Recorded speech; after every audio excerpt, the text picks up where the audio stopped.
Mic check, mic check, mic check. Testing 1 2 3. Testing 1 2 3. Testing 1 2 3.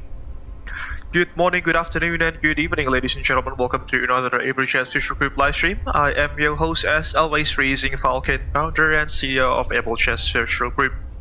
I hope that you are doing well wherever you are watching this live stream from. It is Saturday afternoon in my time zone of Saturday evening in Southeast Asia, which is the usual streaming schedule that we use or we do. This particular occasion, folks, we are back with something that we haven't really flown in quite a while, which is the legendary Trijet, the FlightSimStudio Boeing 727-200, as you can see there. A very, famous aircraft for its time, which served many short to medium haul routes across the world. And to my memory, it is also Boeing's only Trijet aircraft that they ever produced. And everything in their portfolio is either a quad jet or a twin jet. So yeah, this particular airframe that you are seeing here, folks, she is registered as Foxtrot Charlie Mike Charlie X-Ray, a fresh registered aircraft. She used to operate for the Central Mediterranean Air Transport System, CMIAT. As you can see there on the livery, this was the flag carrier of the hypothetical or fictional Central Mediterranean islands, which is a fictional island chain in Voice Flight Simulator, which actually serves as the primary home base of Abel Jets Virtual Group. That is, it consists of several major islands, namely Trijet and Tubo, Windsworth, and then CASA as well. It really brings me back to good old days in Voice Flight, where we flew quite a lot out of those in and out of those airports. But yeah, those are some fictional islands which are situated in the Mediterranean islands, close in proximity to our airport of origin this afternoon, which is Malta. Here we are currently at its Luqa International Airport. Malta itself, at least in Voice Flight Simulator, is part of the CMI, the Central Mediterranean Islands, the fictional Central Mediterranean Islands. But it's also a real life place, isn't it? Which, to my knowledge, it has a unique blend of Middle Eastern and also European architectures and cultures.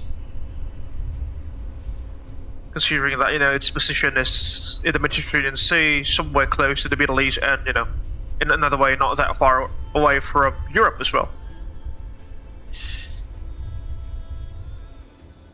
Right, let's see who's that guy next to us. Could be Lalu, but not entirely sure.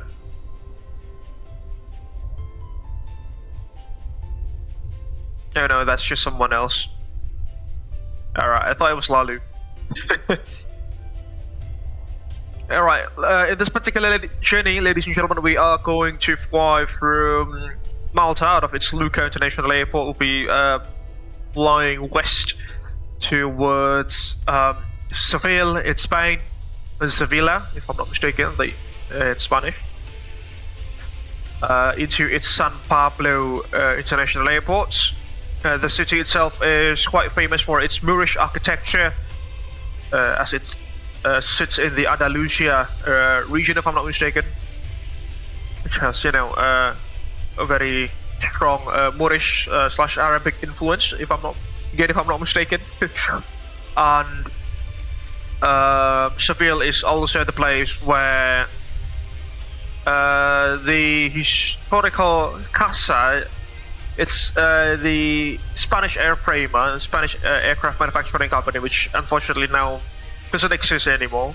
It's been absorbed into Airbus in the early 2000s. Seville has the the historical assembly line or manufacturing line for CASA's products, such as the C212 Aviaca and also the CN235 transport aircraft, which we will, talk about later on during our live stream this afternoon. The assembly lines themselves have now been handed over to Airbus, obviously, because the company was acquired by Airbus in the early 2000s, and it now serves as the assembly lines, or the manufacturing lines for the Airbus C295 and the A400M military transport aircraft, which both of them are, quite prevalent across the world in terms of, in terms of their operations, especially in, let's say, more rugged and remote regions, and within military operators as well, obviously.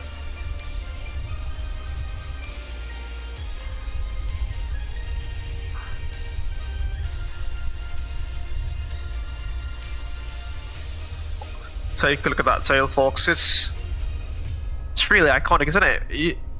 There's, always this, how to say, unique look of Trijets, especially those with a T-tail configuration such as the 727, 254, 154, and then what else? Not the 3C10, the Trident, the Hawker Siddeley Trident. They have this sort of iconic look, which unfortunately we don't see that often nowadays. Through that, Trijets are basically almost gone out from our skies.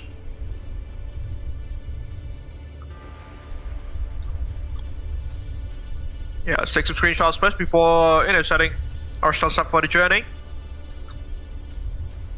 And before that happens, actually, let me try to generate our flight plan using Navigraph. Just bear with me for a second, folks.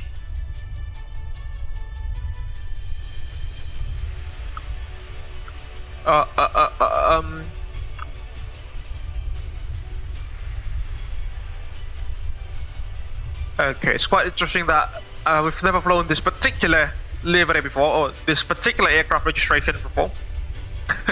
So let me try to whip something up in Navigraph.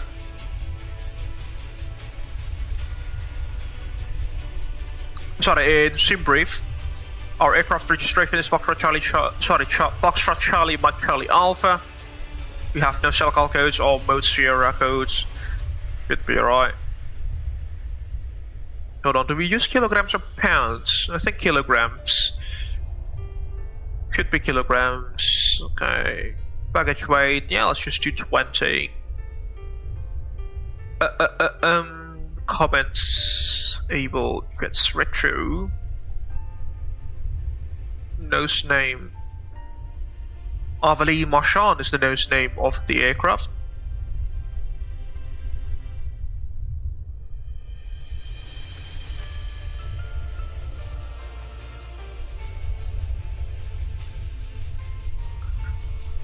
Engine type JT80 -9, fuel factor spit +5, cruise profile Mach 0.80, service ceiling is 42,000 feet.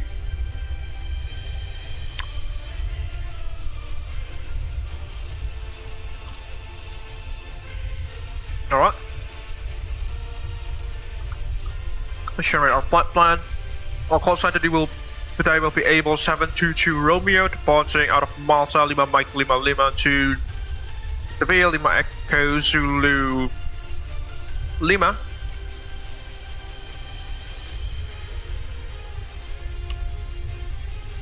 With a block time of 3 hours, ladies and gentlemen. 10 minutes. 3 hours and 10 minutes.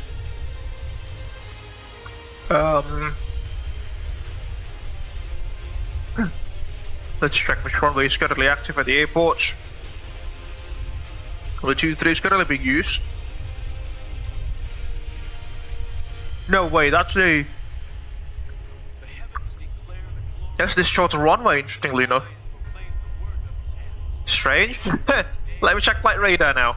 Just bear with me for a second. I'm sorry folks, I'm having my brunch now. I haven't had breakfast, unfortunately. Let's see.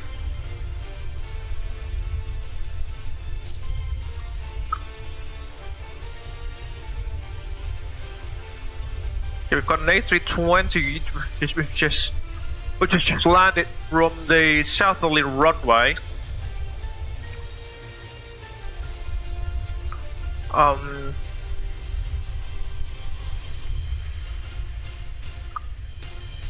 Yeah, runway 23 actually.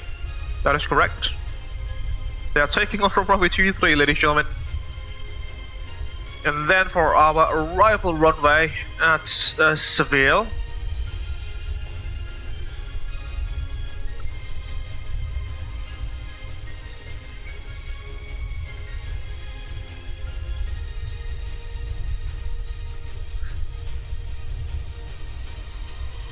Runway 27 is currently active as expected. Should be right. Right, departure time will be 1300 Zulu. Split that up. No step climbs. Calculate and compare. Oh my lord, 20 tons of fuel, ladies and gentlemen, for just, you know, for a trip that is just about 1,000 nautical miles long. It really puts it into the perspective about the aircraft's fuel efficiency, isn't it, folks? Is there something else there that's just spawned? Maybe an A300? Could be Lalu, not entirely sure as well. Lalu said he'll be joining. Let's see.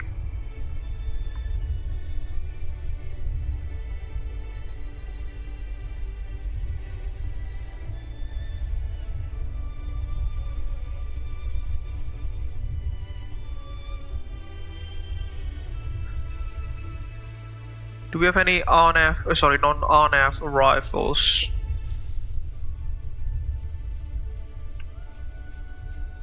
Yes, we do. At least for Seville. What about for Malta? Yeah, these are non-RNS. So. See? Should be good. 0.6 stars.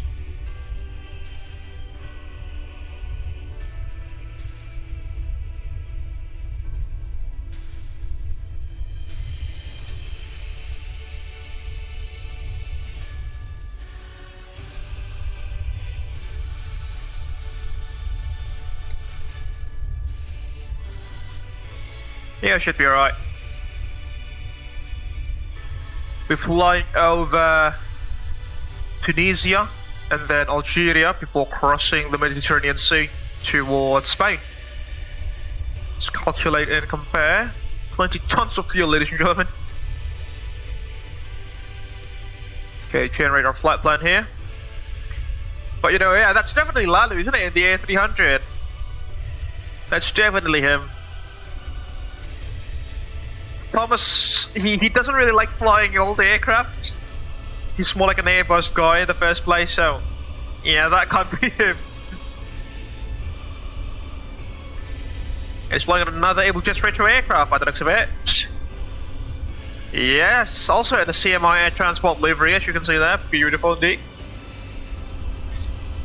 Take a look at that.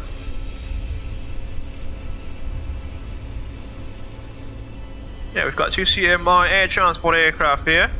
An A300 and a 727. Let's take some screenshots first before I forget. Yeah, somewhat like that will do. Unfortunately, his nose is pointing on the other direction. We are only seeing his butt, but you know.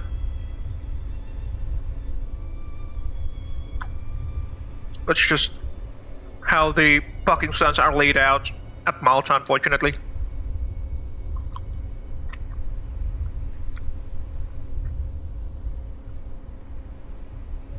Alright, Alright, we'll be cruising at 32,000 feet.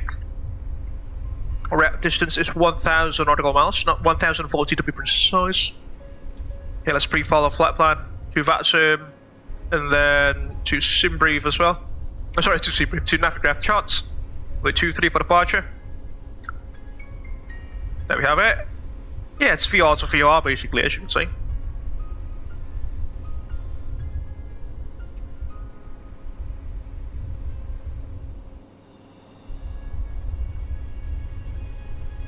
I will deal with this later. We'll deal with that later.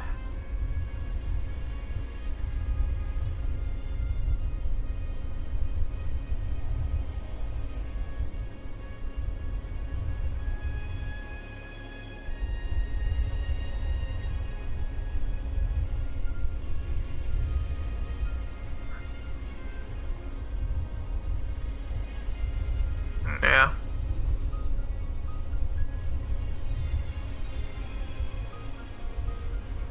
Should be alright.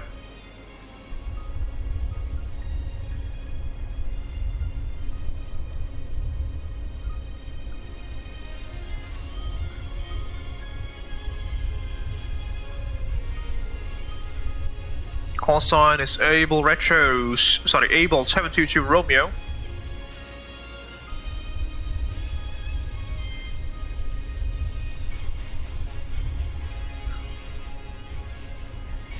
Alright, flight plan, pre-file to VATSIM, looks good. And then we'll go GSX, reload from SimBrief.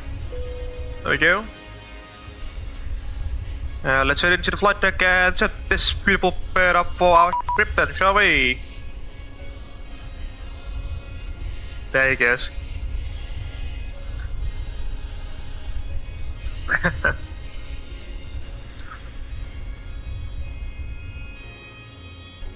You're right. Let's get in. Oops. There we go. Alright folks, welcome on board to the flight deck of the FlightSimStudio Boeing 727-200. An ancient aircraft this is. Before we start, let's try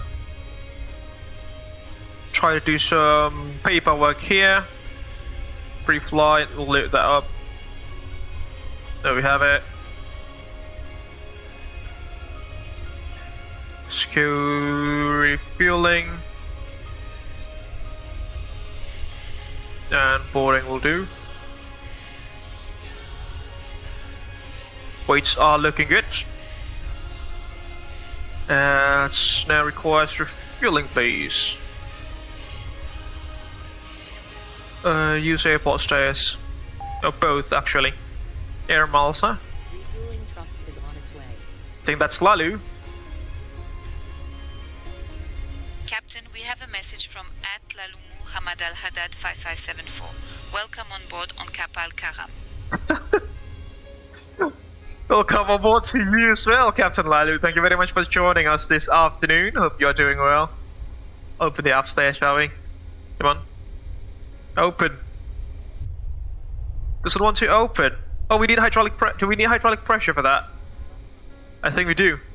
Let's just remove the covers. Yeah, I think we need a hydraulic pressure for that. So let's go to the flight engineering station, open the ground interconnect, put the electrical pump number 1. We shall see some hydraulic pressure rising. Both channels looking good. We have the ground interconnect open, so it will pressurize both channels to about 3000 psi, which will also retract flaps actually, the slats, sorry. But you know, they will droop down when, okay, it's open, see?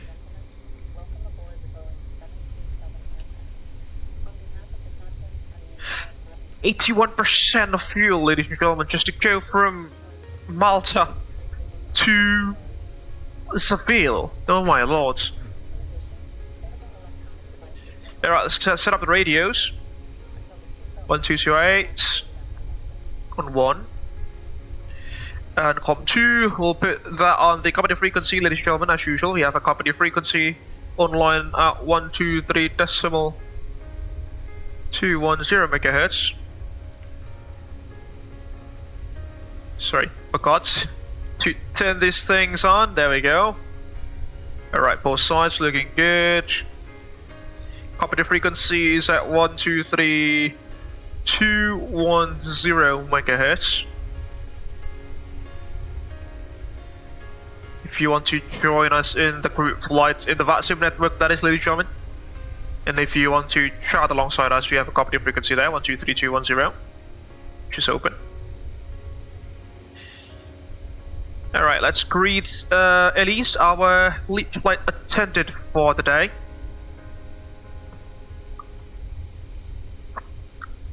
What's she away to?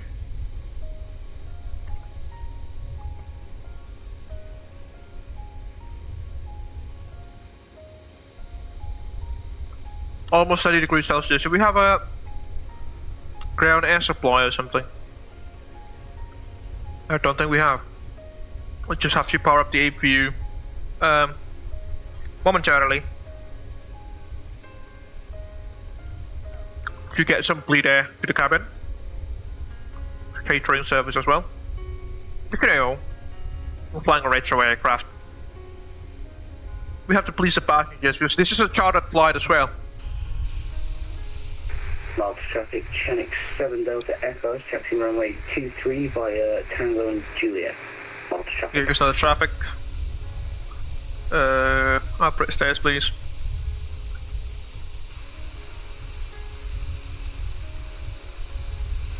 Catering vehicles are on their way. Hi Elise, welcome on board this afternoon's flight from Malta to Seville. I hope that you are doing well with your crewmates. As usual, if there is anything that goes out of the ordinary, please do let us know in the flight deck and I will inform you when we are ready to start the boarding process. Thank you.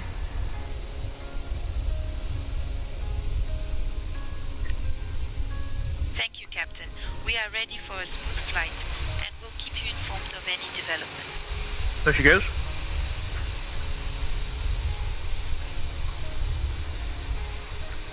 Much downtown Malta, in the distance as you can probably tell. Oh no, that the A321 has just collided with the catering truck, our catering truck actually.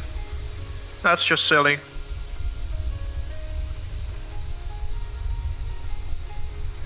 Alright, stays connected.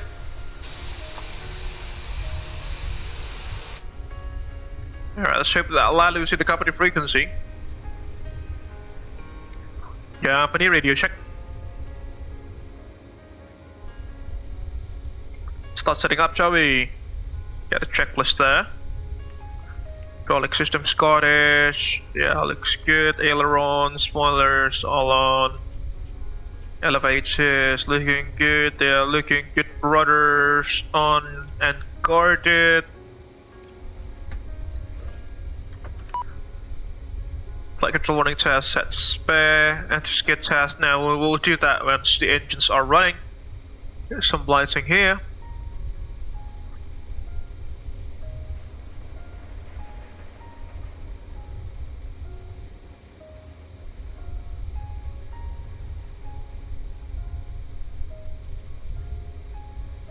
You're right. Stall warning test. Looks good. Flight record test. Looking good. Compass slave. Instrument comparator. Looking good both sides. VHF nav. Nav transfer display speed as normal. Cargo fire test. Looking good. Auto brake set to RCU. Right, yeah. The wipers and the rain repellents are parked and off. The emergency exit lights, engine start switches are guarded, alternate flaps are compass slaved again, microphone test. It's good, no smoking on. Belts will be off for now because we are still being refueled. Speaker off. Window heat, no need for now, it's quite warm outside. Veto heat as well, no need for that. Probe heat, nope, no need for that. That completes the pedestal. There's not a lot of things to do, sorry, for the overhead, for the pilot flying at least. Yeah, take a look at that. The flight director's looking good as well. Fire test for the APU.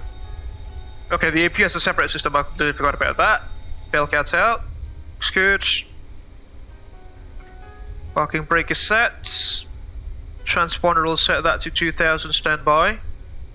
Sorry, 2000 mode Charlie. Today is June 14, so we'll use ATCA. Transponder set to mode Charlie there.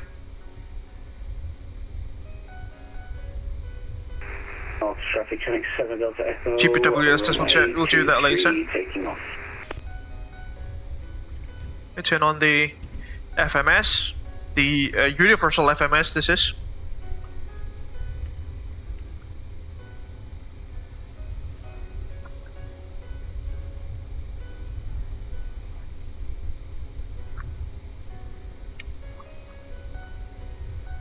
Wait while it self-tests.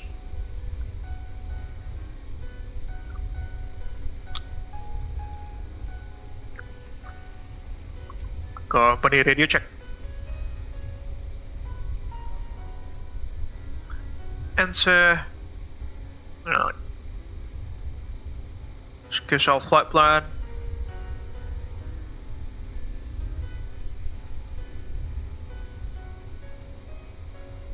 Yeah, looks about it.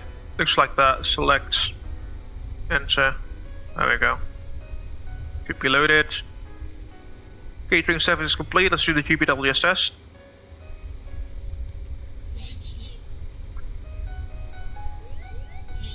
And remember, folks, this is just a GPWS, not a cheap whiz, not the EGPWS, not the Enhanced Ground Proximity Warning System. It's just the Ground Proximity Warning System. It does not have the global terrain elevation data, unlike in the E-chip whiz, which is now standard among quite literally all jetliners in the world. This system only uses a radio altimeter situated close to the nose of the aircraft, which transmits radio signals down to the ground from 2,500 feet or less. And if it detects something, it will let the pilots know. But it doesn't see things ahead of you; it only sees things down beneath. Unlike in the E-chip whiz, which can see things, quote unquote, see things ahead of you because it has the global terrain or elevation data, that is. Not just, the radio altimeters. Test the lights. Let's see, autopilot disconnect. It's good. Gauge the standby attitude indicator there.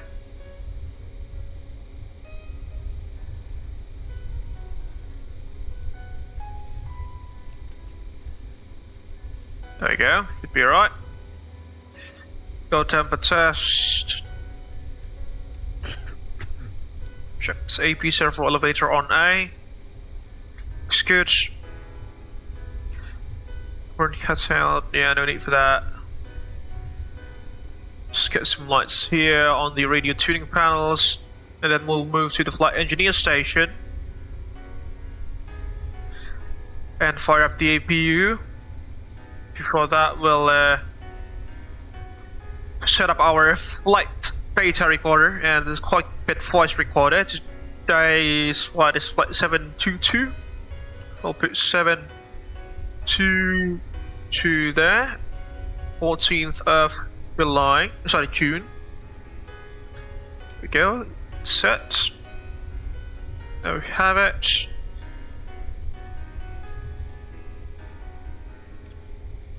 Autopilot normal, looks good. To the APU flight test.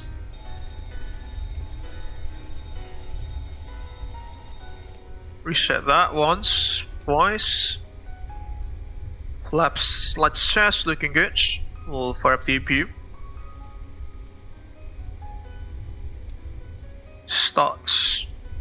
Okay, APU starting. And also we'll get the forward boost pump. Oh, sorry, this is for the center. Center wing. Oh, sorry, center tanks. We'll get this one on the forward boost pump on the left hand side wing. APU is pulling up.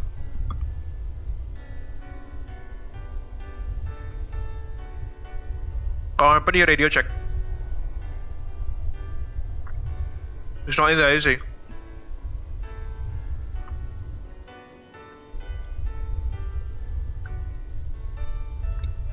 Okay.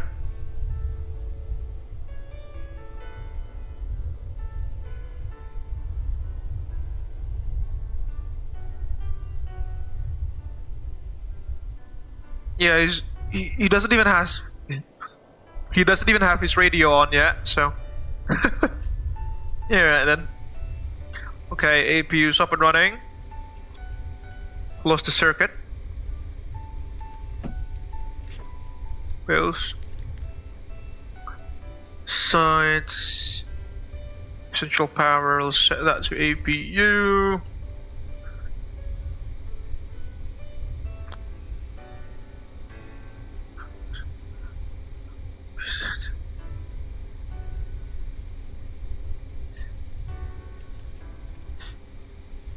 Lalo said that he's having some electrical power issues with his aircraft. Somehow his APU and GPU do not want to start. Hope things are going well for him. Get the APU bleed on, open. Get one back on, left back.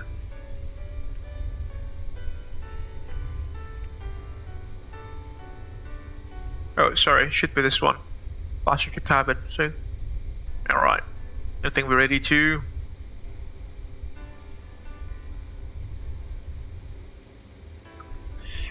Start boarding, shall we? Pre-flight checks. Don't have one. Range.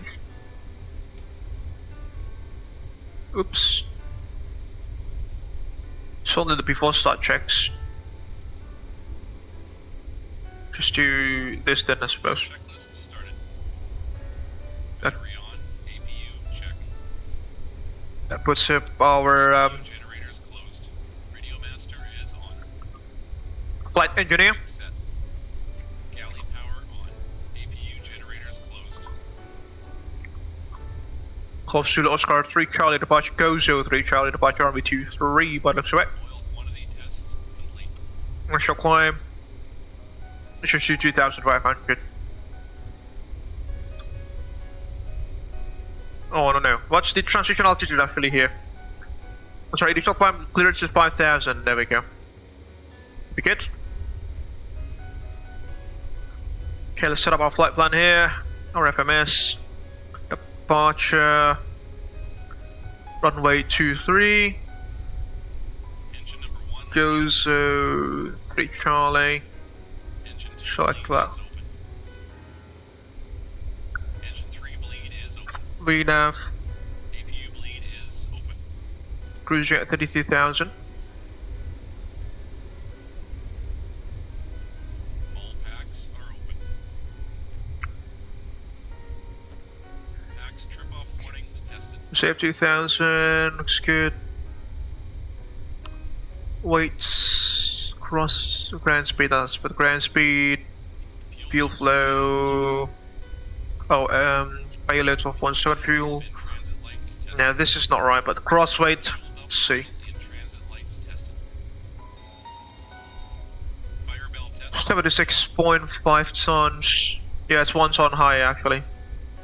Annunciator panel tested.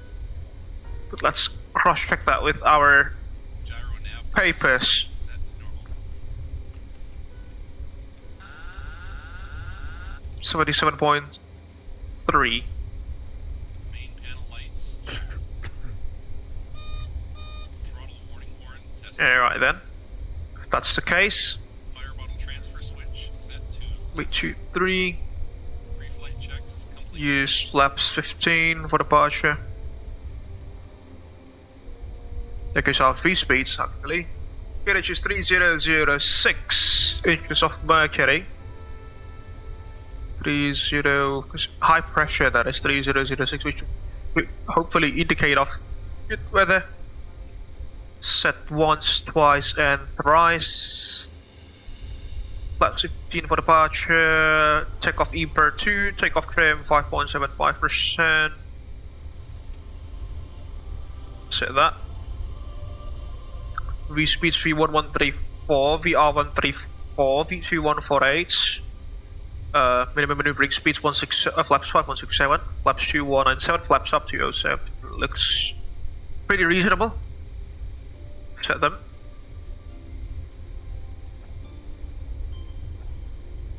Alright, let's start boarding, shall we? Hi Elise, I think we can start the boarding process now. Thank you. Copy, radio check. Copy, Captain. We will begin the boarding process now. There she goes. Boarding, please. Boarding requested. Negative. Is Lalo still there, by the way? He is.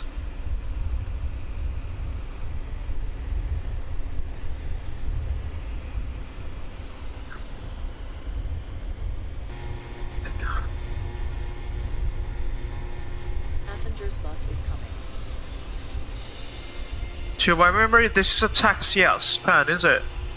Isn't it?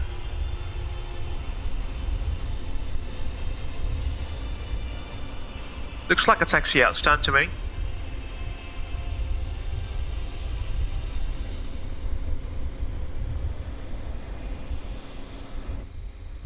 Alright then, go back to nav. And next page. Track area, it's a little bit weird, but should be alright.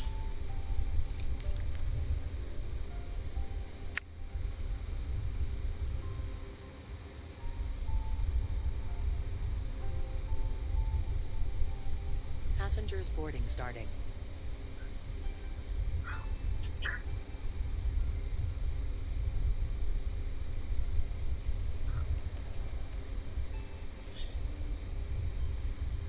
Alright. Let's see our departure procedure.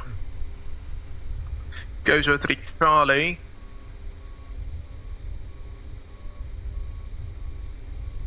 Five DME Lima Quebec. This is a VR station, I think. 1097, or you know, a DMA basically. 1097. 1097 sets. Then we'll set CASA 1157 on the secondary. Sorry, on the back, on standby. So the procedure will take us on a course of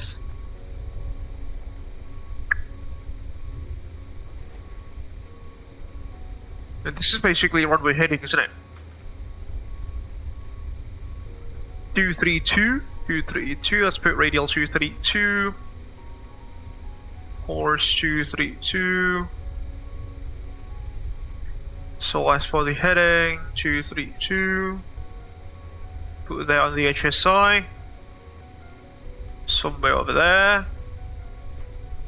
So as for the right hand side, HSI 232, put that 232 and the heading as well. There we go. Alright, looks good. EMU is active.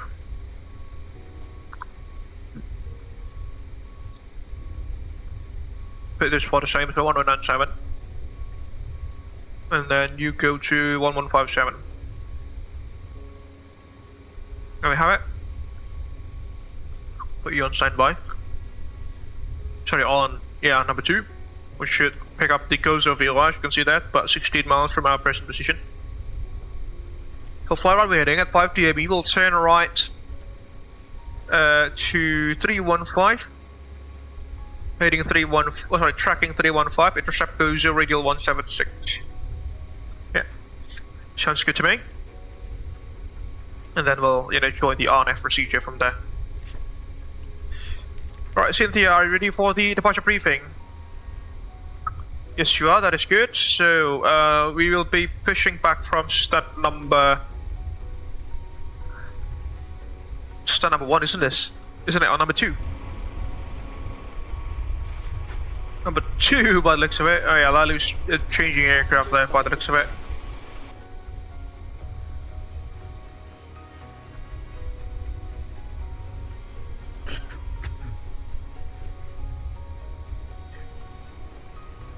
Stud number 2 will be taxiing. Unfortunately, we do not necessarily have this scenery yet.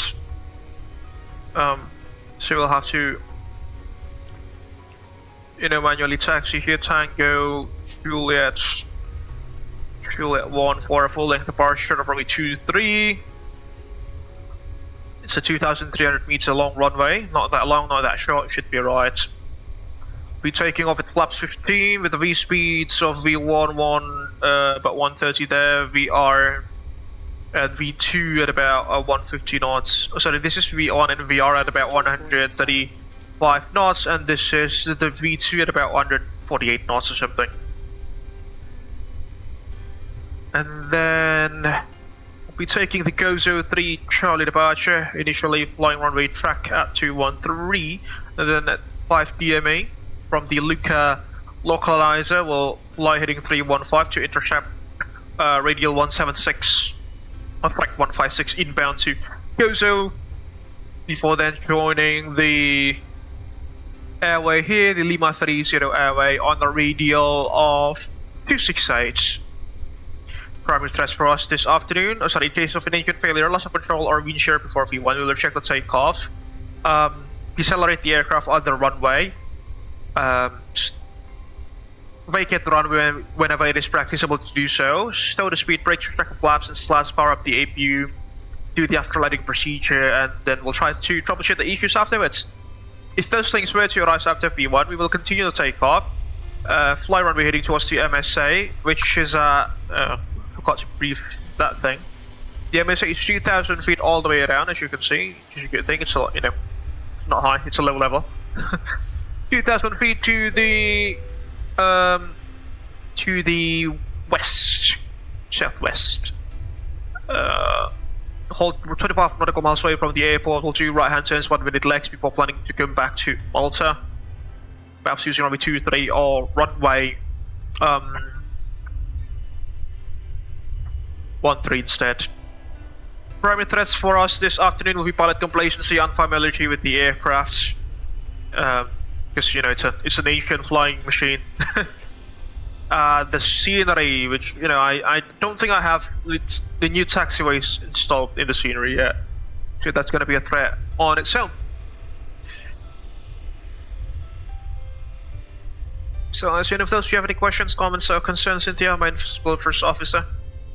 No. Alright, then that should complete the departure briefing. Then I suppose. Let's get ourselves ready. Boarding's complete. We are on APU power, which means we can disconnect the GPU. Boarding's complete. Finished.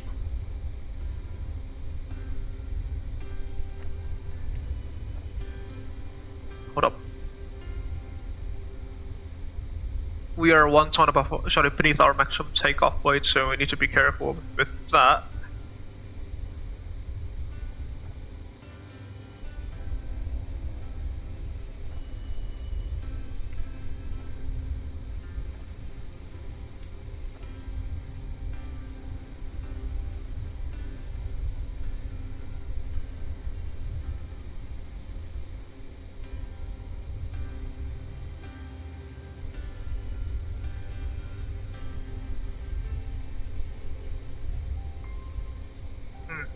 Fuel 19938, there's something wrong here.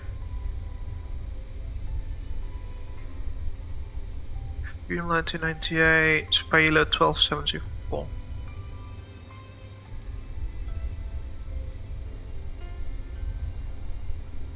Yeah, let's just do 2000, I suppose.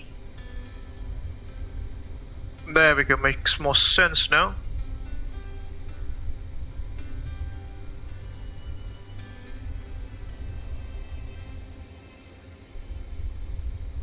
Alright. Finished, yeah, looks good. Let's not change the V speeds because it's optimized for a higher crossbay. It should be alright. Alright, let's do the before start checks. There you are. Slightly up. Before start checklist, flight testing briefings complete, gear levers and lights down and check brakes, sparks, start levers off. Flight instruments check, altimeters and clocks, QNH 1018, 3 times. Clock set to Zulu time. You know, local time actually. Brake pressure. Checks. Radar transponder standby. No, transponder should be on light trial instead. Exterior lights, check emergency lights, arm seat belts, no smoking signs. On, let's get you on now. The window heat.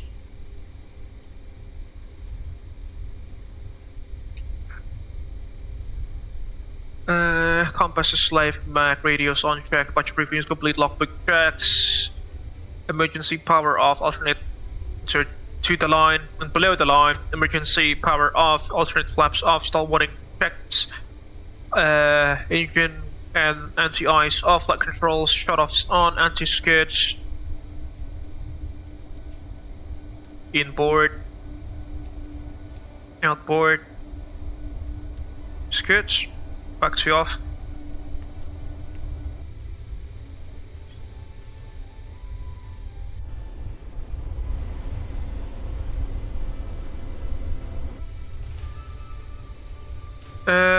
Static selectors, normal emergency brakes off, comparators check, GPWS, communication check, flight trim selectors all on 1.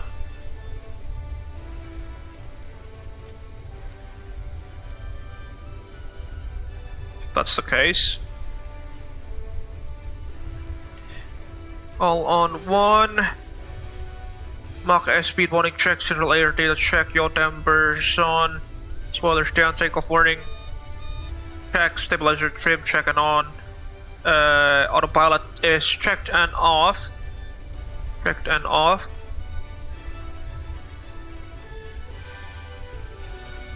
Trim tabs checked, flight directors checked in scats. Oxygen masks and regulators. Checks and emergency off. Doors closed. That completes the before start checklist for the pilots. Let's do that for the flight engineer. Where's my phone? There we go. Before start checks started. Cabin crew, arm, doors and slides please. Copy, Captain. Doors are armed and slides are ready. Altimeter is set to 1018. Nav, beacon, and logo lights set.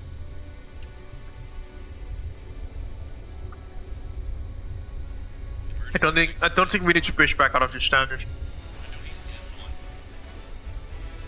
Let's connect the stairs. Radios are on. Virtual briefing is complete. Logbook has been checked. Alternate flaps off. Close all the doors. Stall warning tested.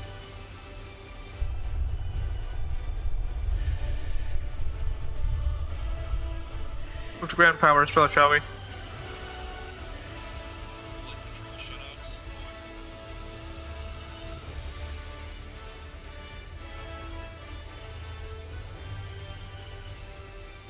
Anti-skid tested. Comparators checked. Head bars disconnected.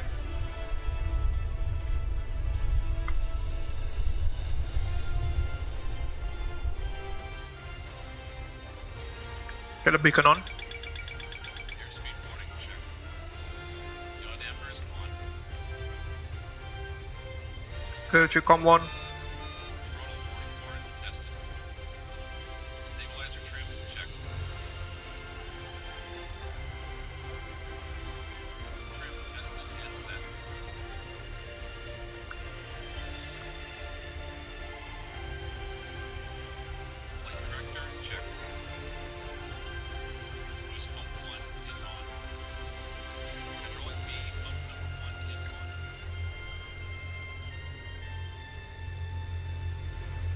Suppose the music for engine starts. Flight recorder checked.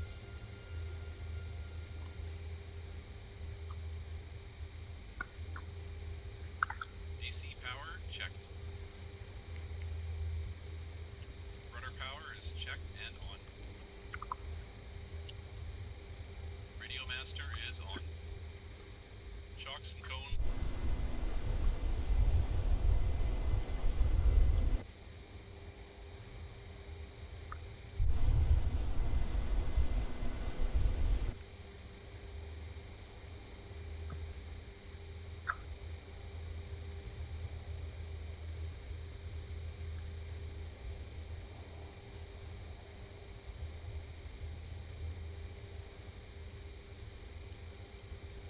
Just bear with me. There we go. Full start checks complete. Malta traffic cable 722 Romeo starting up engine star number 2 Malta traffic. Starting engines in the sequence of 3, 2, 1. Sorry, 3, 1, 2. Starting engine number 3.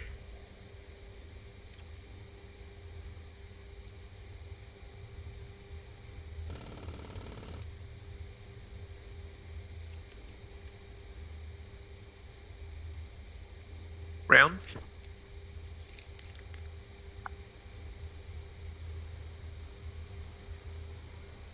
Into rising.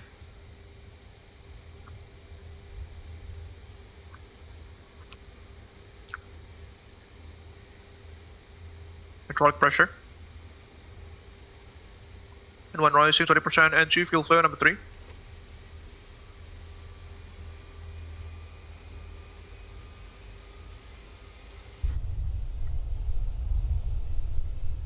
Hi Elise, can you please do the safety briefing now? Thank you.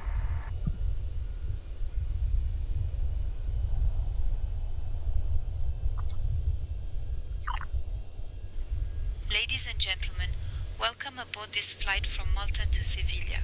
We kindly ask for your attention as we What up? go through the safety briefing. Marchand is not after. Please ensure your seat belts are fastened. Your seats are in the upright position.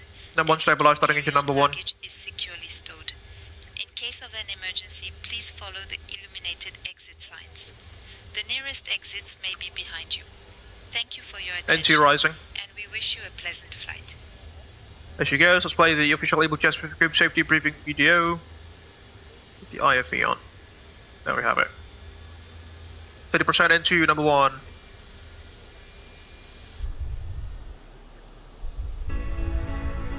Hello everyone, I'm Freezing Got 3 Falcon from engine Abel slots Jets beyond Group. Trijet. Welcome on board one of our aircraft that is part of our 3,000 airplane strong fleet.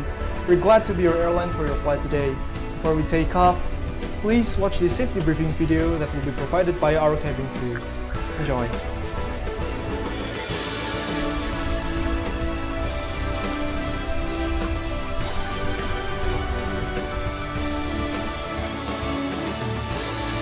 Number 1 stabilized, starting engine number 2. Center engine. NT rising. In 2013, when we named this airline, we concluded that safety is our highest priority. All aircraft already Oil equipped pressure. with safety devices such as 2% NT, fuel flow. oxygen mask, Center and life engine number vests. 2. In accordance with the International Civil Aviation Organization, seatbelts shall be used when in flight. So whenever the seatbelt sign is lit, please fasten your seatbelt by inserting the clasp through the buckle and tighten by pulling the strap. You can undo your seatbelt by pressing the button.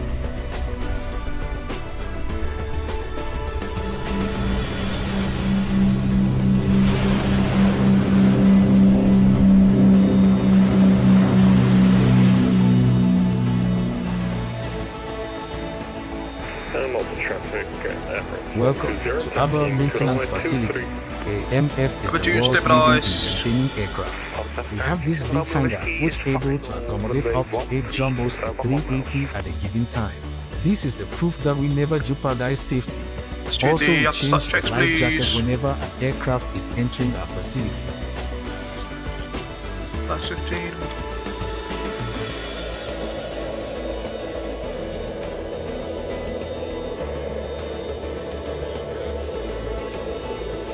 That's the start checklist. Start lever shuttle descent beacons lights on. Engine 90 ice.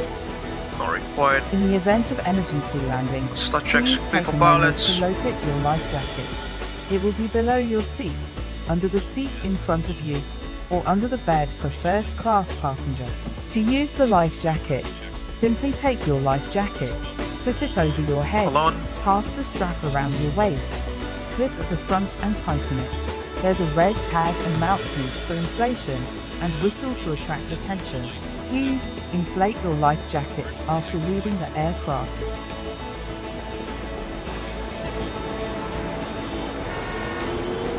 It's on.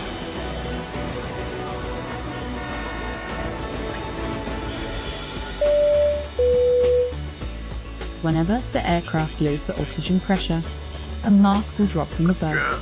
Put it on your nose and tighten the strap. Oxygen will flow when you brake. Secure your mask first before assisting others.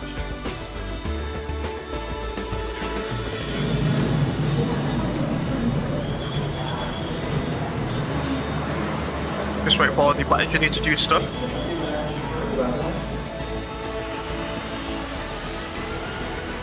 In 2020, we're the world leaders in aviation by number of aircraft by over 3,000 airframe two more lock. divided into more than 10 child companies, including the Abel Pixel, Abel SAR, Abel Cosmos, Intercontinental, and many more. Also in 2020, we're the first to introduce the aviation our first Abel Jets living room. Control, flight control check, please. Ready on my side. Pull up, For business, pull down, neutral, pull Abel left, first class, pull right, neutral, Abel rudders, pull left, pull right, neutral, taxi checks for pilots.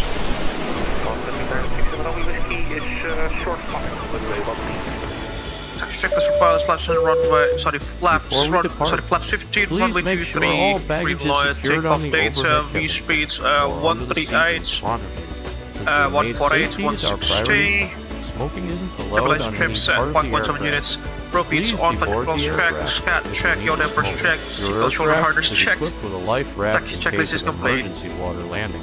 Please take a moment to identify your nearest emergency exit. Okay, The so cabin moving, shall we? crew is pointing it now.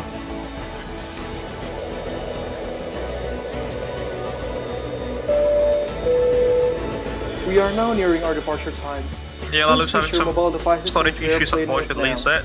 If you do have any questions, feel free to ask them to our cabin crew. They will be more than glad to help you out.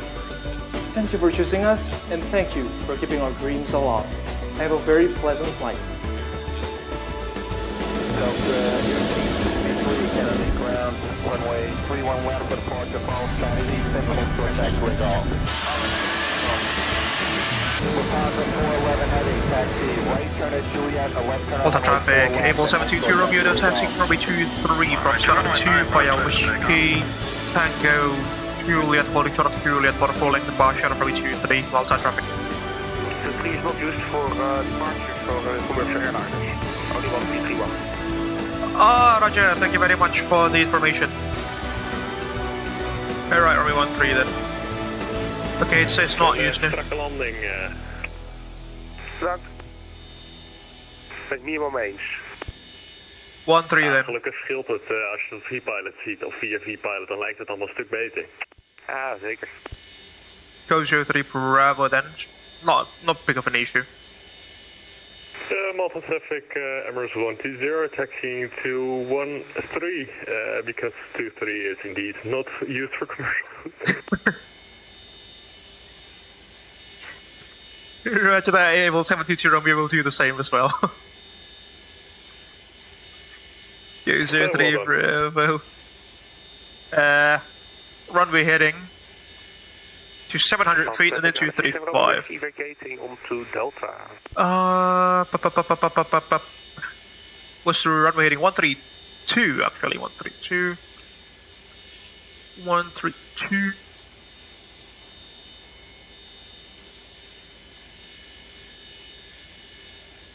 Hold on.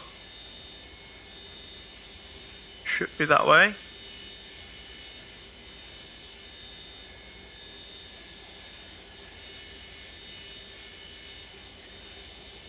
Let's just change our flight plan here as well.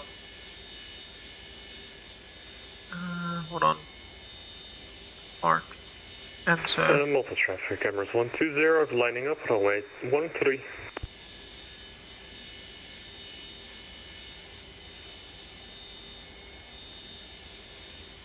Part.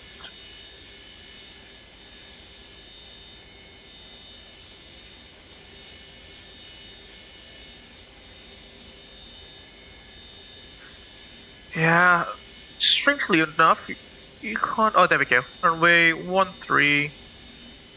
Go 03 Bravo. Select. There we go. VNAV. Oh, no. Nav. Let's just put that. Nav. Or lock. Brake release. Let's get moving.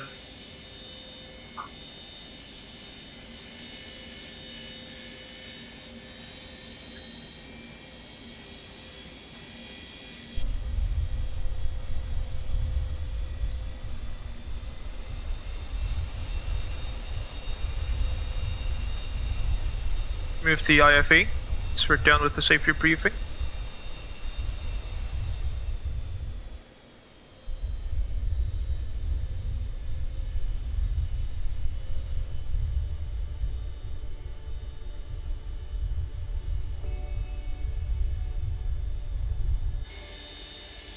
It goes to Emirates.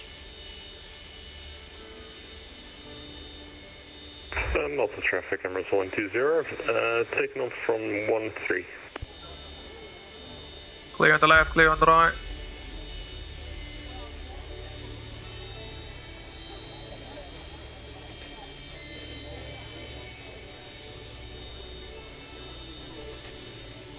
You'll have to taxi on the ground, unfortunately. Through the, you know.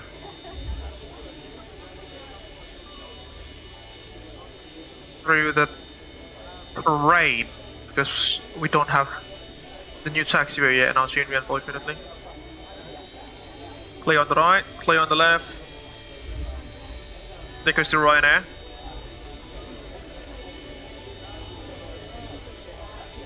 Yeah, I'll have to update the scenery.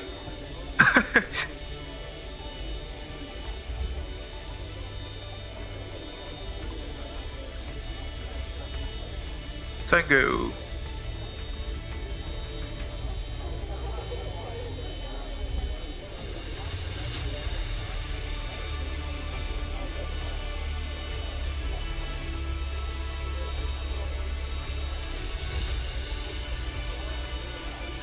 Lalu said that he'll be recording us momentarily.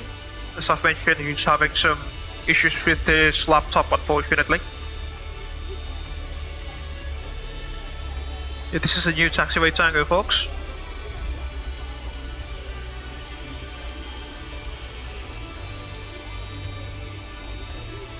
Yeah, going all the way there.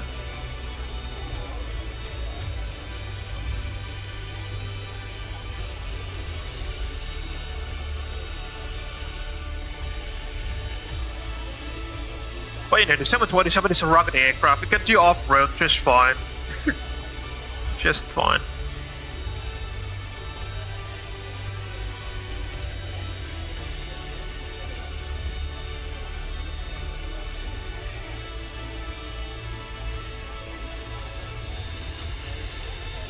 What in the world was that?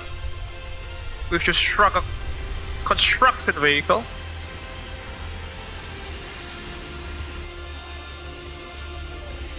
Never mind. Malta traffic, Malta 467, establish down counter Malta.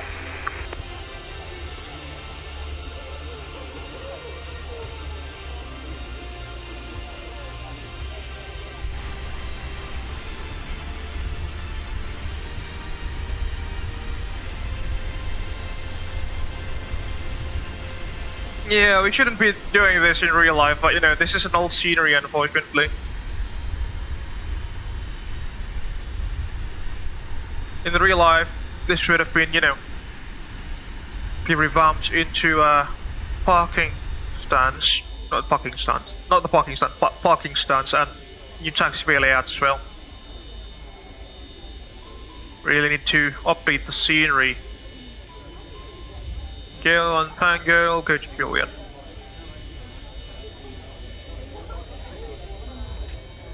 runway 13 for departure.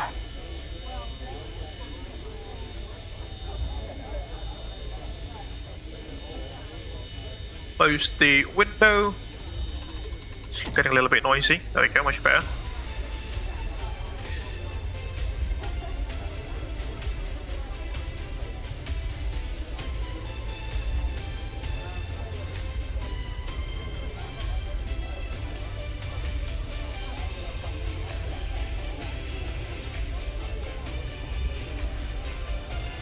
Go this way. Malta traffic, Malta 7 final 1.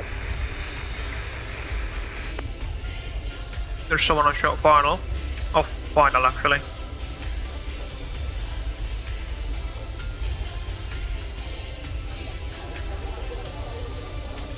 Oh, okay. Still pretty far off. All the traffic, Abel 722 Romeo crossing 235 Juliet, Malta.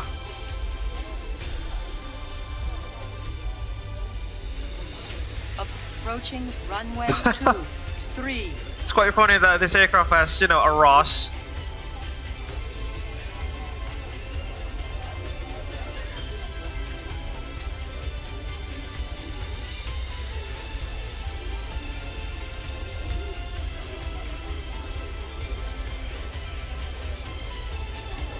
I think that's the whole short line there.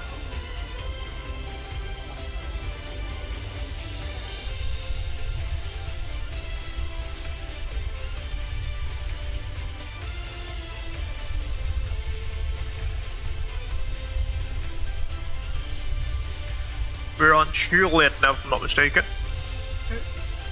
Kilo. Malta traffic runway 23 has been vacated, Malta. Yeah, just hold short here, I suppose. Kilo 1.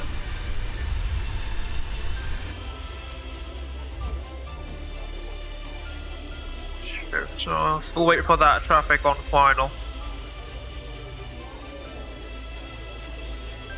Kilo 1.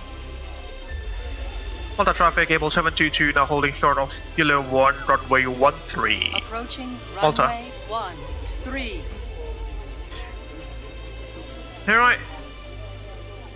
There goes the traffic, just in time. The Air Malta A320 Neo. Beautiful.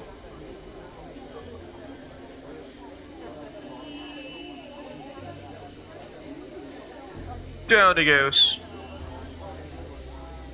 Spoiler reverse screen and decelerating. Alright, to the before takeoff procedure. For takeoff checks, icing considerations check, cabin alert, track ignition on, strobes on, transponder, Tara.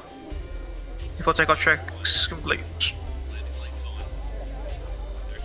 Pause the music and remove my camera as well for departure.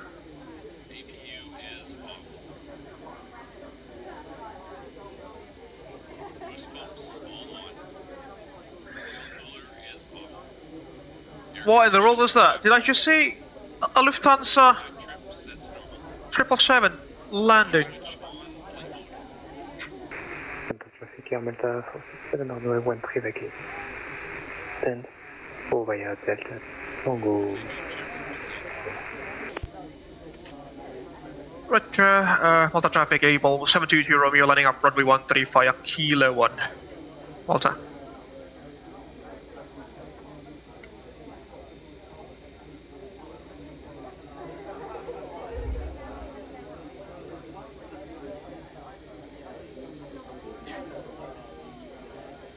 Cabin crew, please take seats for takeoff.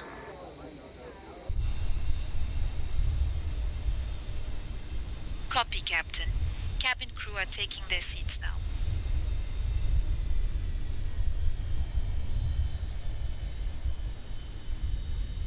This is a very interesting runway layout, isn't it, folks?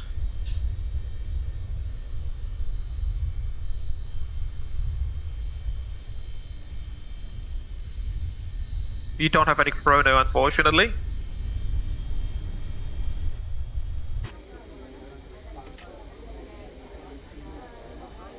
Approaching runway 23. CASA 3 Bravo.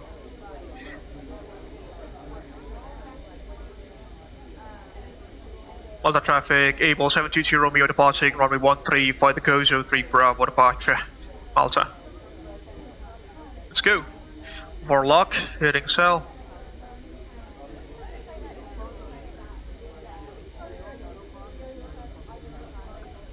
.700 feet, will turn right 235. Approaching runway 23. Somewhere around there. Let's go. No chrono. Setting off thrust, please. On runway 13 remaining. 1,000 feet. Thrust set, mitigation is normal. 80 knots, thrust check. 80 knots.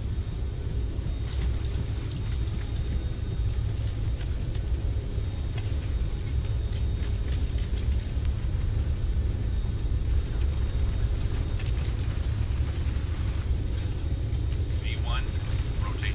Take a sec. Airborne. Positive rate. Gears coming up. Oh, it's heavy, folks. It's heavy. Off we go to Seville, ladies and gentlemen. That is heavy. Get 700 feet. Turn right. Heading 235.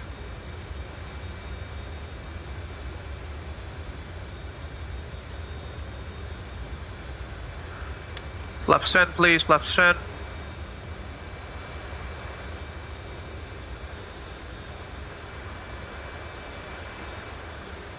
Get the FD2 heading select, please. Left 2, speed trap left 2.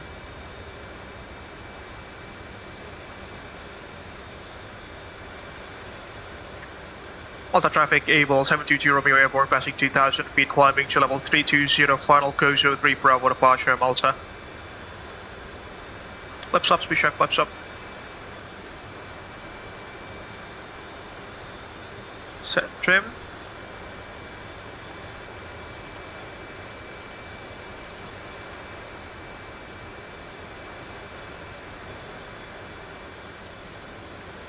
Still hand flying this baby.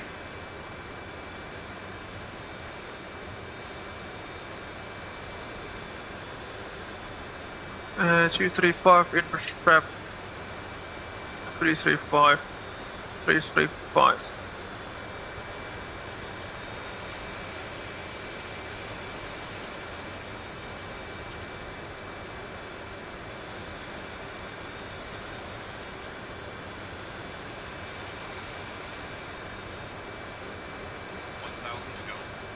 Which, Abel Jets 722 Romeo departure, I need you below 250 knots. AFM. Strike 2.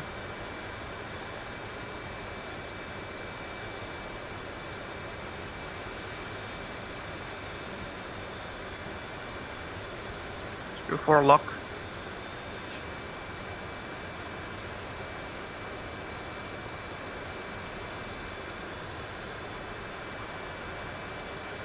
Go 335.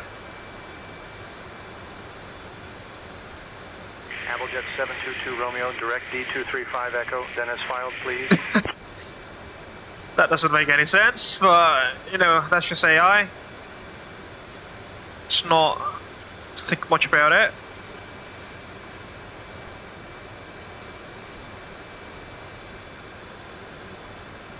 Still hand flying.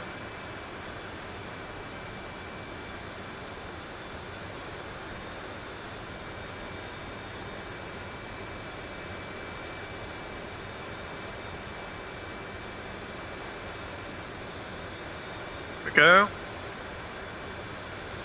Perfect.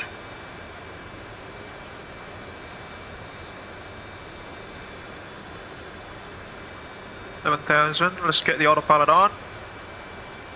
Nav lock, we'll get ISO.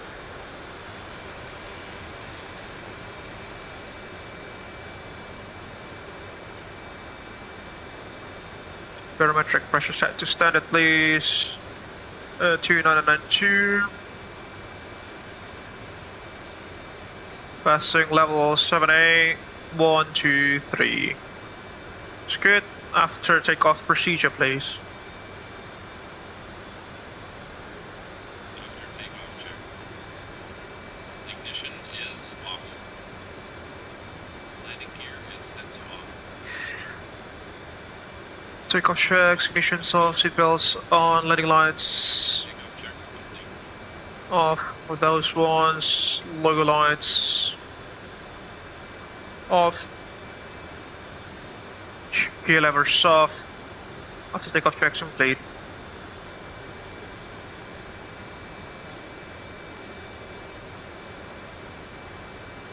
Secure all the way up, 320, because there's no ATC.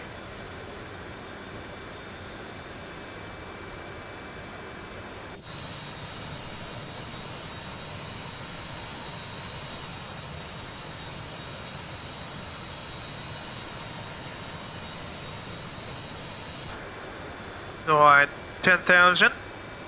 Let's accelerate.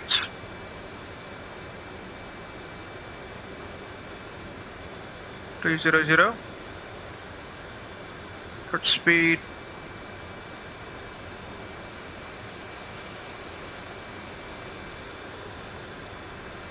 Dear guests, we are pleased to inform you that the use of approved electronic devices is now permitted in flight. Our cabin service will begin shortly. Thank you for your attention and enjoy the flight with Abel Jets. Missy Boo. You two can give off. 7 miles to go, and then we'll leave on a course of 268 out of Gozo. With that 268. Abel Jets 722 Romeo, speed restrictions canceled, resume normal speed. Just turn that off for now. It'll mess up with our radio, unfortunately.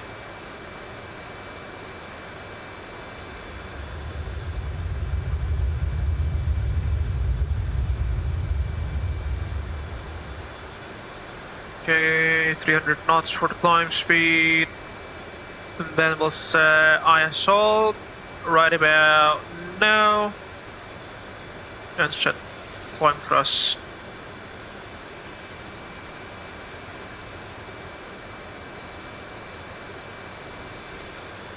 Alright, passing through 10,000. 10,000. Get my camera back, I suppose. And the cruising music. Oh no, mouse is lagging. Fortunately, we've departed, but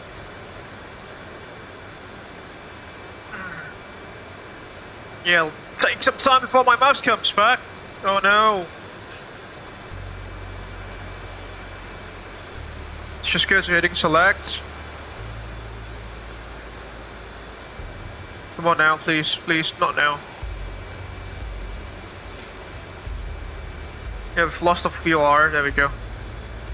Just go to hitting select. Hitting select.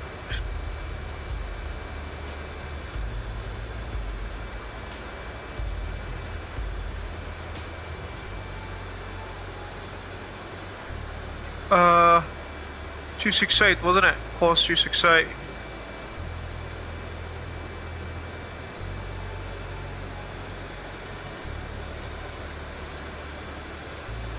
Yeah, 268.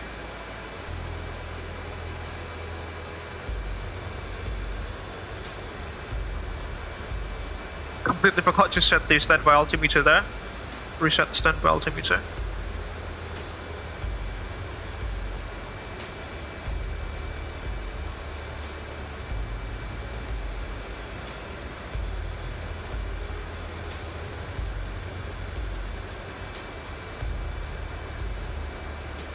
Get the camera on. I am still alive. You should be intercepting the course there. Let's get nav lock back on.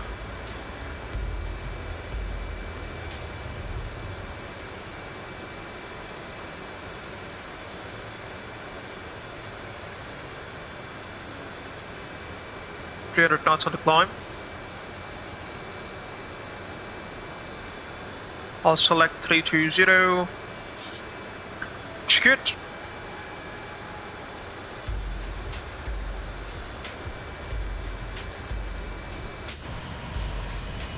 Off we go to Seville, ladies and gentlemen. Hope you're enjoying the stream so far.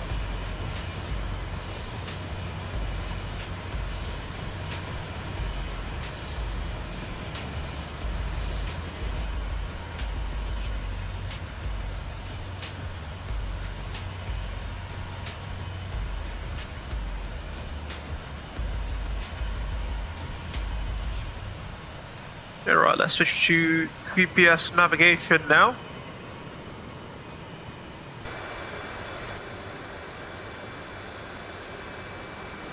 Let's go to GPS. There we go, GPS is alive, taking over. Nav lock. We're on GPS now. GPS navigation is alive.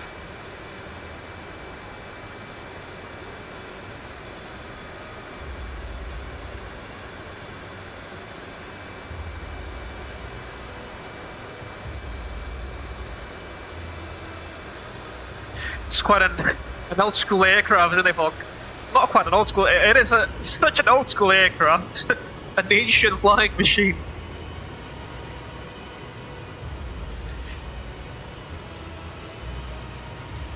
It's also quite ironic, you know, that for a journey that is about 1,000 miles long, we need to uplift almost 20 tons of fuel, folks. Nowadays, say a 737NG can do that trip with just 10 tons of fuel, or 9 tons of fuel. The max, even lower. So as the Airbus A320 and the A320neo. So that really shows how far we've come in terms of technological advancements, I suppose, from the 727's era, like in the 1960s and the 70s, up to the modern day. Which is quite interesting, you know.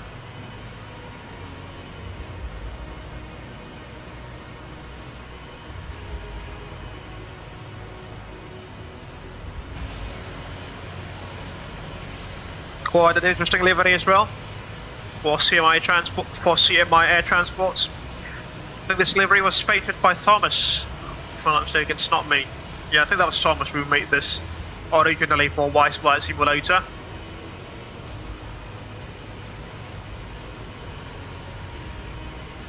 And then, as usual, folks, once we reach our cruising altitude for today at level 320, I'll be doing the passenger announcement.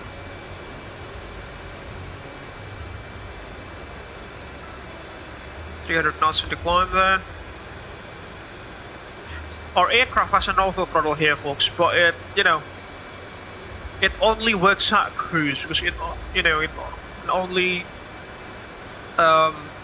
pays up a speed target, but it cannot really maintain that speed target well, especially when you are in a more dynamic flight conditions, such as like in a descent or in a climb.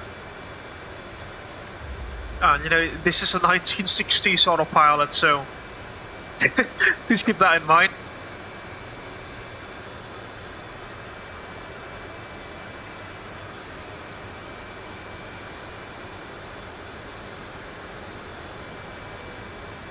Here's the flight engineer station. It's a 3-man aircraft, got 3 crews.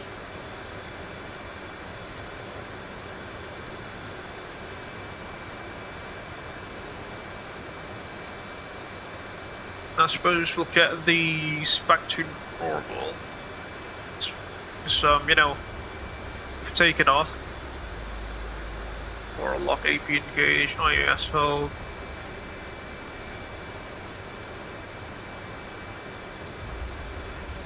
There we go. Sorry,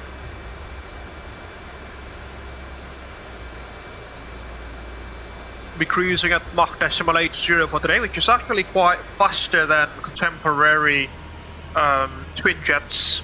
Contemporary, you know, not too medium hull twin jets, which usually cruises somewhere between Mach 0.7 to Mach 0.78. But this thing flies faster.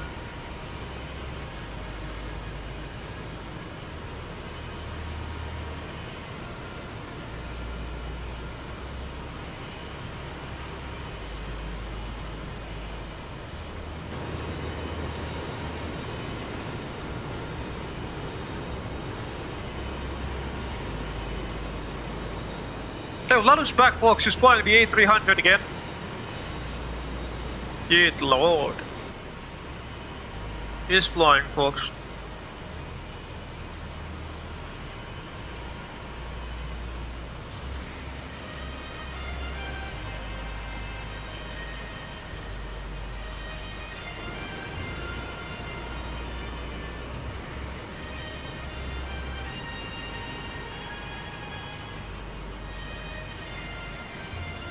Flying over the Mediterranean Sea now, as you can probably tell. The weather's looking good ahead. No signs of bad weather so far.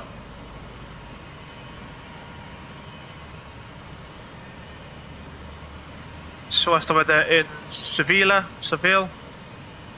Visibility 10 kilometers greater. There are only a few clouds at 4,000 feet. British is also looking good at 1016 hectopascals. Should indicate good weather ahead, hopefully. And in a few short moments we'll be entering the Tunisian airspace, flying over the city of Hammamet.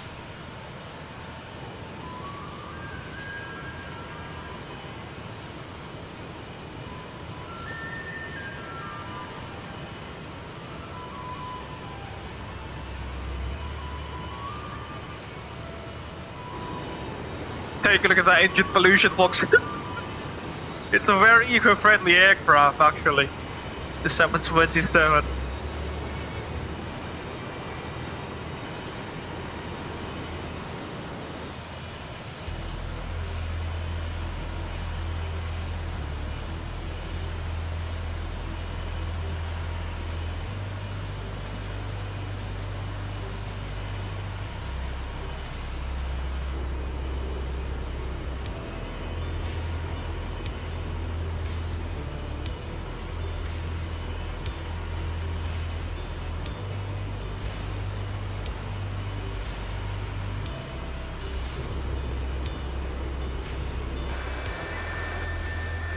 You to go. Mach 8. And once we've reached our cruising altitude, we'll engage the autopilot, the auto throttle.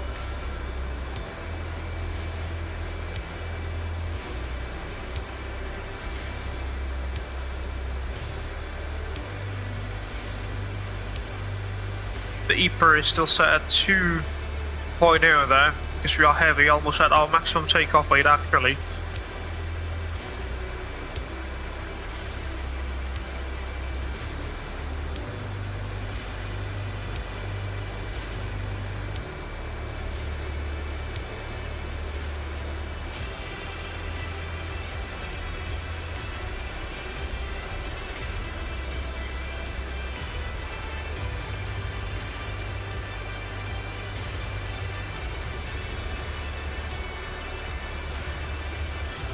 If you take a look at the pedestal box, it's not that different from the pedestal of a 737, isn't it, folks? Even down to the 737 MAX.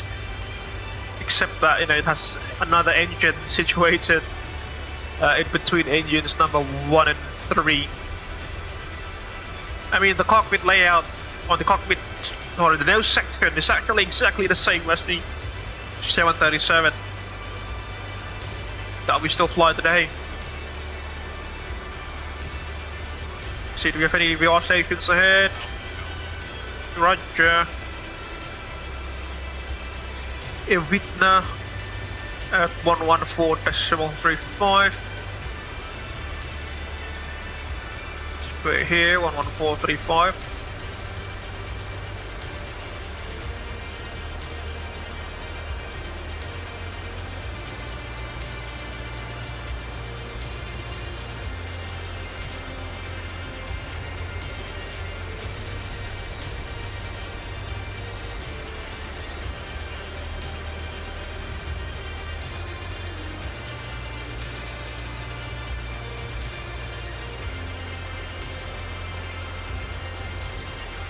And as for, you know, classic Boeings, they have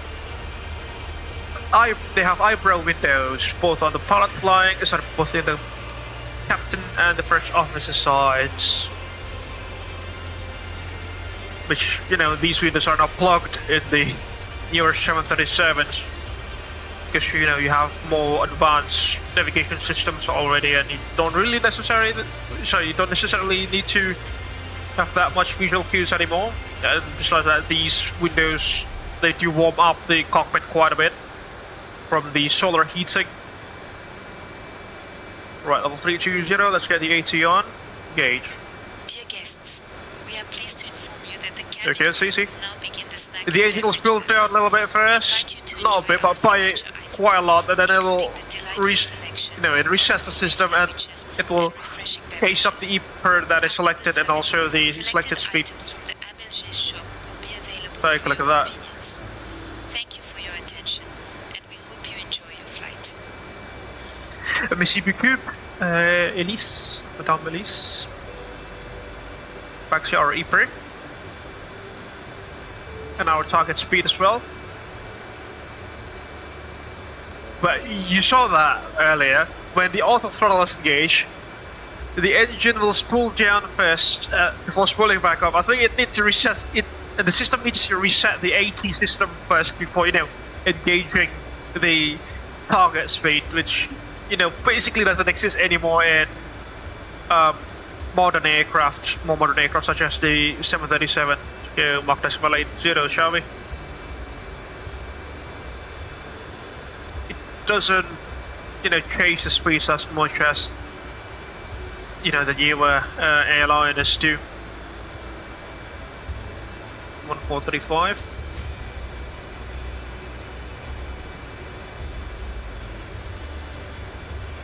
Transfer. 80 miles from the Tunisian coast now.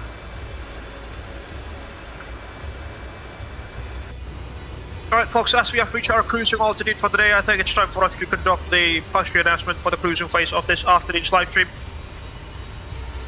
So first things first, ladies and gentlemen, welcome on board Abel Jets Retro, flight 722 Romeo, flying the FlightSimStudio Boeing 727-200 in the CMI Air Transport livery from Malta Luqa International Airport bound towards Seville, San Pablo International Airport in Spain. I hope that you are enjoying the stream so far. In case that you have to join us in this afternoon's live stream, folks, please don't forget to hit the like button. It will greatly help us to grow this YouTube channel.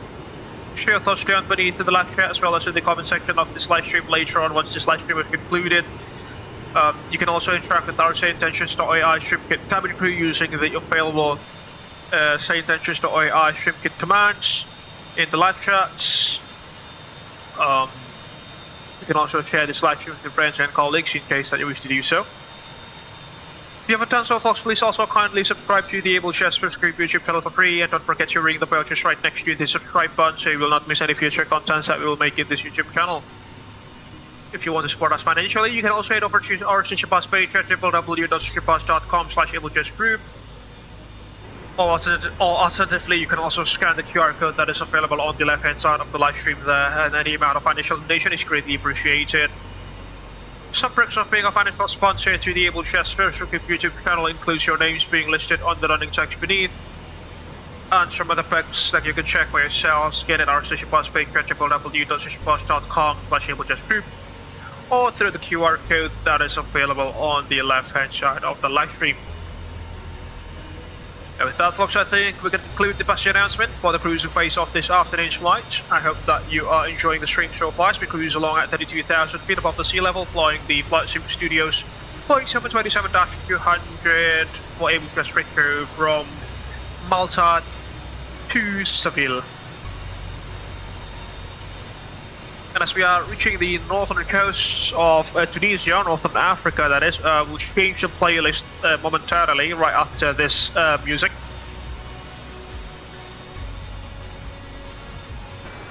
We'll also take a tour on the cabin later on, at a later stage.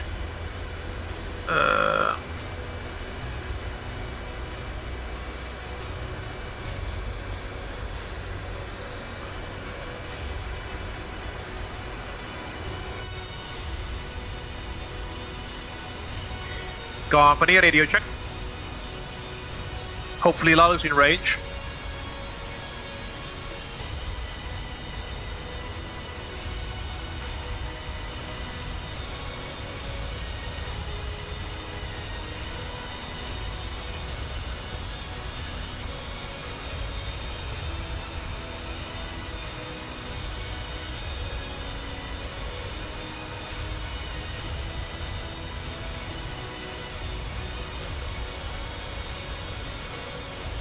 Okay, he's airborne.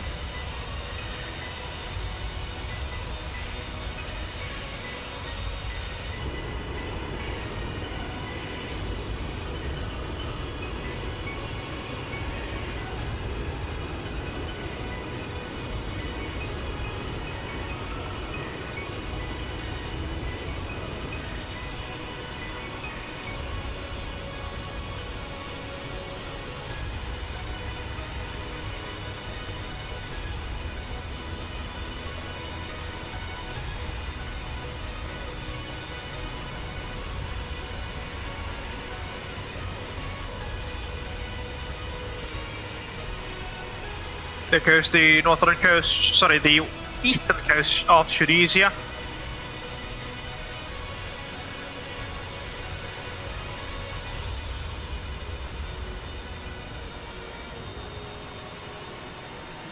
As you can probably see there.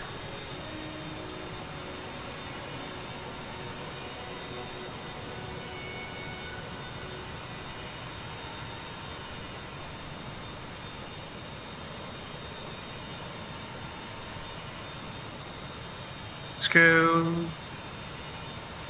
to the MENA cruising music.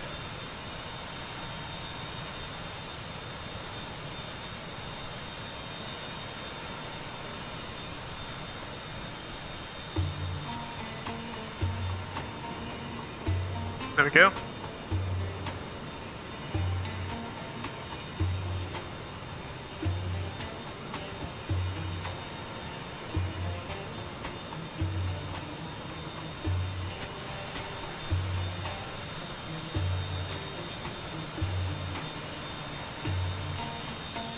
Folks, I need to refill my water bottle for that. As usual, if there is anything that goes out of the ordinary, please do let me know in the live chat. I'll be monitoring the stream from my phone. And I shall see you folks in a minute or two.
Yeah, right, folks, I am back at the flight deck. Thank you very much for the patience.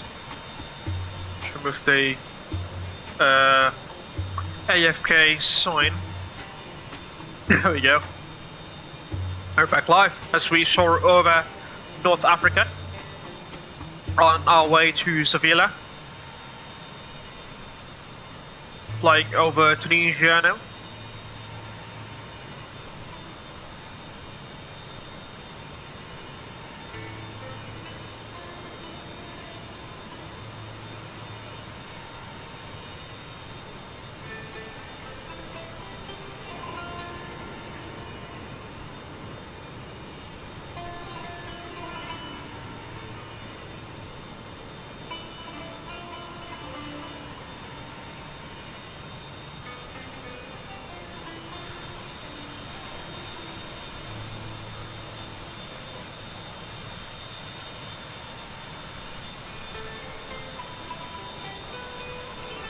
Flying over Tunisia and then crossing to Algeria before flying into Spain for our journey this afternoon.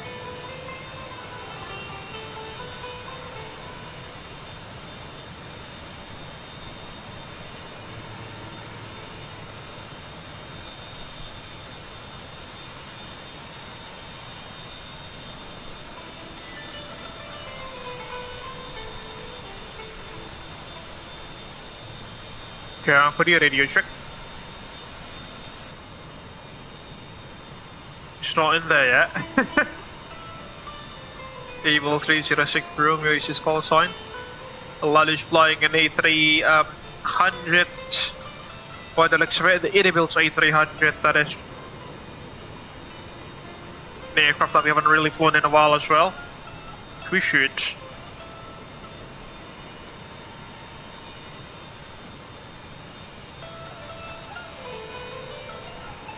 Alright, flying over Tunisia now, in northern Africa.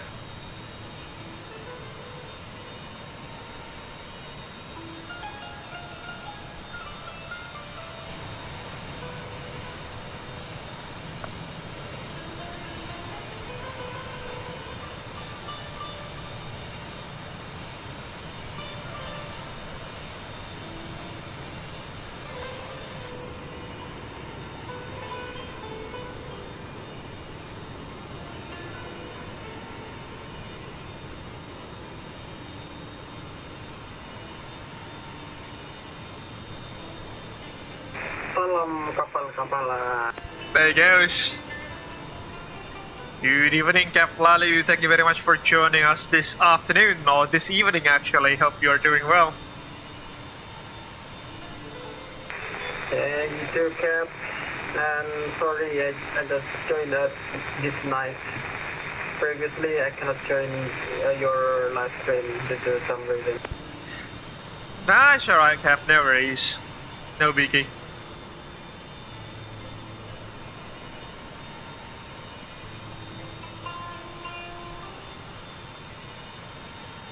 How's your trip preparation to Bali, Cap? You ready? He's going to Bali tomorrow, folks. Yeah, no problem. Let's to packing this night, but maybe midnight for the packing, and I can continue tomorrow. Roger that, Cap. Just take your time, alright? No need to be pressured by the stream or something. And how about your couple karam? It is still flying. Still flying alright. We haven't had any issues so far, which is quite unusual.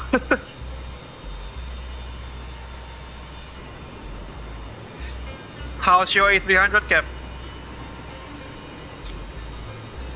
Yeah, this is not couple karam, I think. Yeah, have CPU and computer not using how it's called in your aircraft.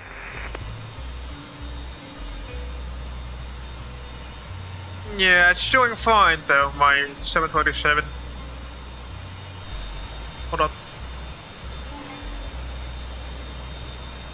Yeah, this is aircraft slightly modern, but yeah, Airbus with yoke. Yes, only one out of 2 Airbuses with a yoke, I think, besides the A310. Airbus Beluga. Oh yes, you're right, the Beluga also has a yoke. The older Beluga, right? The A300, 600R, no. 600 ST, not the 600R. Old version. I see, Cap. He's flying to Bali, by the way, folks, tomorrow. Not for a, not for a holiday trip, but for a conference. Sorry, not a conference. For a, it's conference actually. Sorry, he's flying to a conference tomorrow in Bali. Not for a Beluga. I see. He's flying to Bali tomorrow for a conference. An aerospace engineering conference in Bali. I forgot the title of the event, but yeah. Good luck. Good luck to him for that. Wishing him all the best for his conference and presentation. So obviously he's going to present there. Present his research.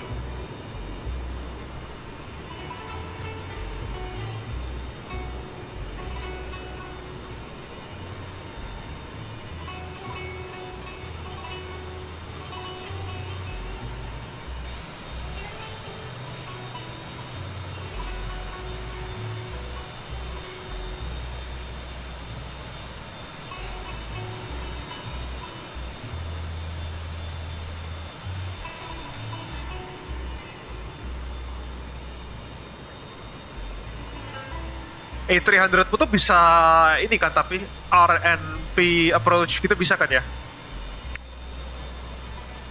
Harusnya bisa sih. Okay, I see. Pesawatku nggak bisa soalnya. We can't do RNP approaches, folks. Selalu kan. Gimana ya ini? Dirimu kan pernah nebangin benda ini? Which tickets but maksudnya Tara gitu? Tiket Tara? Ya, aku nggak nemu. Masa nggak di transponder panel?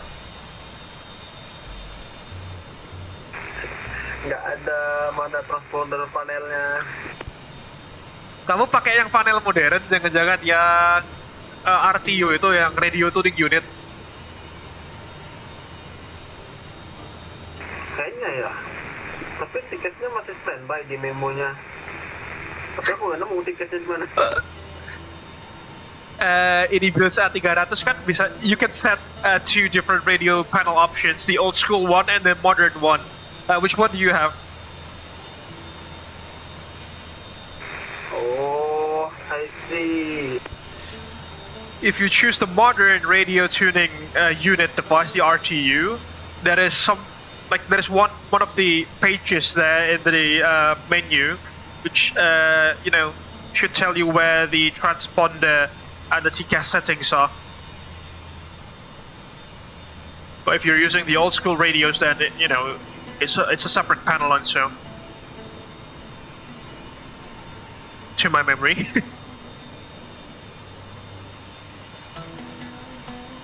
Take a look at the views, folks. That's just quite gorgeous, isn't it? Hi Elise, how are things going on in the cabin? I am checking now and will report back shortly. Roger. Roger.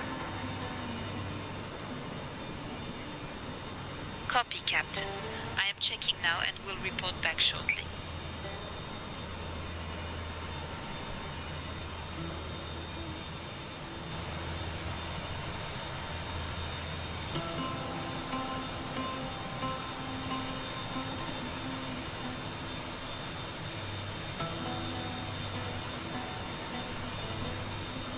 Well, let's see, okay. Yeah, I see, I found it. You good, Aman? Aman. Roger that.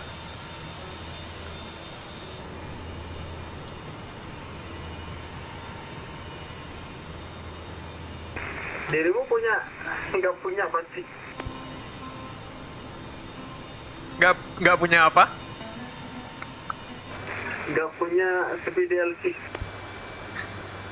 Apa itu CPDLC, Pak? Tolong inilah, tolong kasihan lah Pak sama saya lah Pak.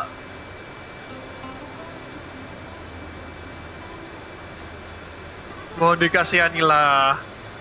Ini aja FMS-nya retrofitan loh.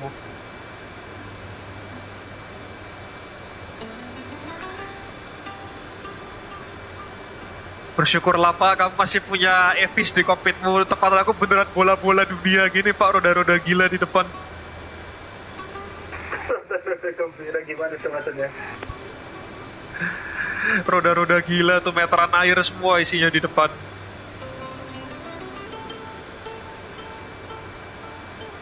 Tapi makin lama teknologi tuh makin ribet tuh. Jadi makin pintar orangnya. Iya, kompleksitinya naik kan makin kesini.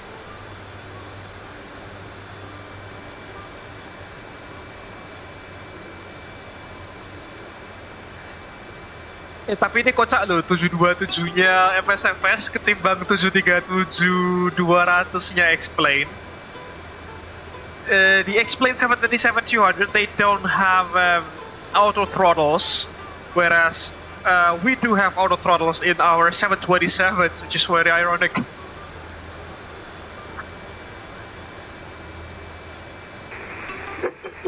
Berarti lebih karam. Iya, lebih karam itu 737-nya X-Plane. 737-200 ya, yang Jurassic.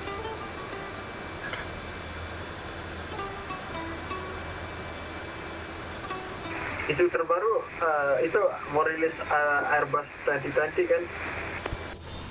Yoi, the Synaptic Sim 220. Been looking for that aircraft for like 4 years or something. Throttle-nya gimana sih? Dia pakai desain apa kayak throttle Boeing? Gak tahu, kayak itu kan aslinya Bombardier ya. Pesawatnya Bombardier itu. Kayaknya seru dong. Mode Airbus tapi throttle-nya manual. Mungkin gitu ya, mungkin dia yang aku tahu dia side stick like an Airbus. It has a side stick like an Airbus, but I don't know if the throttle is quite similar to a Boeing, considering that it was originally designed by Bombardier, which is a North American manufacturer in Canada. Let's see.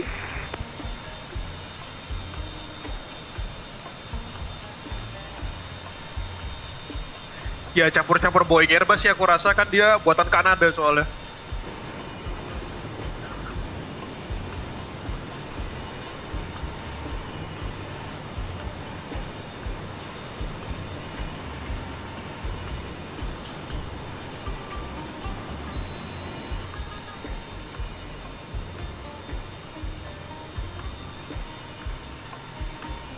Alright, let's do some short reading for our arrival later on. We'll be taking the Martin 3 mic arrival into runway 27. Ini storyku mengenaskan loh. Bisa berapa kayak astagfirullah? Aku aja 100 giga aja ini loh, usahain kosong gitu. Ini yang MSFS semua isinya. Astaga.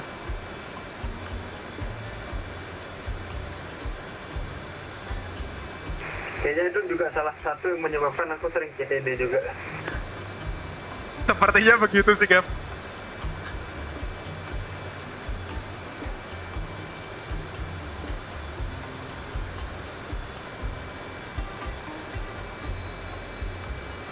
Road tax is the IAF.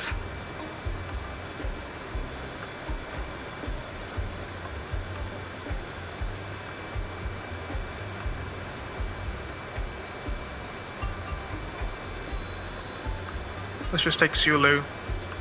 Let's Zulu to runway 27 and then the road tax transition.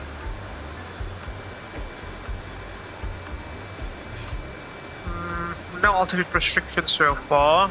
It's just level 100 by Martin. transition level set by ATC. Airport elevation is 100 feet above the sea level, not high actually. Limit of ATC competence, interesting.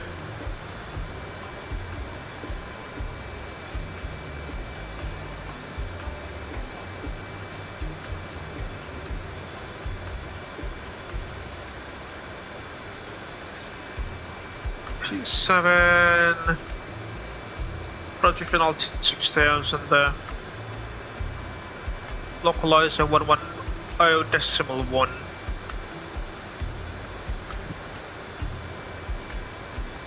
Ini BTW kita main ke pabriknya CN loh, Cap. Pabriknya CN yang di Spanyol. Kenapa? Destinasi kita itu pabriknya CASA.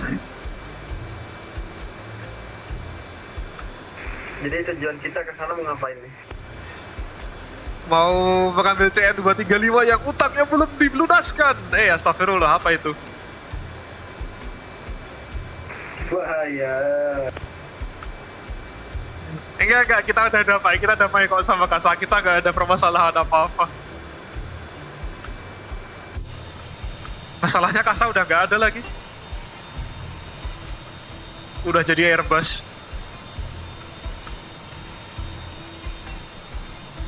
Jadi Airbus. Bukan ABA ya, beda itu. Airbus. Oh gitu ya, siap-siap.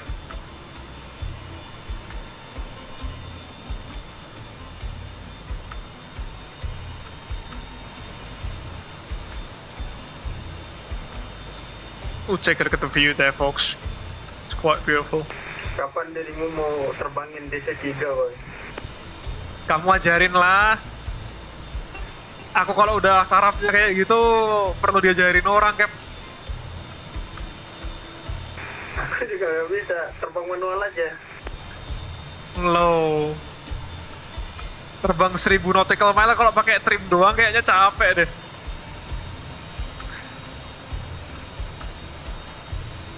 Terbang di Australia kan banyak tuh jejak-jejak sejarah DC-3 di sana. Jejak-jejak kekaraman lo ya. Take a look at that view, folks. That's just beautiful.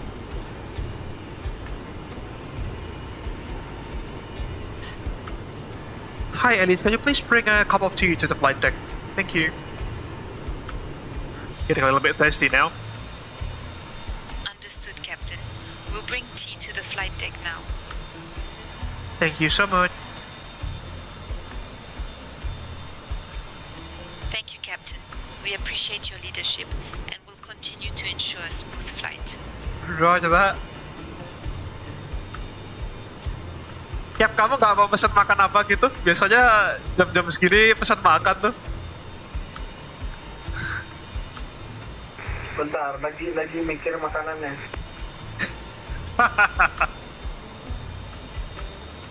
Biasanya ada apel hijaunya lo ya.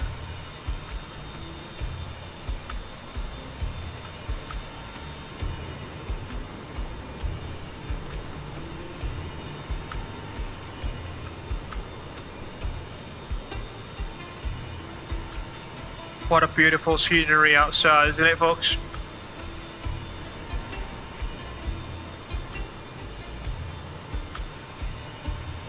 Alright, we should be crossing to the Algerian border momentarily. We're flying next towards... Oh, sorry, we'll be flying right off Algiers by the looks of it. In about half an hour or so.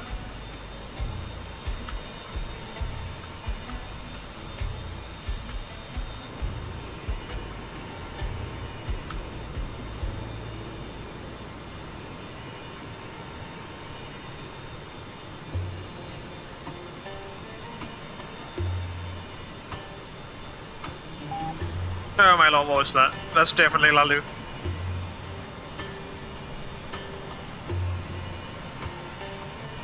At Lalu, Hamad Al-Hadid, What's a lele? 557, Yeah, right. consider it done. Your pete lele kraske boomen with green apple juice and yogurt from the Midland. will be ready in no time. What is a pecel khas Kebumen, Pak Lalu? I've never heard about it before.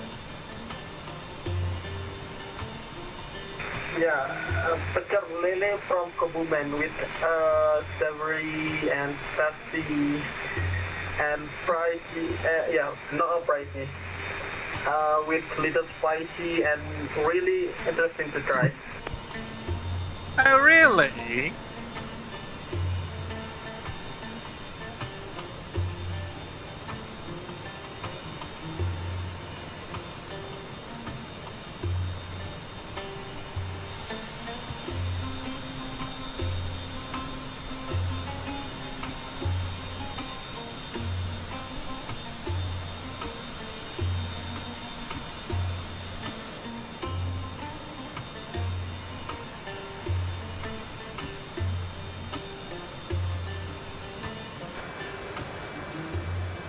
Zero cruising.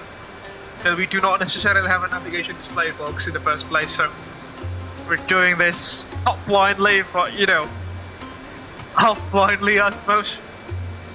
Because we are so used to having a navigation display in, you know, more modern aircrafts, which is usually somewhere around here. But you know, we're back with the more traditional instrumentation system.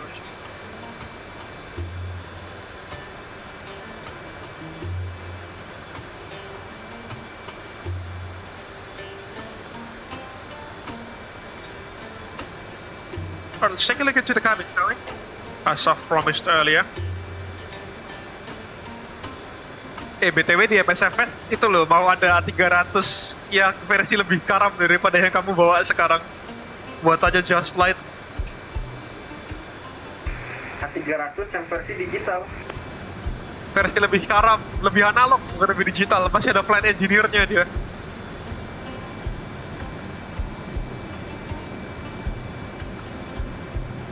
You know, it's a standard Abel Jets 7cc interior, as you can probably tell.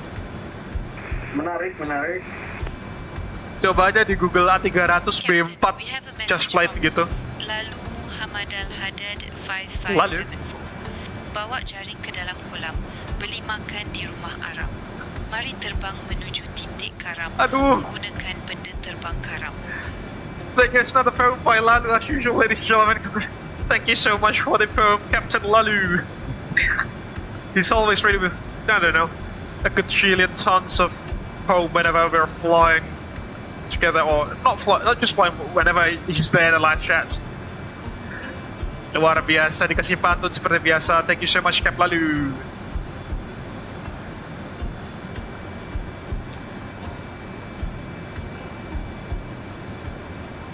So yeah, this is the business class section. As you can probably tell, the leg room is very generous back in the day. So as a seat cushion and body. Yeah, sambil karam. Can we get on with these? No, we can't. That's the front lavatory. Forward lavatory. We've got the front galley as well. Really?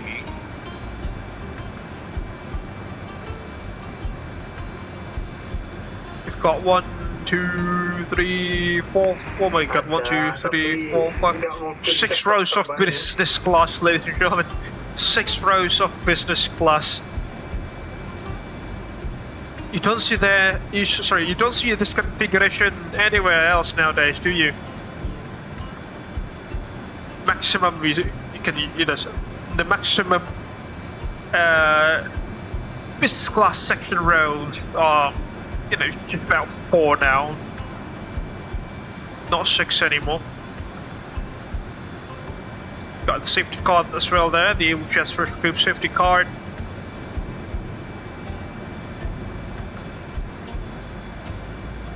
And as you can see there, the aisle, ladies and gentlemen, it's massive. It's massive. And then we head over to the economy class, coach class. And as you can probably tell, back in the days, the 1960s and the 1970s, the seat pitch is generous. You've even got ashtrays for each of the seats there, as you can see there. That is indeed interesting. And yeah, nothing has changed much on the seat back by the looks of it up to this day. Got the safety card, tray table, but you did not have on-seat IFEs, in-flight entertainment screens back in the day, obviously. Yeah, it's a standard 6 breast seating configuration, as you'd find on any single aisle mainline jetliners.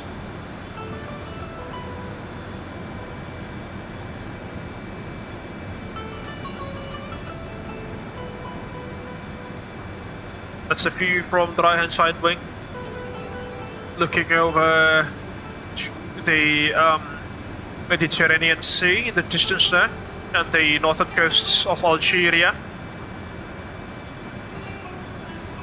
Quite neat.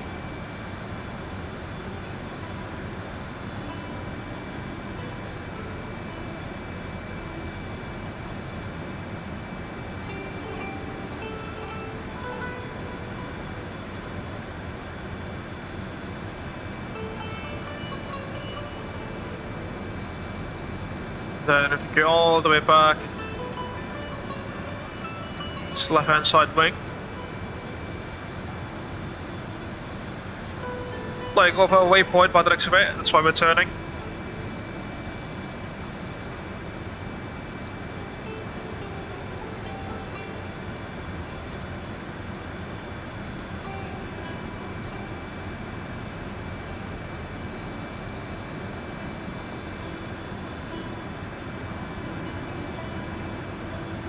This is the rear lavatory by the looks of it. I don't think it's modeled. Yeah, see there. The galley is massive, folks. The aft galley is just massive. But strangely enough, the access door is on the left-hand side here instead of the usual right-hand side aft galley. There goes the right-hand side JT-80, ladies and gentlemen. This would have been like one of the noisiest seats in the world, I suppose. And from the view, the view from this position kind of reminds me of the views you'd find on an DC-9 or an MD-82, MD-80 series, sorry. Kan testimoni DC-9 dong, kan kamu bisa bawa DC-9, lebih karam dari 300 itu. Lambat itu, nggak tahu sih.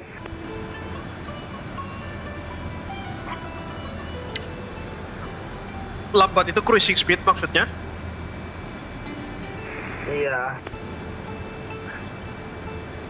Sistemnya gimana, Cap? Navigasi gitu? Apakah ada FMS atau INS gitu? 300 seingatku Garmin deh. DC-9, Cap? Oh ya, DC-9 Garmin mas. Ada Garmin ya gitu? Ya dipasangin. Retrofit lah ya berarti ya? Betul. Aku lagi nyari DC-10 tapi nggak ada DC-10 sini. Ada proyek DC-10 sih di MSFS, cuma nggak kelar-kelar sampai sekarang, nggak tahu developernya menghilang. Yang aerodynamics itu kan? Iya.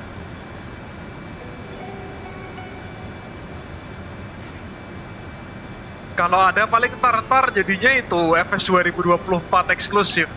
Gunanya kan? Kenapa, Cap? Kalau rilis aku mau coba banget DC-10 itu, karena dulu kan Indonesia salah satu pengguna DC-10. Betul. Ya, basically MD-11 tapi lebih ke Arab lah ya.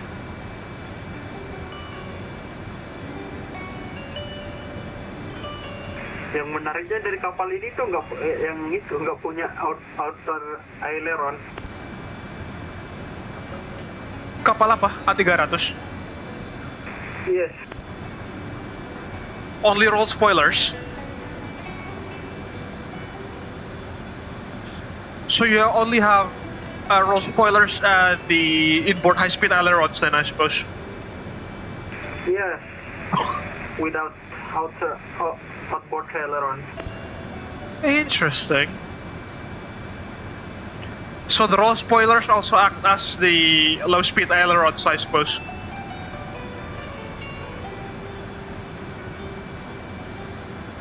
Interesting.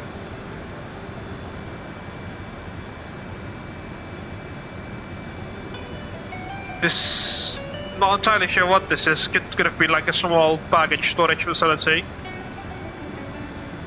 Could have been. Oh, okay. This is now the lavatory.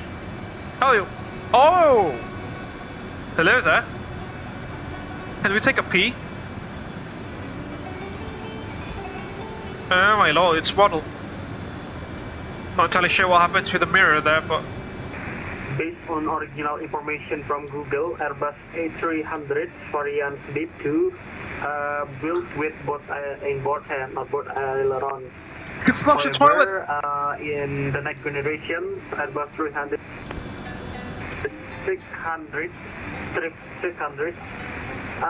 built without outboard ailerons. And why is that, Cap?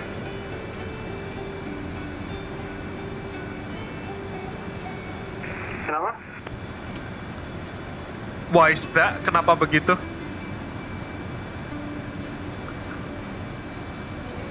I don't know. Based on Dominion ChatGPT, it said a control philosophy to eliminating, to reduce bending stress on the wingtips, and also high speed versus low speed. Okay, interesting. Menarik. Interesting design choices by Airbus there.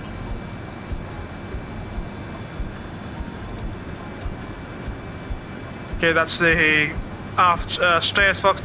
This is also the pressure pocket, water, folks. Reason is Beyond the stairs, you know, unpressurized. It's an unpressurized section of the fuselage.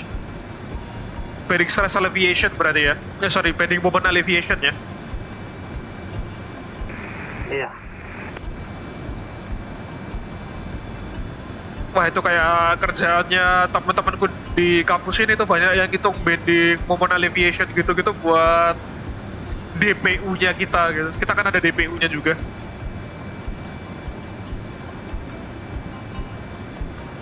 Jadimu mau ngembangin pesawat tanpa control surface nggak?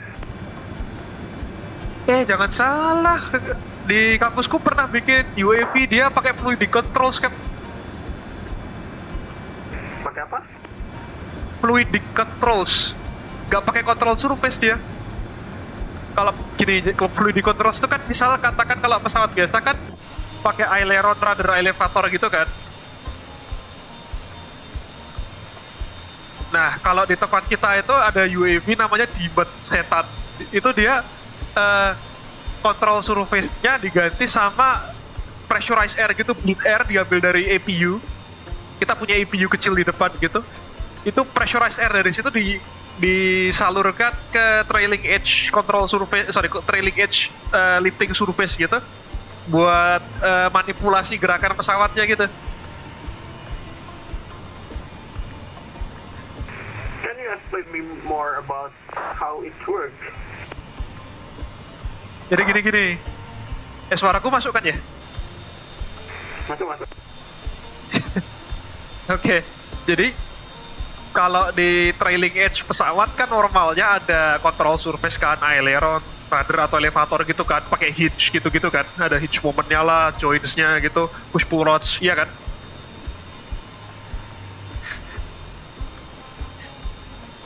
Iya. Nah, kalau di tempat kami, di drone kami namanya Demon drone itu, setan namanya.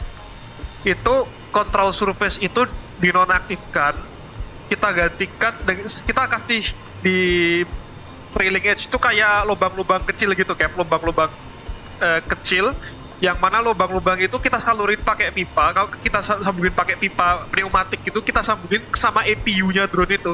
Jadi dari APU drone itu kita provide pressurized bleed air, pneumatic air gitu. Terus nanti kita get daripada pneumatik itu, pneumatic pressure itu kita itu siram, bukan kita siram ya. Kita keluarin lewat lubang-lubang yang ada di tempatnya control surface-nya itu. Jadi dia misalnya kalau kita keluarin udaranya di wingtip, ya dia bisa jadi kasih roll effect kayak aileron gitu. Kalau ngasihnya di tempatnya elevator atau elevon gitu, ya dia ngasih efek pitch moment gitu. Gimana sama performance roll authority-nya? Sama bagus apa gimana? 11-12 sih kalau buat normal maneuvering ya, rate 1 turns gitu, dia hampir gak ada bedanya sama normal control surface, normal control system. Interesting. Ini ada di Wikipedia kok, nih aku kasih ke kamu nih.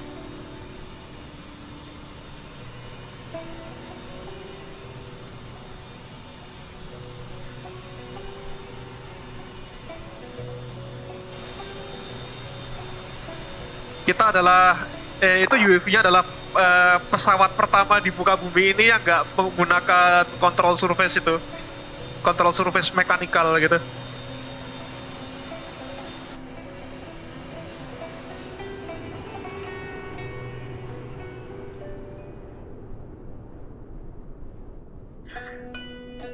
Tapi ini bukan wing warping ya, kalau operate flyer dan lain-lain kan pakai wing warping tuh zaman dulu. Tapi itu kan satu sayap dibekoin kan. Kalau ini enggak, sayapnya tetap nggak bengkok.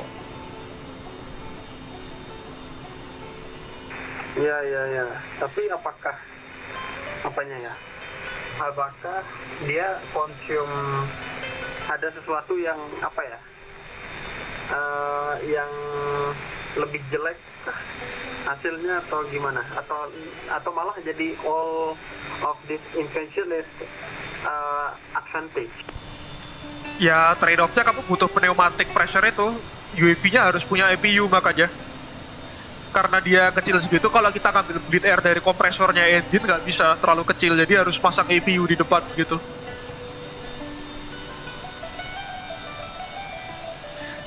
Dan APU-nya ini bukan buat powering listrik ya kan, kalau di pesawat komersial APU itu buat powering listrik lah, hidrolik gitu kan. Ini cuma solely purpose itu hanya untuk ngasih pneumatic pressure ke kontrol itunya, ke fluid controlnya itu.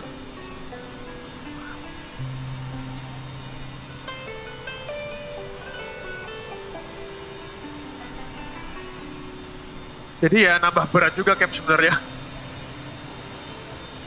Mengurangi berat hinge moment, mengurangi massa mechanical control sistemnya, tapi nambahin berat di APU-nya itu karena butuh sumber pneumatic pressure. Iya. Nah, cuma konfigurasi kayak gini itu dia bagus banget buat pesawat siluman, buat stealth aircraft. Karena kan kalau control surface klasik atau tradisional dia gerak kan dia bisa meningkatkan radar cross section pesawat kan. Nah kalau yang fluid control ini kan dia nggak pakai mechanical surface apapun. Dia cuma angin ditembuskan di atas permukaan atau di bawah permukaan sayap gitu, jadinya nggak akan kedeteksi di radar. Ya benar-benar. Itu chief engineer-nya dosen pembimbingku itu. Ada video flight testingnya di YouTube. Ada orang botaknya nggak di situ? Ada nggak orangnya yang botak di situ? Ada. Ada botak tinggi kan? Iya. Itu dosen dosen pembimbing saya.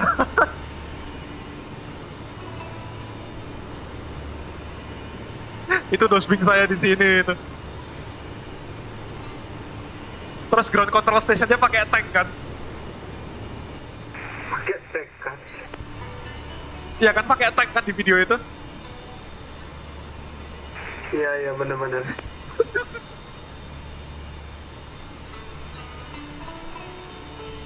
Itu dulu diceritain katanya, jadi timnya BAE System itu panik kalau drone-nya, takutnya kalau jatuh kenapa-napa kena krunya di darat kan mati takutnya, jadinya mereka sampai harus nyewa tank gitu biar biar pura-puranya aman gitulah. Padahal kocaknya Dosbiku sendiri dia akhirnya di luar waktu test flight itu, malah engineer BAE Systemnya yang di dalam tank itu. Iya.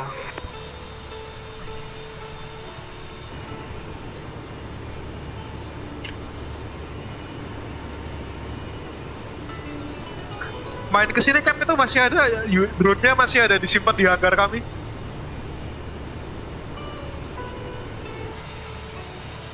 We should be flying next to Algiers momentarily.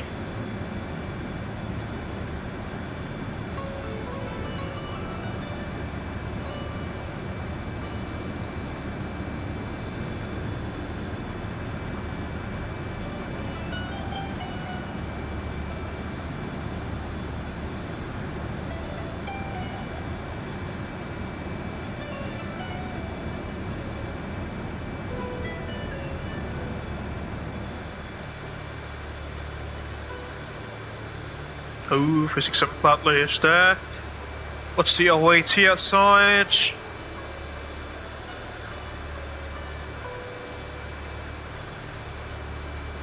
Where's the OAT gauge? Yeah, minus 45 degrees Celsius. Yeah, might as well turn on the engine anti-ice.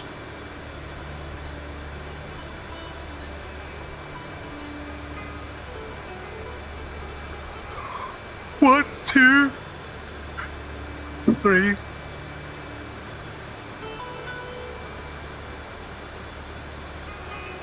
Here we go.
Right, we are heading straight towards Algiers now.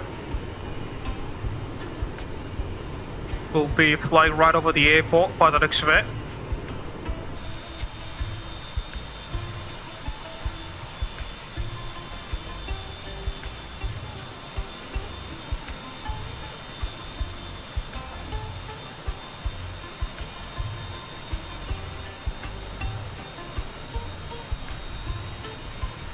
Got some high terrain down the port side of the aircraft.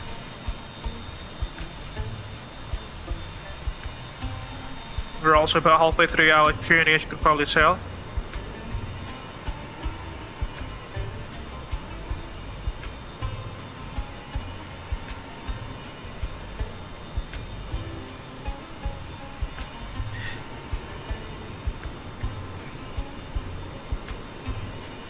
Yeah.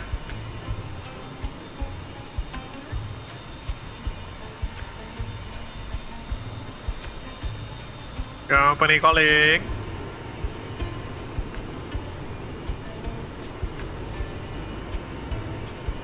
Go ahead, company. Pesawatmu ada toiletnya nggak, Pak?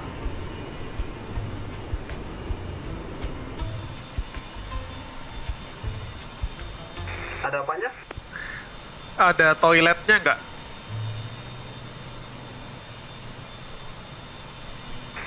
Bentar, aku belum main ke belakang. Baiklah.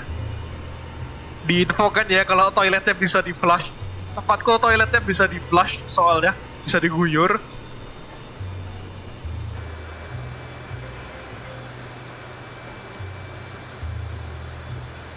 Nabor. Nggak bisa dibuka nih. Bukan tempat aku bisa diguyur, Pak. Soalnya aku penasaran di tempatmu bisa diguyur atau enggak toiletnya.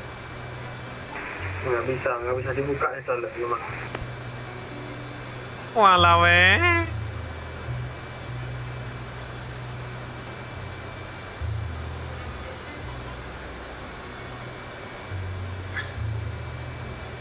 Gak apa-apa, Cap, tapi pesawatmu lebih hemat bensin daripada aku. Masa rute jaraknya 1000 mile kayak gini, tangki bensinku keisi 80%, Cap. Penumpangnya berapa dong itu? Aku ngisi 126 orang doang. Dan itu udah kelimit di maksimum take off weight. Tadi aku take off hampir M-TOW soalnya. Bahaya. Right, we'll be flying right over Algiers momentarily. Now to go before we arrive into Trijet, Bang, Trijet.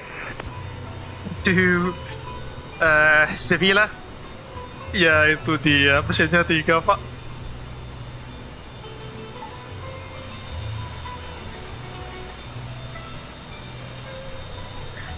Dan keren loh, waktu take off mengeluarkan asap hitam.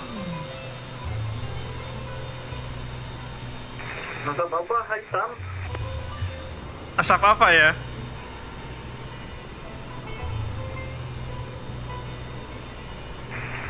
Aku mendengar kata-kata HTM. HTM tuh ini loh, kalau harga tiket masuk tuh kalau kamu mau ke event apa ke konser.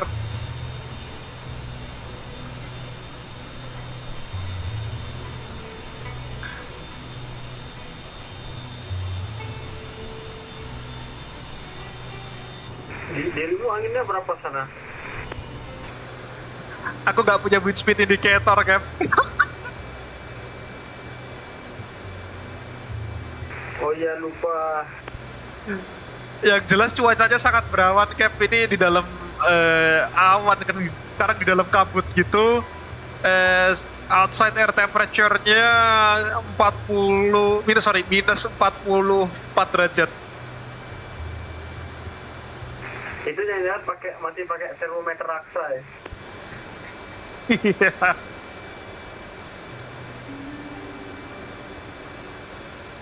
Coba cek di luarnya, Bang. Siapa tahu ada air raksa jadi seperti termometer.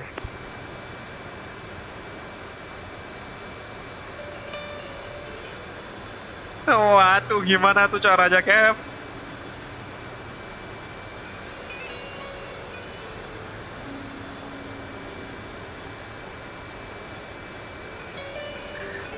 Aku nggak tahu ground speedku berapa. Aku taunya true airspeed sih, true airspeedku 471. Ground speedmu nggak tahu juga kan? Nggak ada aku cuma punya indicated airspeed indikator, true airspeed indikator sama ground speed. Asumsi kalau cuacanya nggak ada angin sama sekali ya true airspeed sama dengan ground speed, tapi ini kan mesti ada angin dia. Berarti lebih canggih VATSIM radar. Betul sekali. Right, we've just passed over Algiers. Di VATSIM radar sekitar 440 gitu, 40-an. Oh, berarti dapat headwind sekitar 30 knot.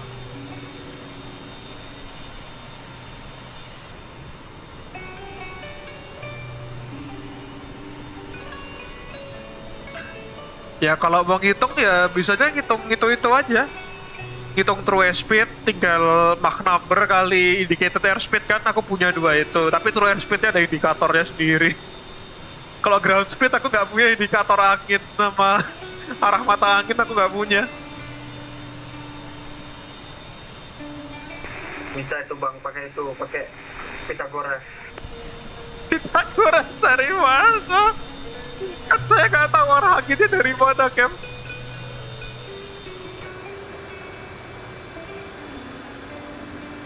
Lebih ini ya, nggak tahu sih arah anginnya dari mana. Tapi buat ngebaca ground speed bisa pakai Pythagoras kayaknya.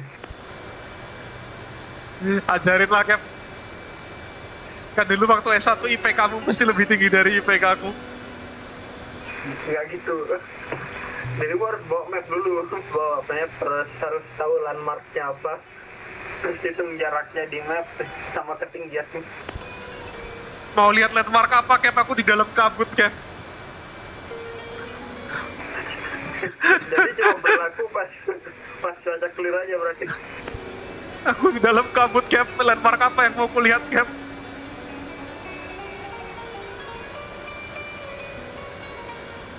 After flying inside a fog now, what landmark can we actually see? Di zaman GPS satelit belum ada apa-apa. Oh my lord. Set this for our rifle. Yeah, let's shoot a little bit, set up our rifle here in our universal FMS. Get your flight plan. BTW kita landing di runway berapa? 27 sepertinya, Cap. Berapa? 27? Iya kan, 27 kan?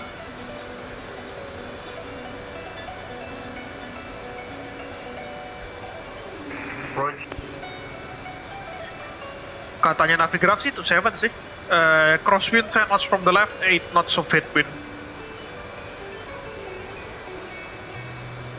Oke, aku bisa ILS. Ya, kalau ALS pun saya juga bisa, Cap. Yeah, the star's gonna be the Martin 3 mic.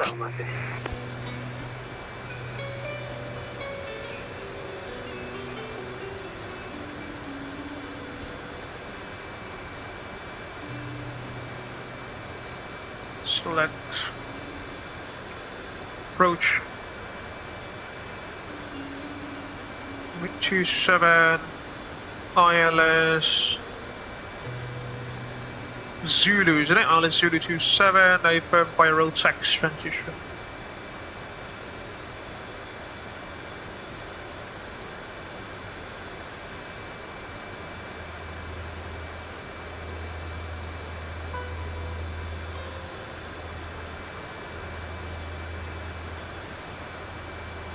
Yeah, that should do.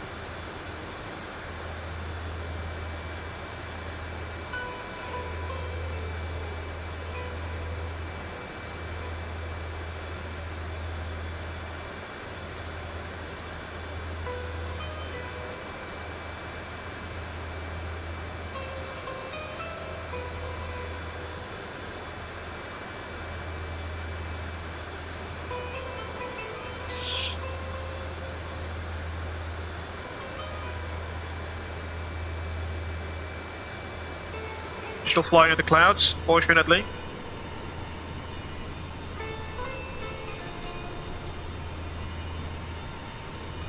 Untuk arrival-nya nanti, Cap, aku pakainya Martin 3 mic arrival, ILS Zulu runway 27, road tax transition. Roger, sama. Roger that. Nggak arnep soalnya pesawatku nggak bisa arnep.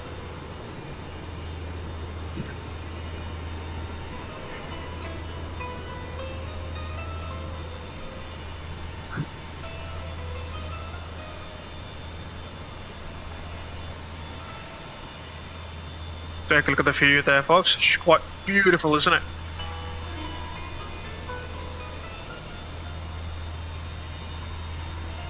It's just flew past Algiers.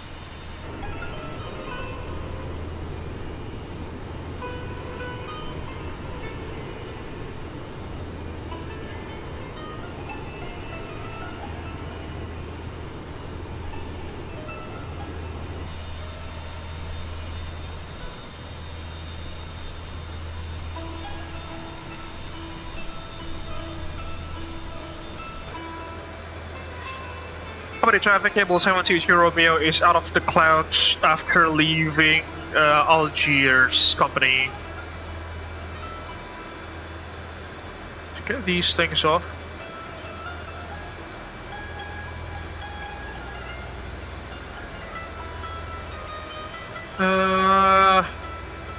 For our arrival later on, the localizer frequency will be at 101 Indigo 0 Victor 1101 both sides.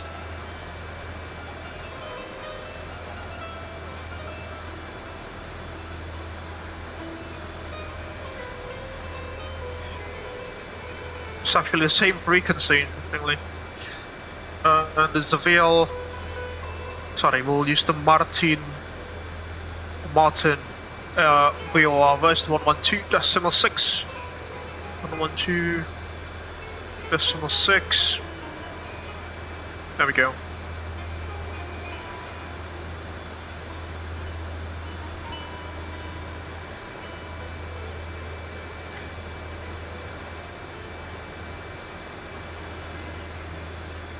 Alright, our flight engineers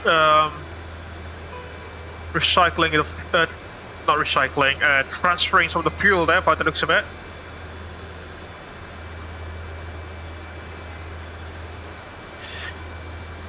Well, it's also interesting to see that the fuel gauge, everything, is in pounds, is in imperial unit.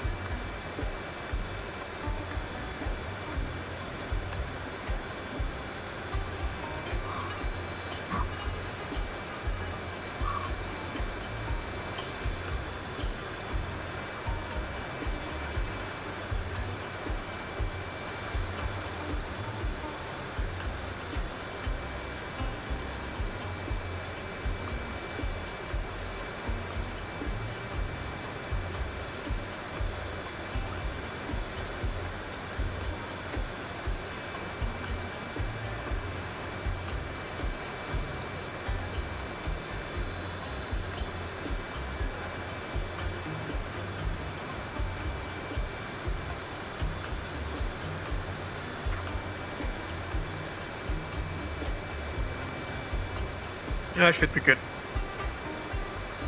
Let's calculate our TOD code with our paper back.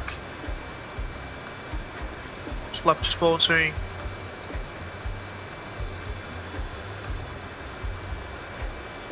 VRF 126 though, interestingly. Targets. Platform Malta, sorry, the transition level, let's say 6,500.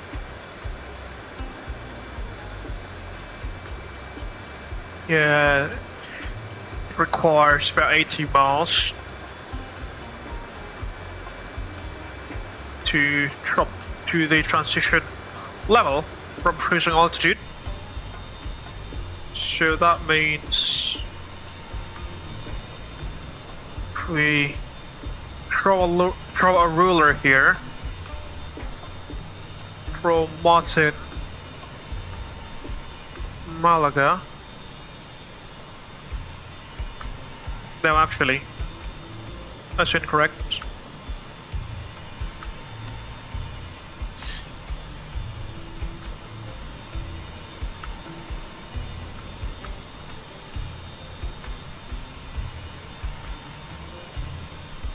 Platform altitude is at 1,500 there.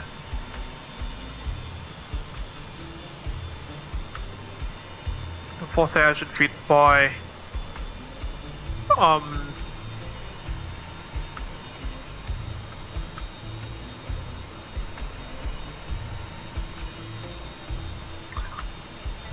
by 20 DME by the expects. From Seville,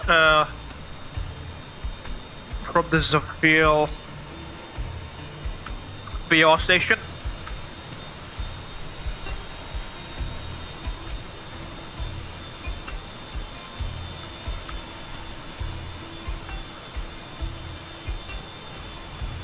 To 10 knots at the beginning of the final transmission block ILS course when the aircraft is located within 20 threshold.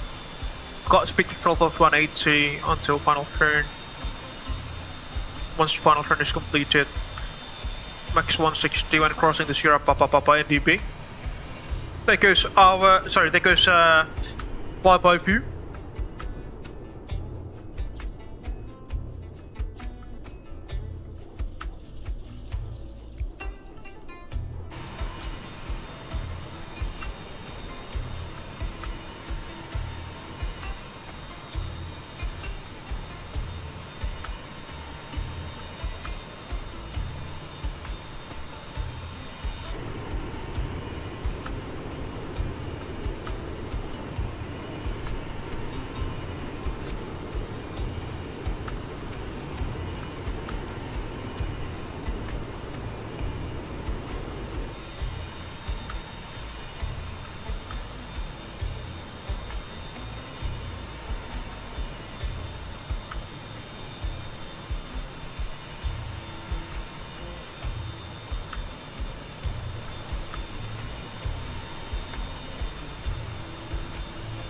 So let's assume that we shall achieve 6 steps with 500 somewhere around there. Sorry, not there. Here would be more proper, I suppose. Here, there we go. 80 miles.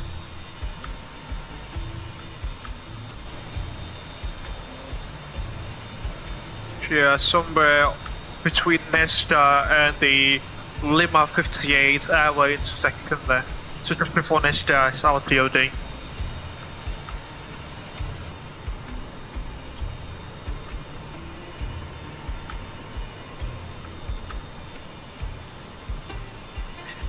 Yap, pesawatmu bisa ngitung TOD nggak? Top of descent.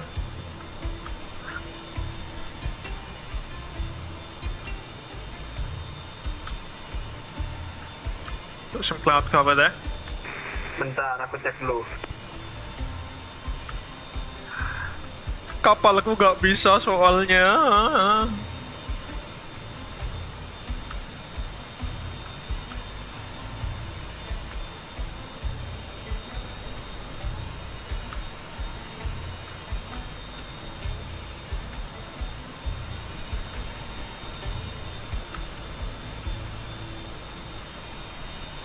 Di FMC sih nggak ada tulisan TD ya.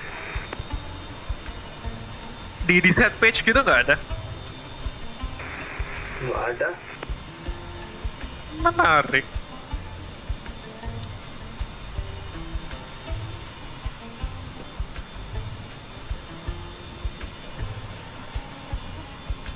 Udah pakai Pythagoras saja.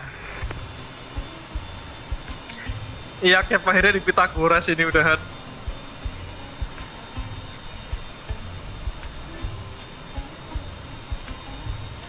Use the Pythagoras theorem to calculate how some of this. Lo.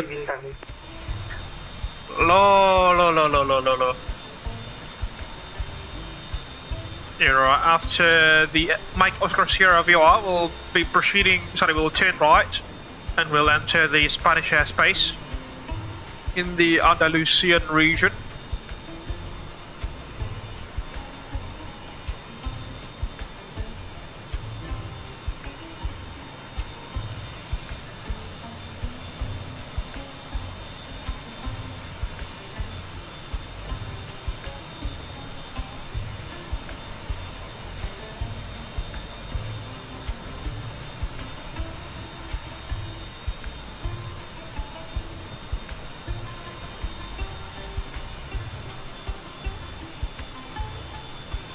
Folks, I need to go to the loo for about 30 seconds. I should feel if there's anything that goes out of the ordinary, please do let me know in the live chat. I'll be,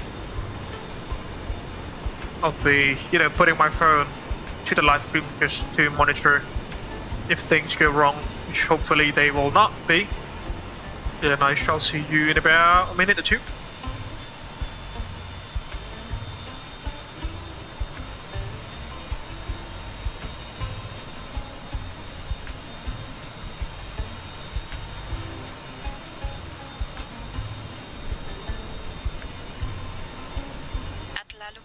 Al-Haddad 5 Fairfair 74. Your chocolate pudding with vanilla sauce mayonnaise is served.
Alright folks, I'm back in the flight deck. Thank you very much for your patience with the AFK sign.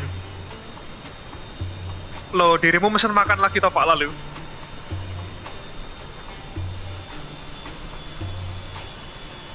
Kenapa? Dirimu mesen makan lagi? Gimana gimana? Ya itu dirimu mesen makan lagi toh di live chat. Ya aku pesen makan, butuh yang manis-manis. Oh gitu, yang manis-manis apa yang hitam-hitam Pak? Manis lah. Oh gitu ya.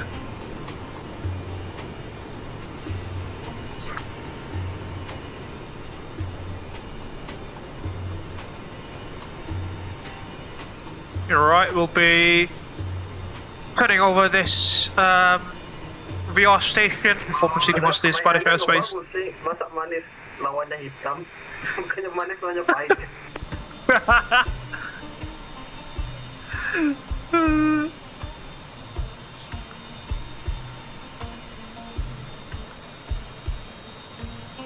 Almost 3 hours into the stream now.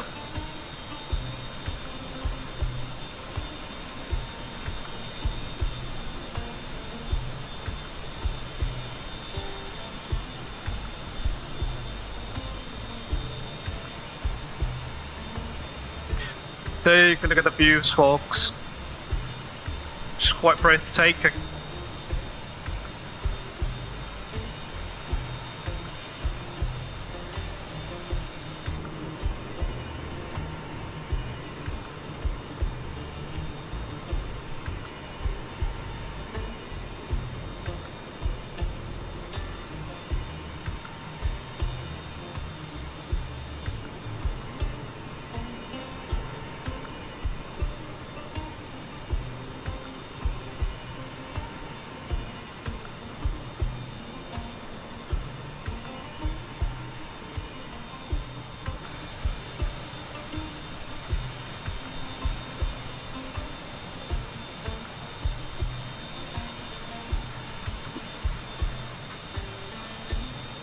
Sorry.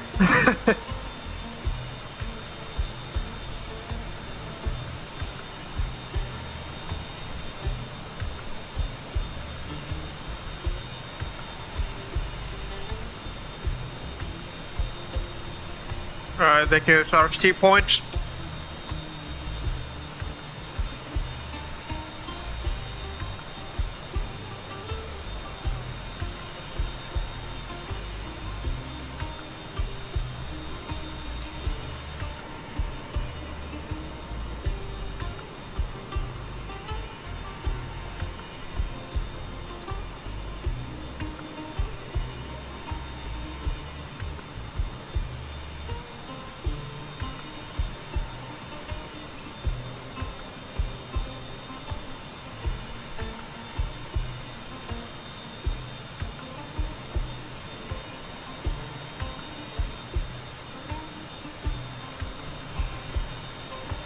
So you can look at that view. Screenshots time!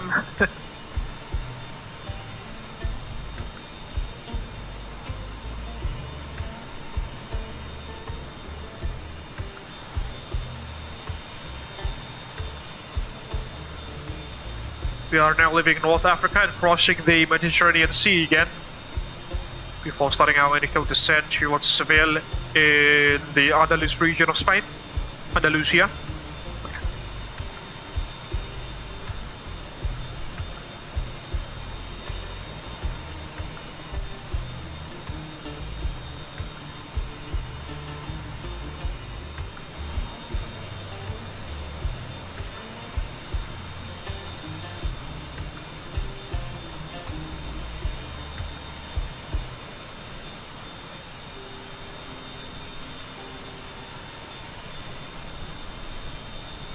Remember folks, our top of descent is just, you know, slightly before waypoint Nesda. And let's put the aircraft course for a moment. Sorry, let's set up the approach courses for our approach later on. So, are on nav. The final approach course will be at, on the QDM, is at 271 degrees, let's put that in. 271 once and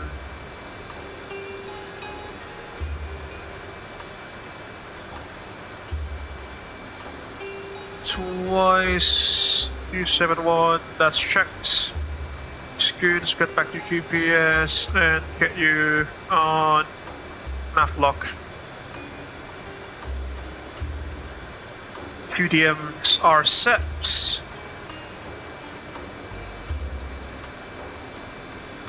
And we've got the localizer frequencies there. Once and twice on the standby. Standby section of the radio panels, nav radio panels.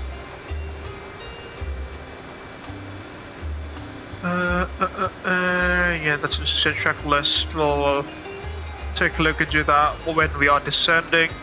The by the looks of it, this descent checklist is not commenced prior to a descent like in a Boeing. But, you know, it's done when we are actually descending. Speaking of which, I think it's time for us to do the arrival briefing, shall we? It's about, you know... No, not really, we're still quite far off. We'll start our initial descent.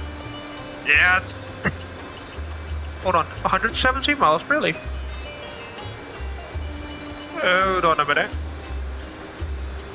Yeah, we'll start our descent briefing over Almeria there.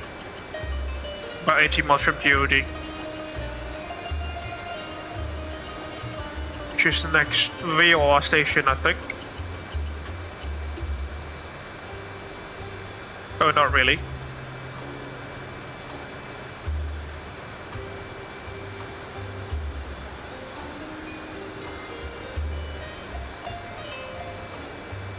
Total air temperature is at about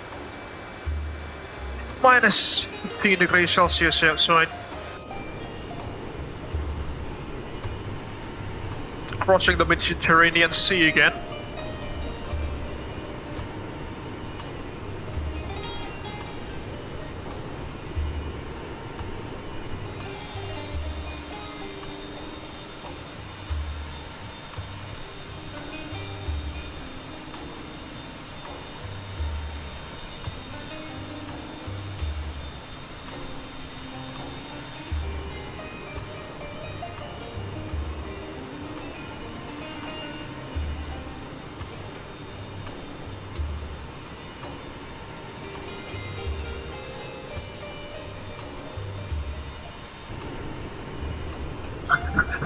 Pak, itu ada ATC nggak sih, Pak?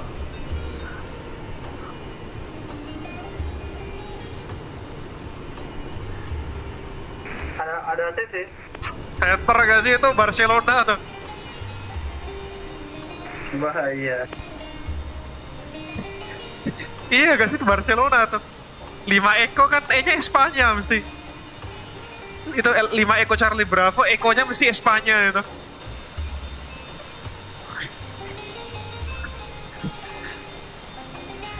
Barcelona radar is online, ladies and gentlemen. Barcelona control. Oh, but they are not covering our airspace by the looks of it. Tapi outside our coverage here. No, they are only covering Barcelona, Alicante, and the Balearic Islands by the looks of it.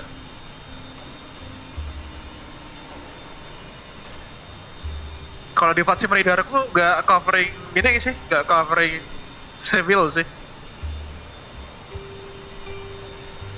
Baguslah, aku lagi males. Apalagi bawa kapal karam, Cap.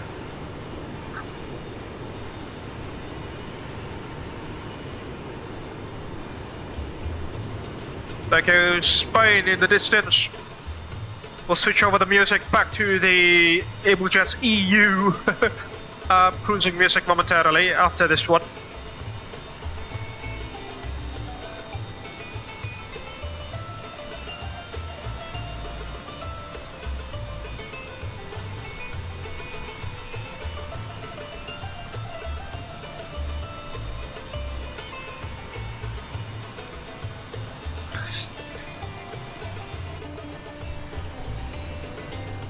At the flyby view to cross into the Spanish border, or Spanish airspace to be more precise.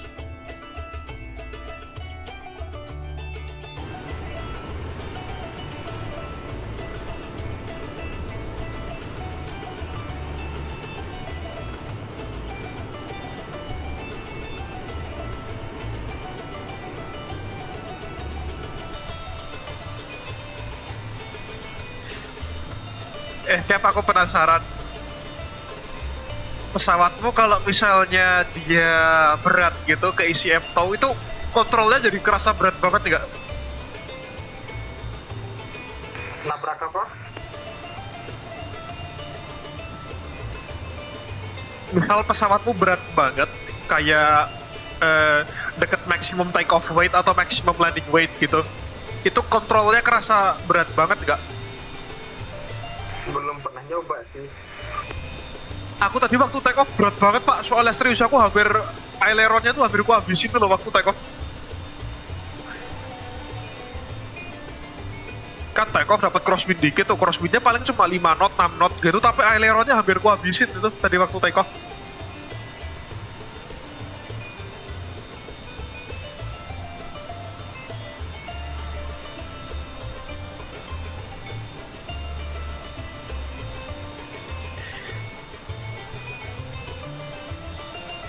Mungkin kontrol sistemnya masih karam sekali ya pesawat ini ya. Tapi nggak tahu deh, kayaknya 727 udah hydraulically powered kayak 737, nggak mechanical doang kayak DC-9 sama itu MD-80. Ya, mungkin ada apa ya bedanya. Oh, tapi berat banget aileronnya tadi waktu take off itu, hampir habis ininya. Travel joystick tuh hampir habis tuh loh. Pakai differential thrust ya? Mungkin ya.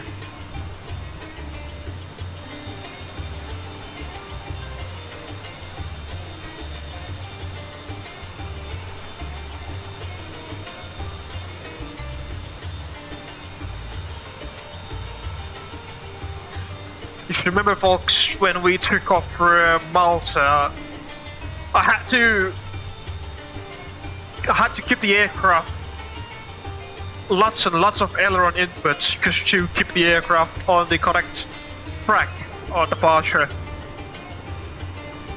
Not entirely sure, if that's realistic or not, but we were quite close to our maximum takeoff weight, so that might be the case. We were like about just 1 ton beneath our MTOW, so we were heavy.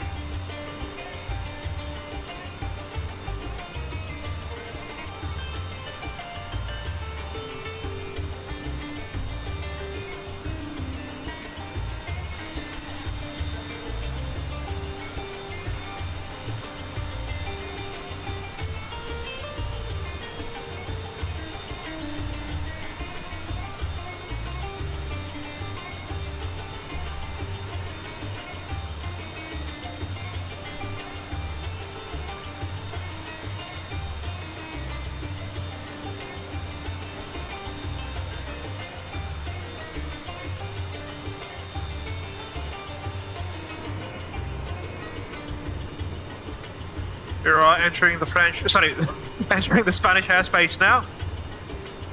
Let's change the playlist, shall we?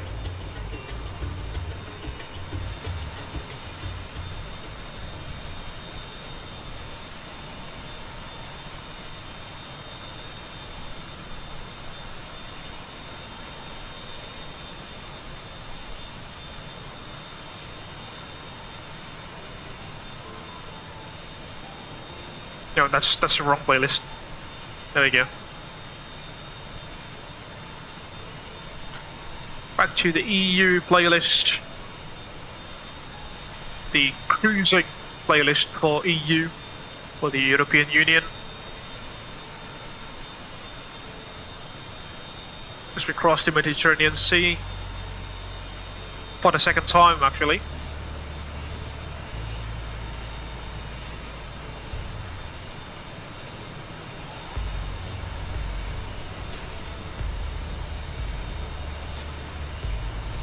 Now take a look at those VHF antennas, folks. They're quite tall, aren't they? Modern day antennas aren't those tall, to my memory. I think they've been like optimized in terms of the design to reduce drag. It's mainland Europe in the distance, that's Spain, you can probably see.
Clear skies all around us, as you can probably tell.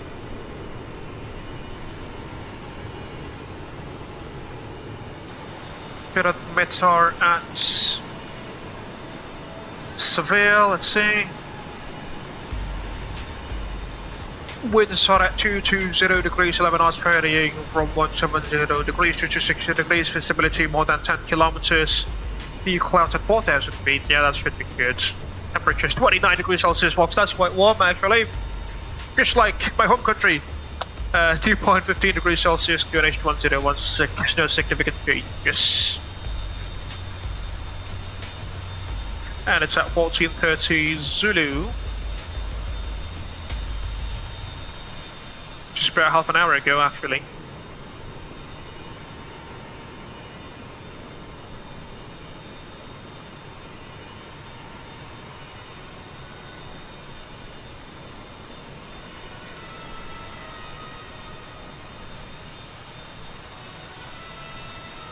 Once we fly over the next VR station, we'll start the arrival briefing. Approximately, because we don't have any precise DoD calculations with this aircraft. You just got to, you know, eyeball it.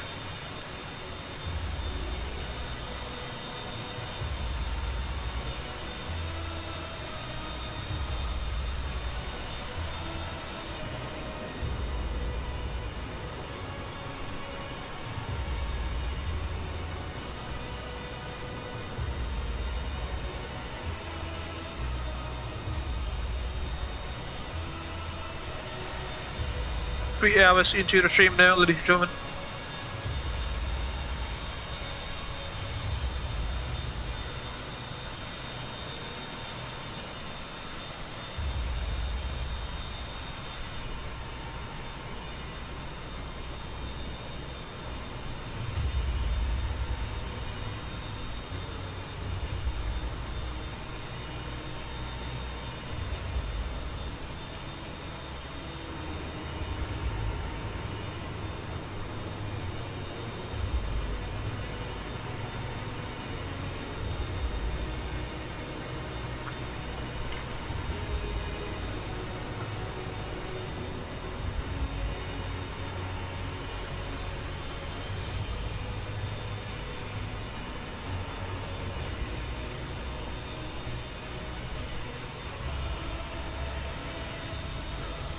Quite curious about the actual VR station that we are going to fly over. Is it like a city or Almeria? 114.1. There goes a city down there, you can probably tell.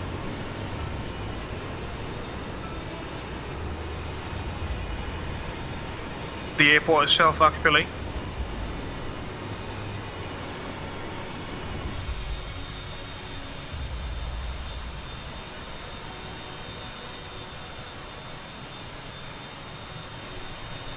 Yeah, right, there goes the steer point.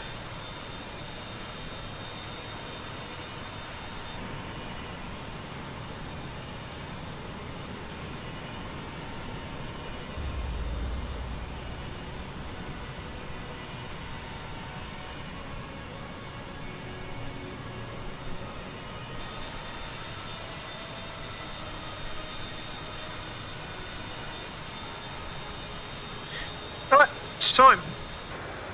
Cynthia, you have controls to airplane.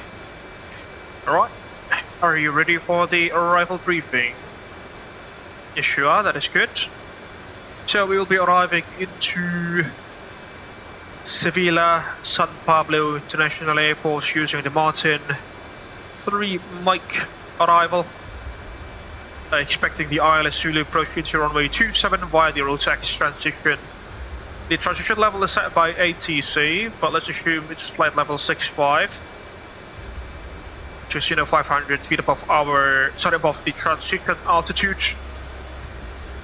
Speed restriction maximum 250 knots at or below flight level 120 actually, not below 10,000, so we gotta take a note of that. From the Martin VOR, we'll be leaving the VOR station at or above flight level 100. Descending to level 070 there, proceeding towards Delta 95 Romeo, 9.5 DME. Now it doesn't look like one, but it's about 12 DME from the Seville VOR station there. And then we'll proceed to 12 DME at 4,000 feet. Then the initial approach fix at road taxi shall be at about 3,000 feet there. We're not planning to hold, so we're just going to shoot the approach from road tax. That's the procedure if we are going to hold or take the other runway. the MSA, minimum safe altitude around the Seville VOR, it's 4,000 feet on the northern side of the aerodrome, and anywhere else it's basically 3,500 feet, as you can see. We are expecting the ILS to approach into runway 27. The localizer course will be at 110.1 MHz with a final approach course of 271 degrees, the QDM as well. The minimum decision altitude will be at about 1,400 feet there. The NDB by NDB data, just this one. The Sierra Papa NDB, that is.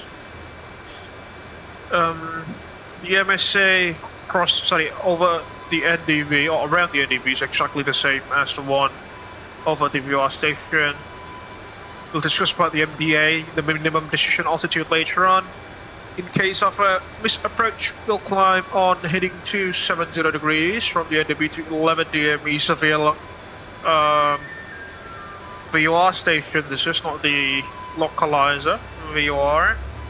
Gonna note that down, VOR, then 10 right to intercept and follow 13 DME arc. Okay, this is quite complex. 13 DME arc, Seville direct towards Nikal, and join holding at 4,000 feet. The transition level is set by ATC, but let's assume that to be 065, level 065, which is, 500 feet above the transition altitude there. There's a reminder here, the ILS GME reads your radar with 27 thresholds, visual segments surface will be penetrated. Back of the ADB station, where we shall be at about 1,373 feet. It's going to be a standard 3-degree glide slope angle all the way to the touchdown point, 3 degrees standard. We are a category Charlie aircraft this afternoon, which means the MDA for us will be 324 feet plus vaulting, makes it 364 feet. This is the usual above altitude that we had. And then the RVRs for the category Charlie aircraft in full, operational conditions for both the aircraft and the airport is 550 meters or greater. And it says 750 meters, but on the FD or AP or HUD, PTA is not used. We have the FD and AP, so we can use 550 meter, the 550 meter RVR. We are then to plan to vacate to, via exit Echo 2 or Echo 1. Okay, there are some no entry signs here, which is quite interesting. I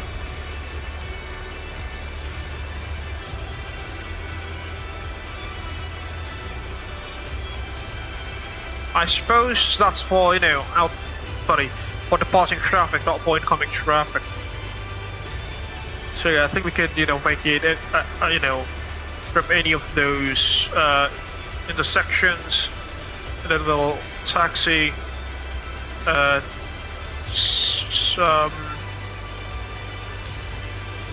perhaps take one of the remote stands for our arrival there, somewhere around here. Primary threats for us our view speeds for arrival. Let's check actually. Could be here. There we go. Landing. Flaps 40, set EPR 2.0 for go around. Our VRAF will be 126 knots with the VAP, the approach speed of 131 knots. Clean speeds for flap 0 is 200 knots. Flap 2 189, flap 5 at 159. Let's set those speeds up. There we go. Primary threats for us MDA. Okay, we only have a DH, a decision height. So let's set that up. DH 213 feet plus 40 makes it 253 feet. So somewhere around there. So let's go the other side. Somewhere over there.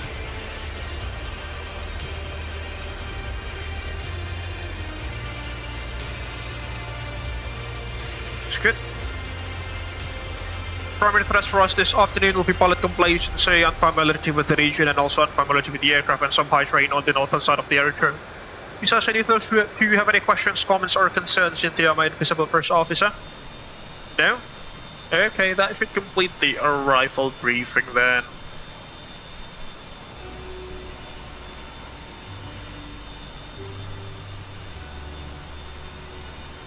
We'll be starting out this yeah, right about now, I suppose, approaching Nesta there. It's close to 6,500 feet.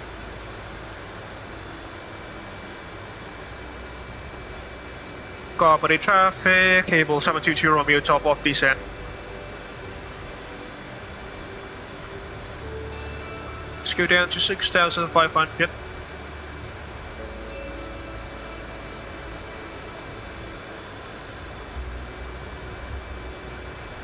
And then let's go to flight page.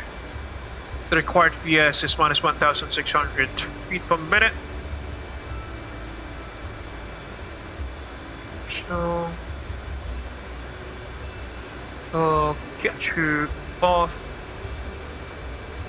and then carry on for at speed.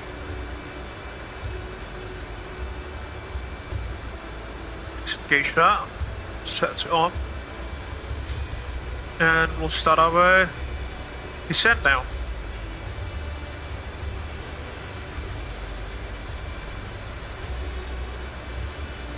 Or a throttle off.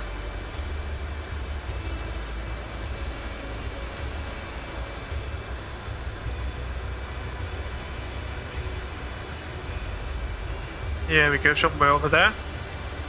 0.8 Mach on the descent.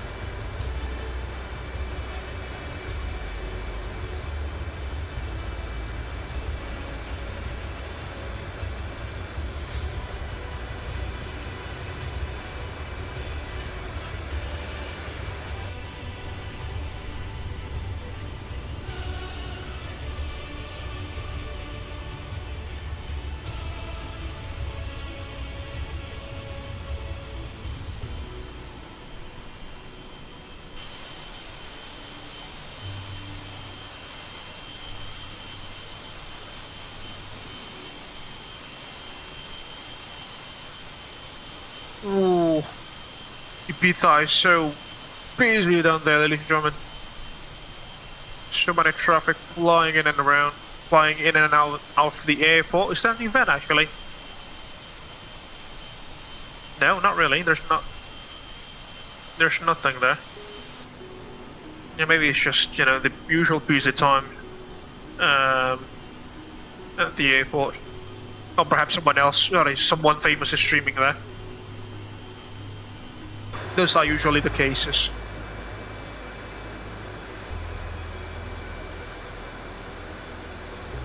Let's go slightly further down. Minus 2,000.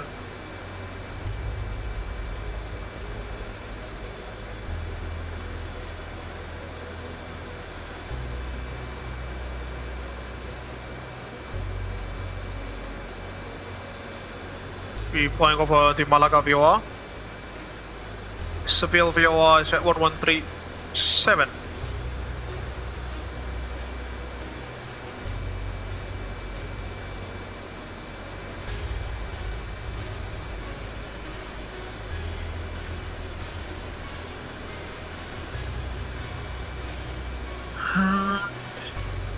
Martin VOR 1126.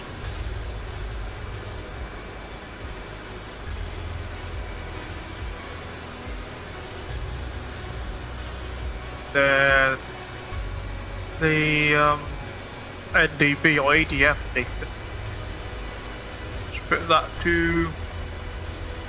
There's an there's an NDB station there, which is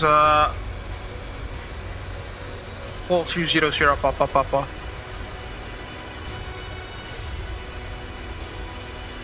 Four 20.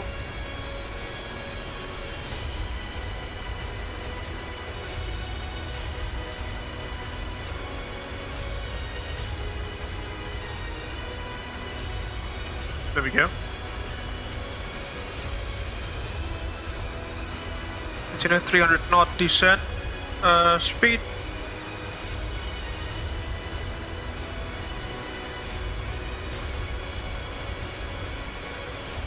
Descent checklist, please. Seatbelt, shoulder harness check. Seatbelts and no smoking will be turned on once we've passed 10,000 feet. So we'll pause the descent checklist at that point.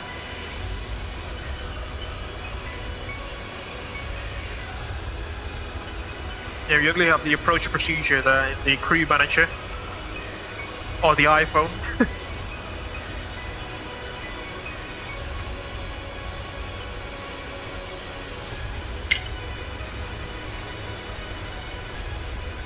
Let me shut the blinds a little bit. It's getting very bright outside. There we go.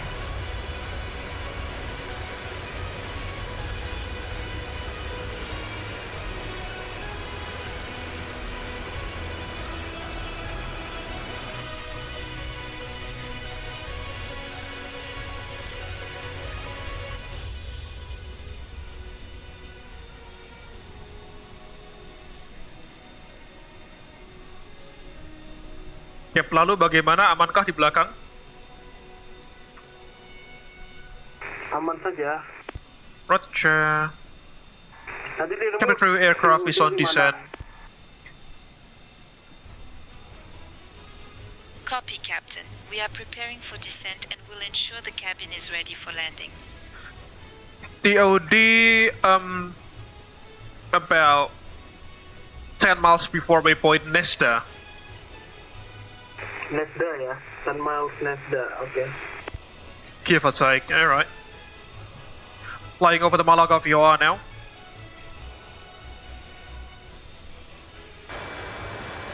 Getting a little bit slow. Remember, we don't have any auto throttles for our arrival.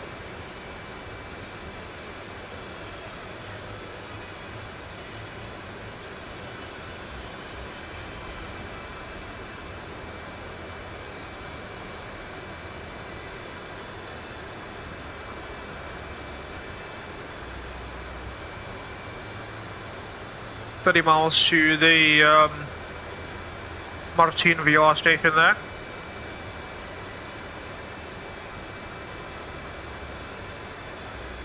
Let's go down even further.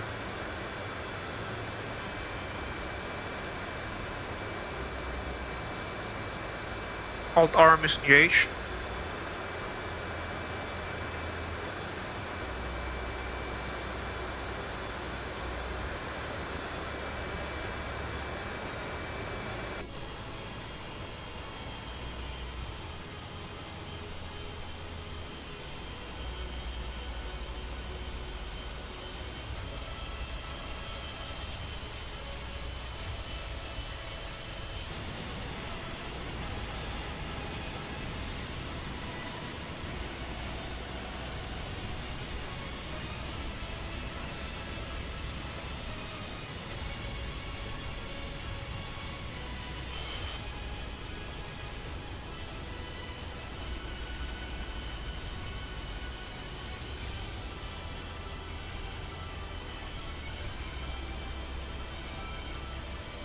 Thickest the mountains there, we've been talking for quite a while. Mountains surrounding the aerodrome. Although the airfield itself is, you know, it's basically at sea level at about 100 feet. MSL.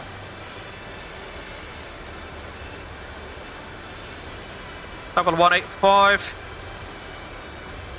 Descending to level 65 now.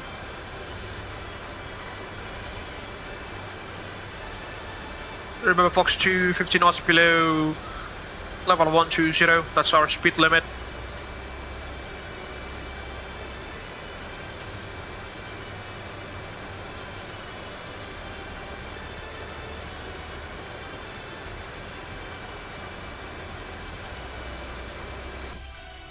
At the flyby view.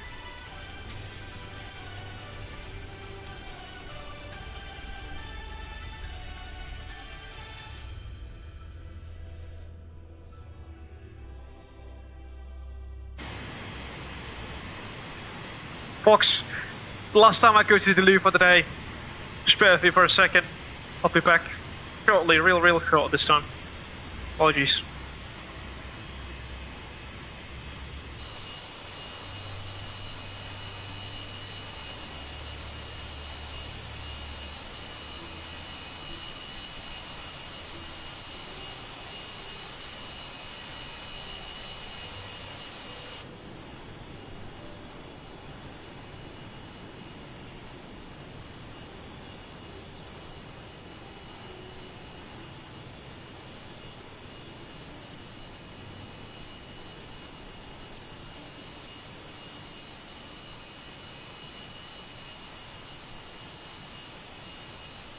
Yeah, right, I'm back.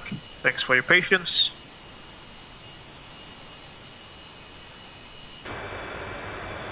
Going on 300 knots. Accelerate to 250. Right there, at level 120.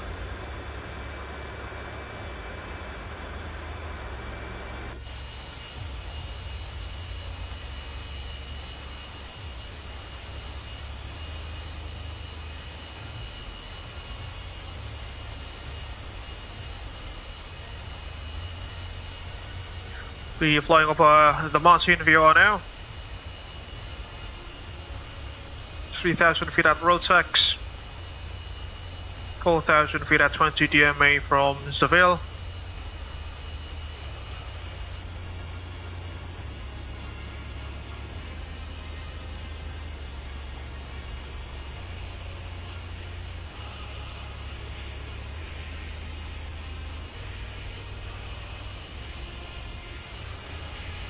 Go take a look at that view, by the way. It's quite beautiful.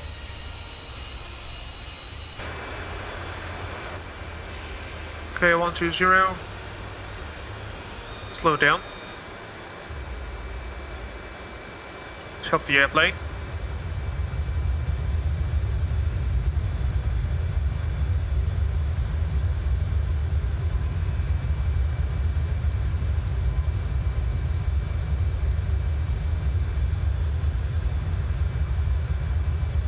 Make the center rate a little bit shallow.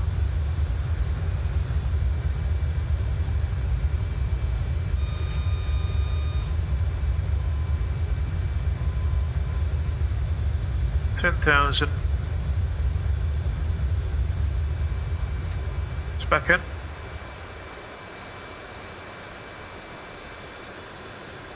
Let's pause the music for landing.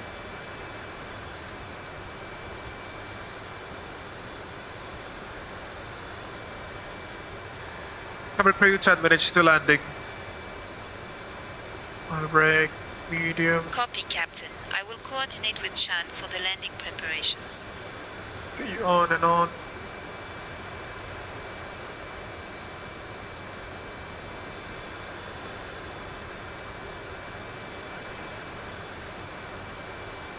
$22 miles towards the Seville VOR actually.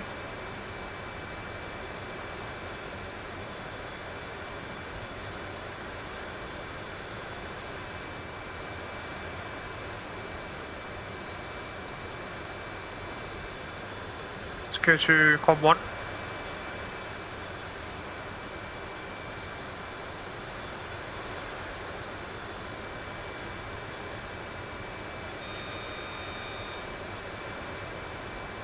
Let's go to clean speed.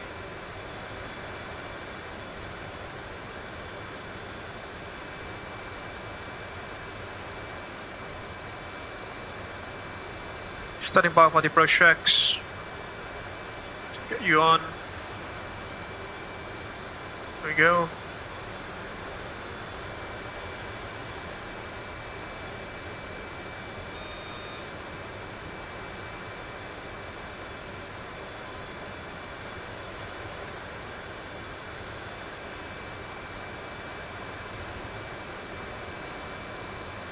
$16 miles to go.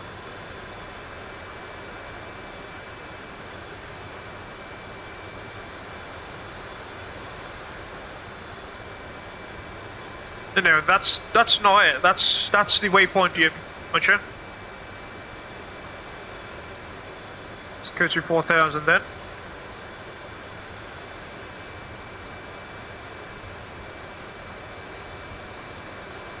$4,000 fees by 20 DME.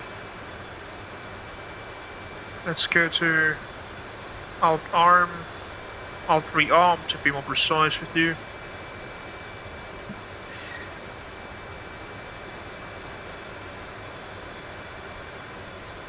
Okay, let's also remove my camera for landing to save our performance. Deactivate camera. There we go.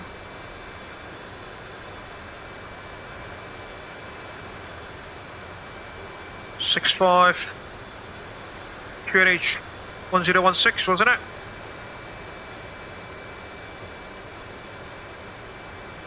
Yeah, 1015 now, Cav, okay. Passing 6,100 feet, tracked on 1, 2, 3. Studio approach checks, please. Approach checks. Nav, beacon, and logo lights set. Press checklist. Check gear levers, check. Altimeter 10,015 set. Landing data. VRF 130 is sorry, VRF 126, VRF 130. Landing sorry, EPR 2 set. Airspeed box set. Send checklist complete for the pilots.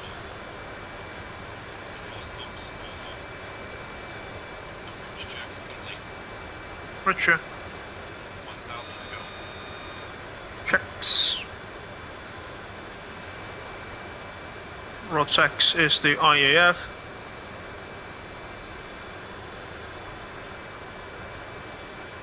Hold 4,000 until 12.5 DME.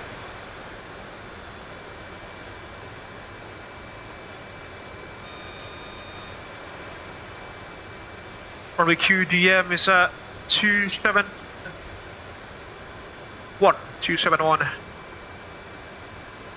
Yeah, somewhere over there.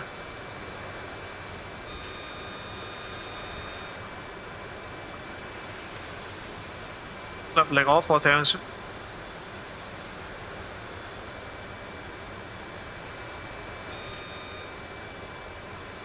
It's a very slippery aircraft, isn't it, the 727? We're not bleeding speed at all, as you can see there.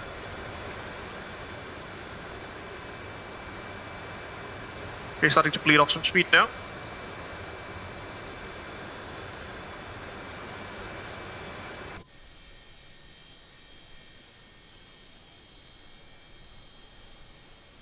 Some hilly terrain.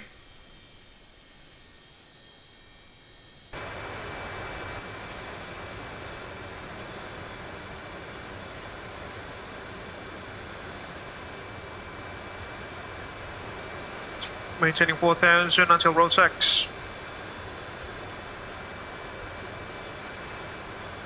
And then we'll switch to nav mode.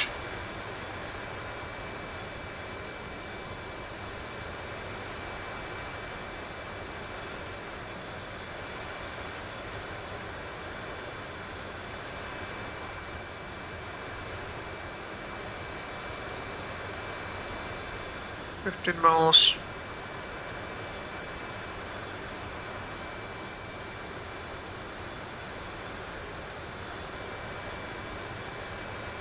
Let's go to 3,000. Bit paper now.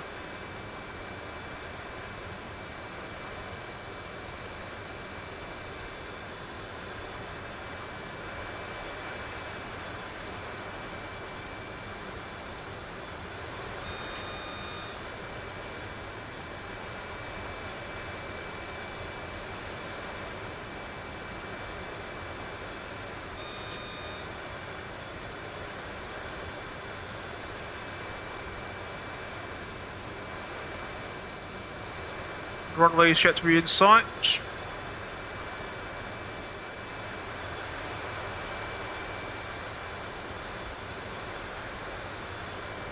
Last ones please, last ones be checked, last one.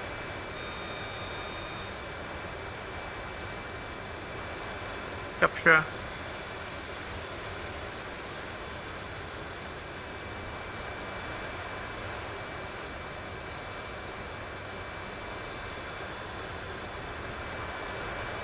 Are we on photogrammetry though? Just bear with me for a second. Yes, we are. Okay, should be good.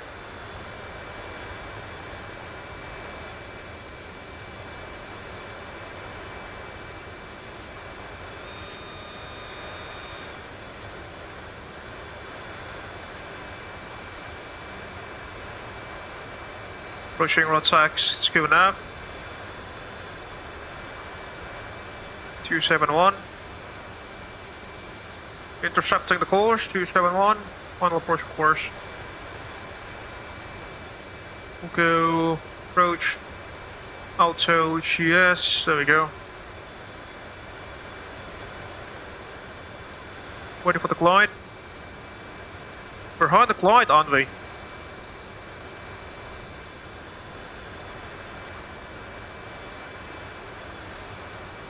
No. Oh lord, wrong frequency.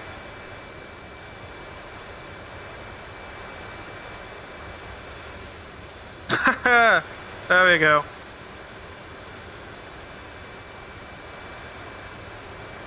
That's why.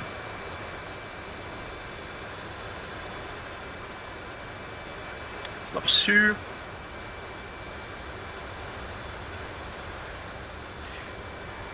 Captain crew, please take seats for landing. Copy, Captain. Not entirely sure where the ding dong is. Is prepared for landing. Roger, GS alive. 11 miles.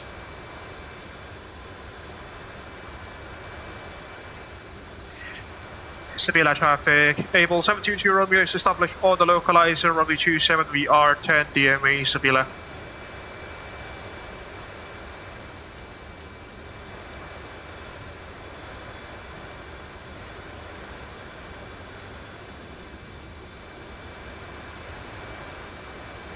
little bit wobbly, runway is inside.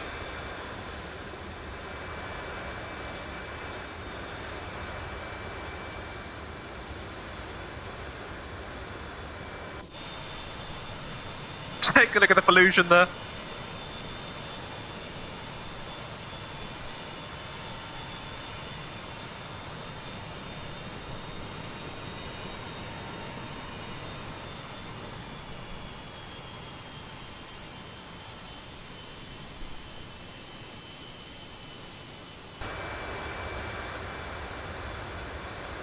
GS alive.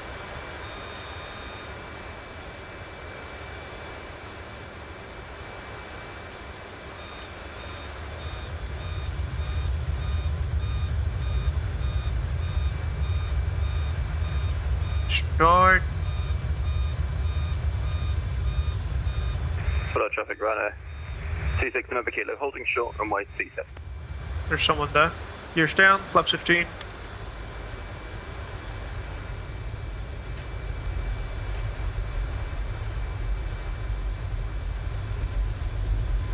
Six miles to go.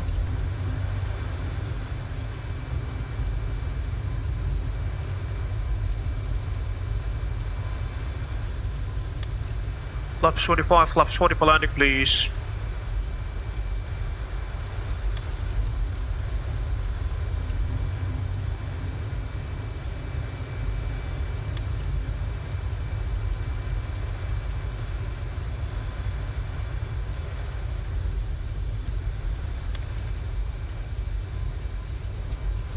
Landing checklist. Landing checks. Flaps full set. Ignition set to continuous. Anti-skid. Hydraulic fuel heats off. Landing checks complete. Landing checks complete.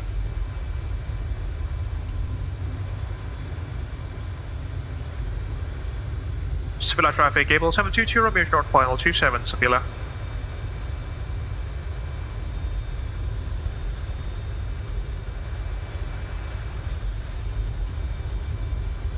Back on the glide.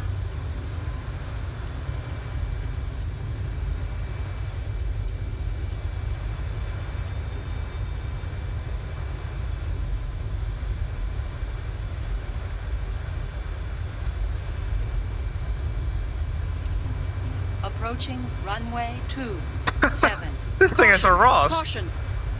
This thing has a ROS, ladies and gentlemen. Right, disconnecting autopilot. I've control my airplane.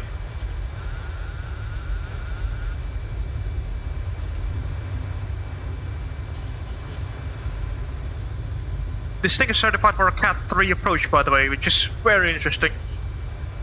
Bit low. Approaching minimums. Visual on the runway.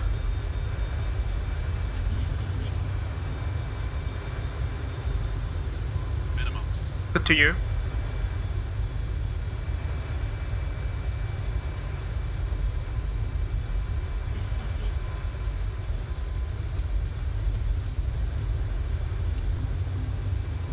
Very high.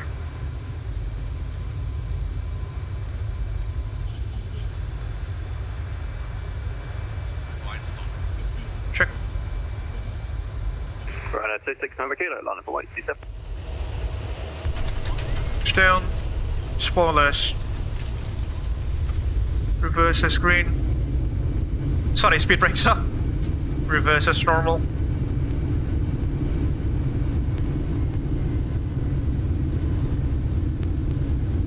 Sixty knot reverses out.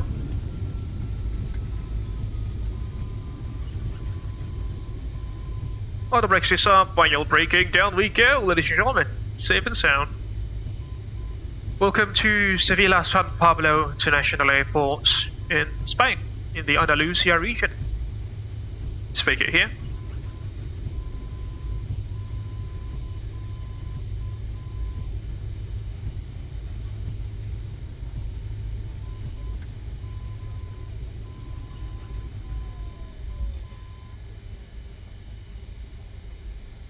That's right, traffic runway C6 November Kilo, taking off. Approaching runway 27. Sevilla traffic runway 27 has been vacated, Sevilla. Alright, down we go. Ladies and gentlemen, welcome to San Pablo International Airport. Get the music back on, I suppose.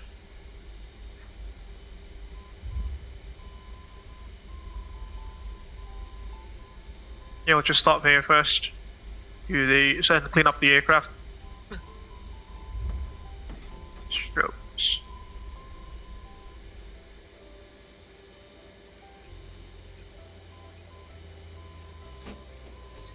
Whew, that was quite a journey. Took us on alt. After landing procedure, please. After landing checks. Brake pressure checked. To landing. Pressure switch set to ground. Spoilers down, that is good. Landing and strobe lights are on. Off. Lights are on. Ladies and gentlemen, this is the captain speaking. Please be seated until the seatbelt sign is turned off. We have to wait for instructions from the ATC. For the next few minutes, we should continue taxi to our gate. Interesting, wait for instruction from ATC because we're currently stopping. Strobe lights off, just get off, radar transponder standby. Stabilizer trim will be set to 0. Elevator trim is set to neutral. Okay, thank you. EC on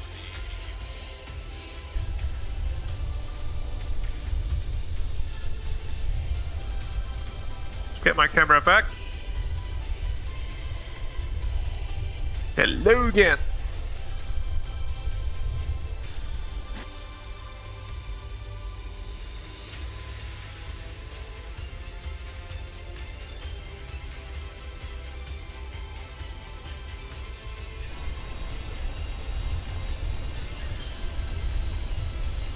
Okay, let's take Brett Colvate.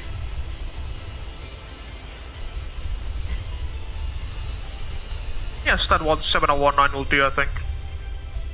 What up?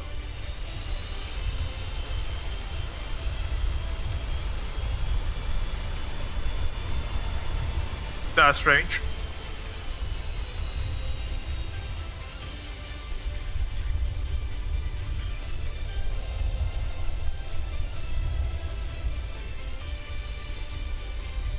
Let's take a remote stand, shall we?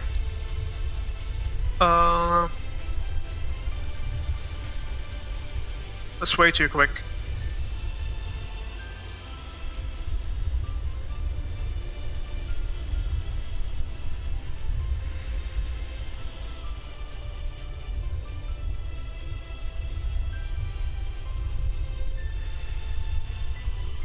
There we go. Stunt 17.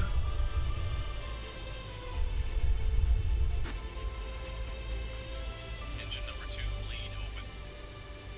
Sure. APU bleed is open. APU generators closed. Galley power off. After landing checks complete. Thank you. Cabin crew, disarm doors and slides, please. Copy, Captain. Slides are ready. Merci beaucoup. Alright. Almost there. A little bit more.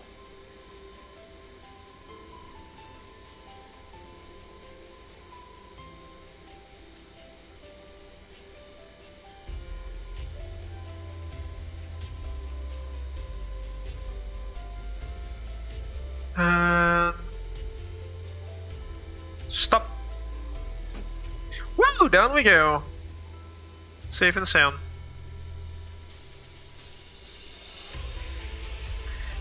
Safe landing. Lalu. What was our landing ray actually? Let's see. Quite curious.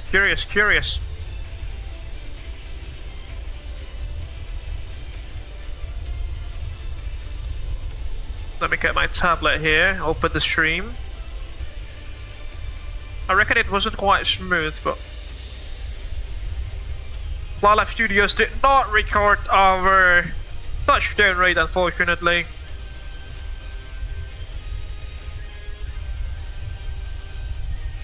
Yeah, quite unfortunate.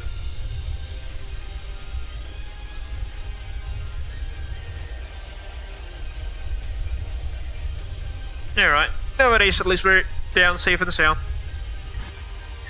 What an interesting aircraft this is, the 727, ladies and gentlemen. Landing, after landing, secure cockpit now. Should be alright. Get you off. Hold up, once, twice, thrice. Get you to off. Quite a bit askew, really. 0.0 meters. 0.0 meters as well there. What do you mean, parking? What do you mean that we've parked askew? Alright, let's get the shocks, cones, ground power as well. Beacon off. Get you off. Hydraulics. Open that. We'll just borrow one up for the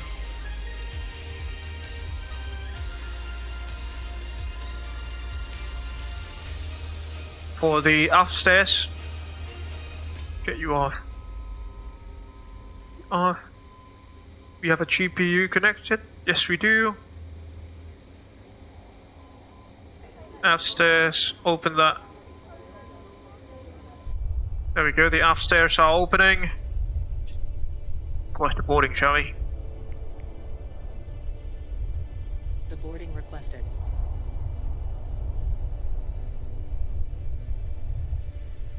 We'll take a look at that interesting location on the right hand side later on, okay? After we've completed the boarding.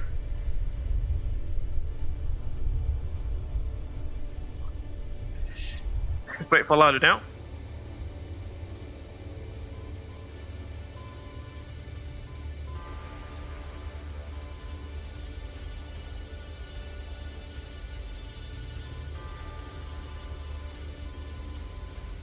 Let's get the FD off. There we go. And turn these things off. There we have it. Passenger's bus is coming. Then if we go here, just open this. You have APU, let's connect the GPU as well. Central to external power. There we go. Should be good. It's 10, sorry, 10. Yeah, just 1 galley power, should be alright. We're on ground, pressurization's looking good. Yeah, should be good on the flight engineer's panel.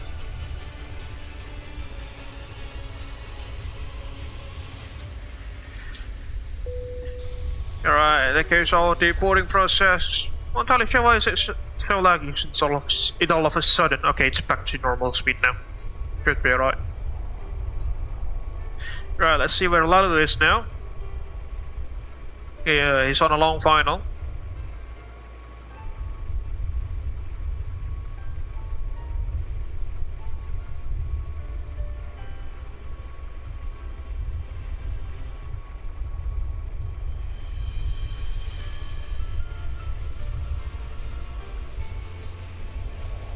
There's a FedEx 777 freighter arriving into Seville as well, by the looks of it.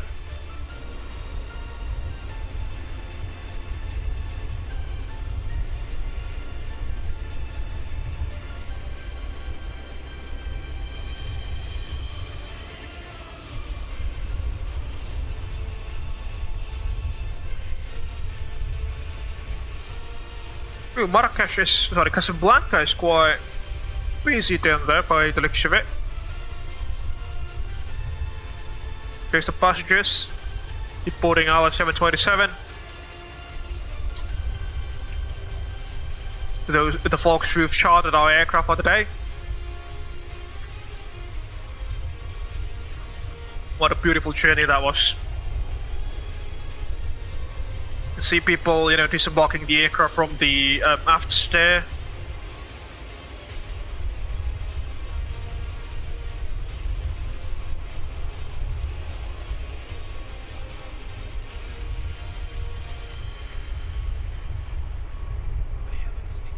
Whilst passengers are departing, let's submit our flight plan, shall we? No, sorry, not flight plan. Our flight log to the Abel Jets automatic flight logging system.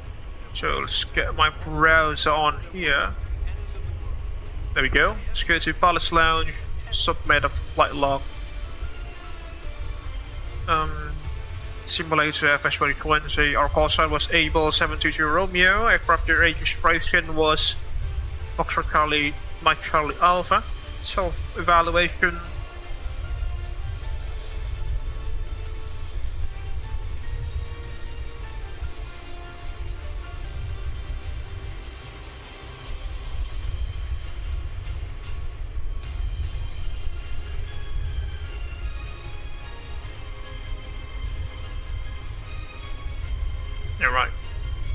Submit, and then if we go home or again to Pilot's Lounge, it should be the same.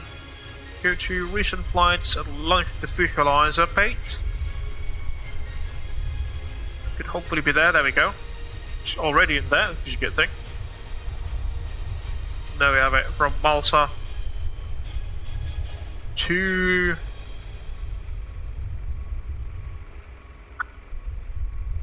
Seville. That's our call sign, Abel 722 Romeo. Our subsidiary, the subsidiary that we flew for, Abel Jets Retro. That's my name. Our departure airport, our arrival airport, our block time. Aircraft type Boeing 727 with registration, the simulator, the network, and self-evaluation as well, as you can see there. Alright, beautiful. And with that, let's remove the pilot visualizer from the screen. There we go. And now we'll wait for Lalo's arrival. We'll do some plane spotting. 2 buses, take a look at that. And one has just drove through. One has just driven through our fuselage there. GSX being GSX there. Oh, let's turn off the hydraulic now because, you know, the aft exit, sorry, the rear steer shaft deployed. So, close to ground interconnect. Should lose pressure on the alpha system. And we'll get you off. Okay, losing hydraulic pressure both sides now, as it should be. Should off as well the EDPs. Round off.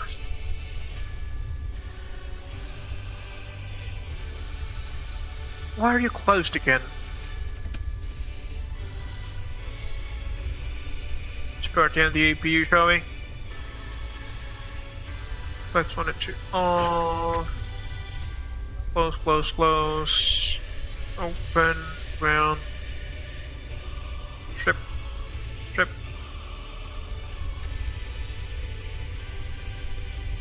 And we'll get you off.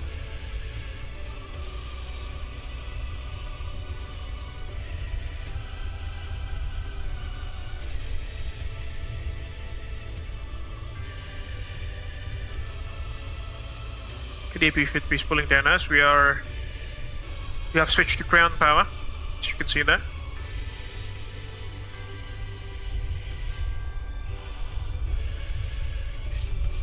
And you know what, folks, there is an interesting feature with the 727, or not an interesting feature, an interesting location of the APU. I think that would be more precise. So, you know, in in standard transport category aircrafts, jetliners, the APU is usually somewhere on here at the tail, right? But as you can see, we have a third engine blocking its way. So the APU is not that. So the APU is not there. What Boeing did instead was to relocate the APU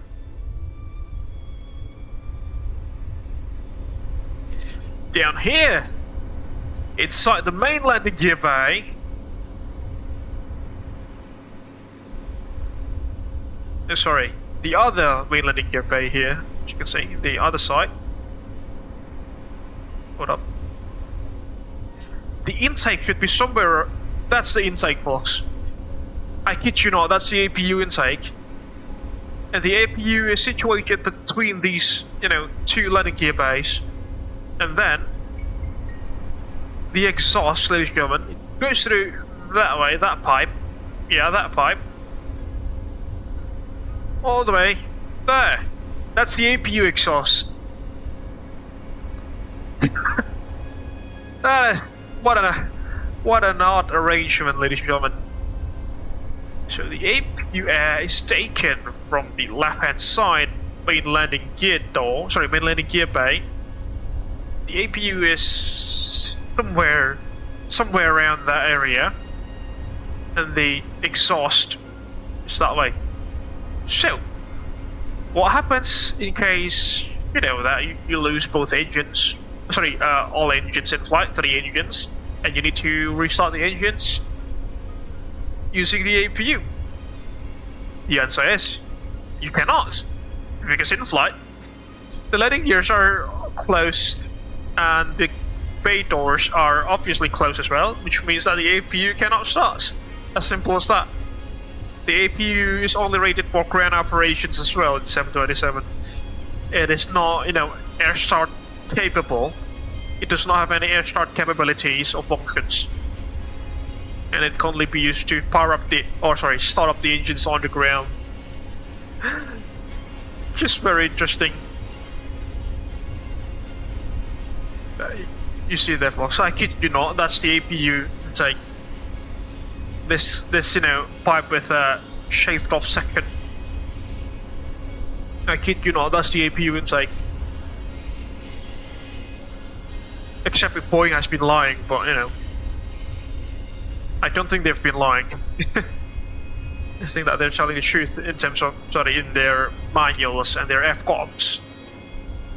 According to those documents, the APU should be there instead of there.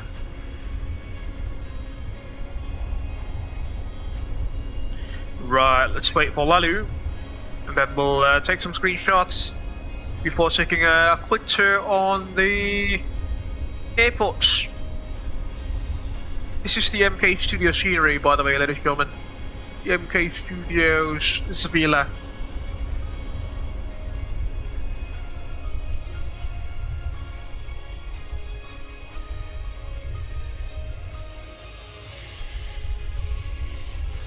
you could probably see already, there are lots of A400M transport aircraft. FMCA santai aja. Take a look at that. So many A400s. Because this is the assembly line site for the A400M. And also the C295, and used to have assembly lines of the CN235 as well. An aircraft that me personally is very familiar with. Some of you know me personally. You do know where I work at. We'll take a look there. We'll take a look there after Lalu arrives, and you know, safe and sound. So he is safe and sound.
Oh my lord. The voice quality is just horrible there. Thanks to the high terrain surrounding the airfield.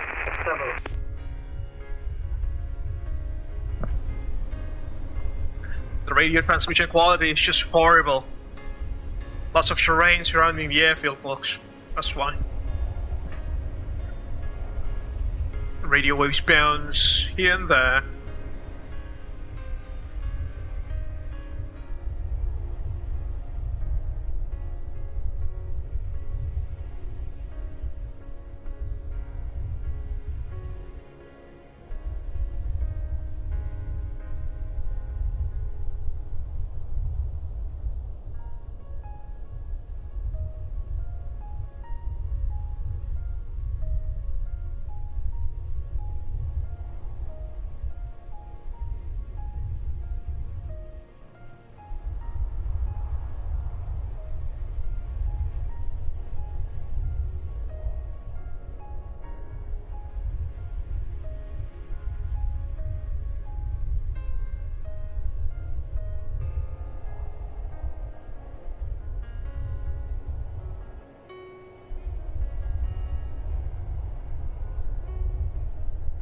Let's play spot Lalu, shall we?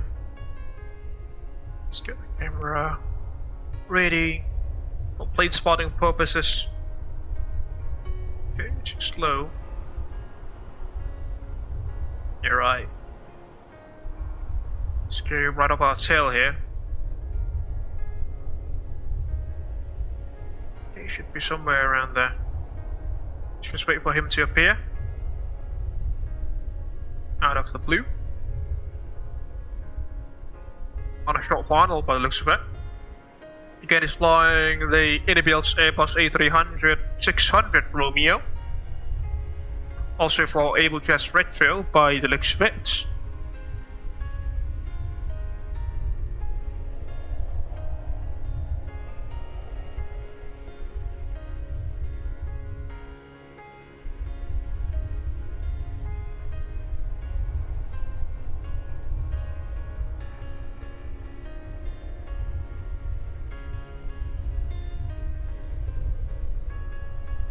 Still no signs of him.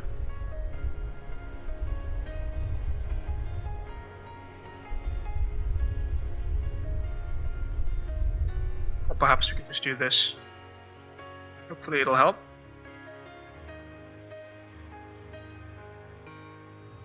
There we go.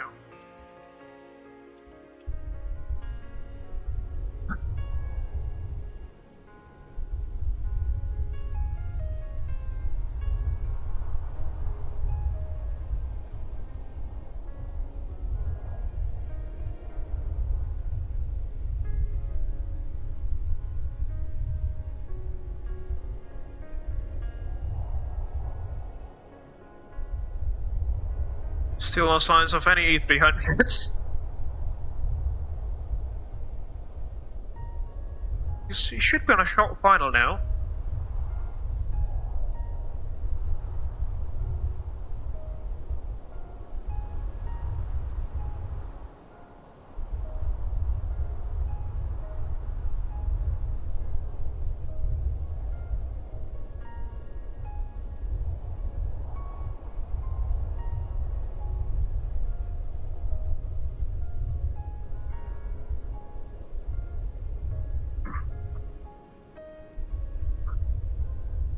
Sorry. Seville traffic head ball 306 Romeo. Short final runway 27, Seville. Short final, there he goes. Echo Charlie Hill, Iberia 220 Alpha, establishing final 27, traffic inside. Iberia 220 Alpha. Oh, he needs to make it the runway quickly then. There's traffic behind him. Here goes the A300, gears down. Down 3 green.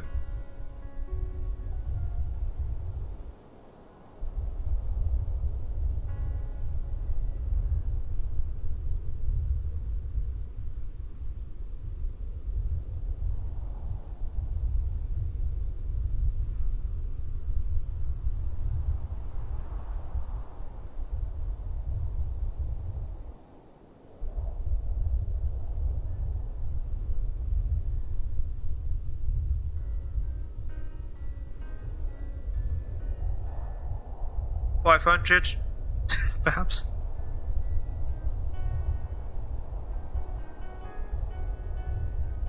Approaching minimums.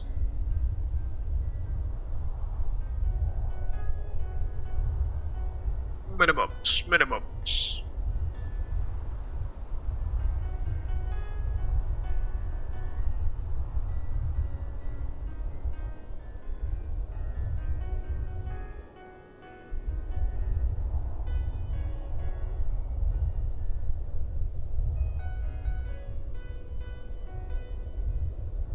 Over the treetops.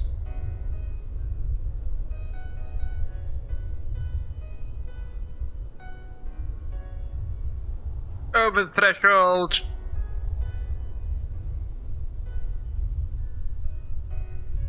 Oh, smooth landing. He plotted that one. Spoilers, reverse the screen. And decelerating. He plotted that landing, ladies and gentlemen. Welcome to Seville. San Pablo International Airport there, Lalu. There's the Beluga and the A400 in the background there. That's beautiful.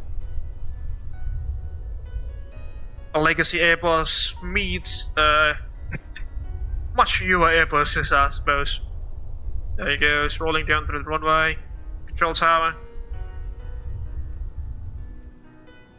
Vacating off. That's just beautiful. Yeah, he needs to vacate quickly because there is someone on a short final in Iberia A320neo.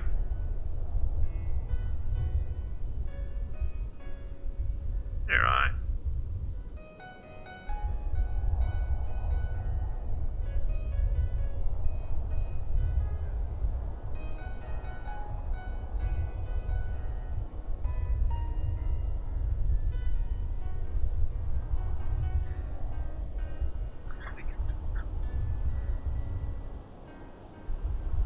Seville traffic runway 7 has been vacated. Seville.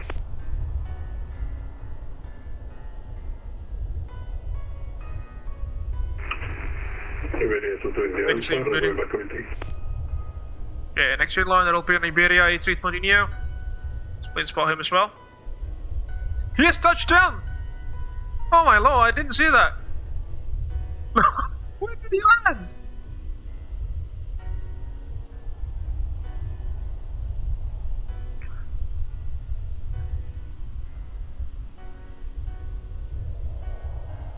When did this guy land? I didn't see him coming.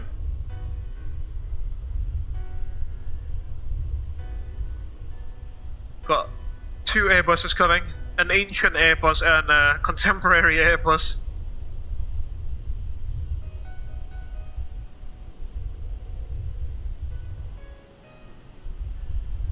Okay, let's see, where is this guy going and where will that guy go? Let's see.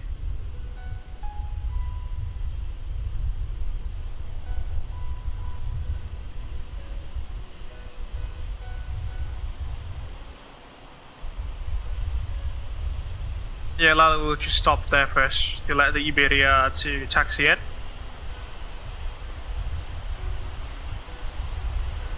It's the Iberia A320.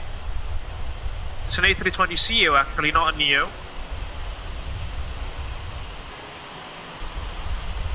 Well, that's quite close.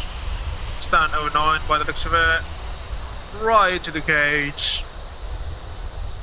Quite quickly, quite fast, it's quite fast. Brakes! Brake! There we go. Safe and sound. Yeah, right. Then there comes this guy. The A300.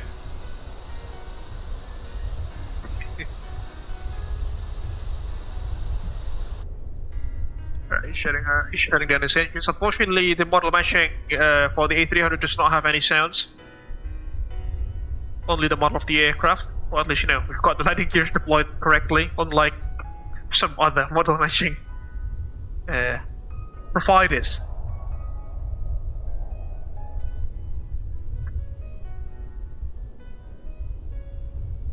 There he is.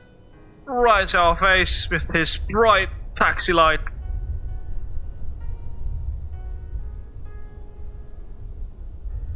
CMIAT transport. A300 600R.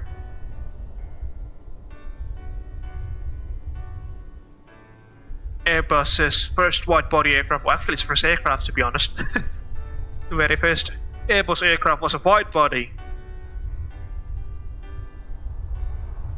Just take stand 19 cap if you want to. It's a wide-body stand.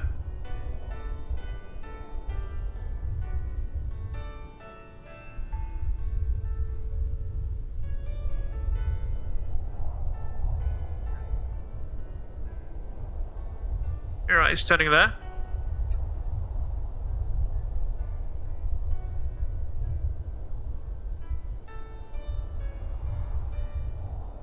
No, that's the wrong one. Stand 18, sorry. Oh, is it?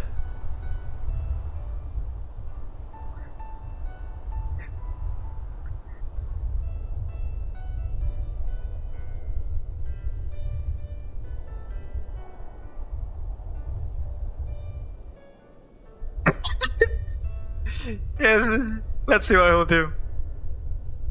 And he can take either stand 18 or 19, it should be alright. Right, he's maneuvering.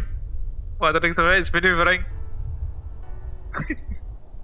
I'm entirely sure if he has the scenery for this, but you know. It's not mandatory, as long as the taxiway signs are correct. Got two CMI transport aircraft there, ladies and gentlemen, A300 and 727. Both contemporary aircraft types for its age, for its era. For their era, to be precise. There we go. A little bit more to the front, but Lalu, your tail is still waggling out of the safety line of the FOD line. Just a bit more. There we go. Ooh, a little bit. There we go. Yeah, should be alright. That's a little bit too much. This nose is now. Yeah, alright. So be it. Yeah, there we go. Got two CMI air transport aircraft there. Beautiful.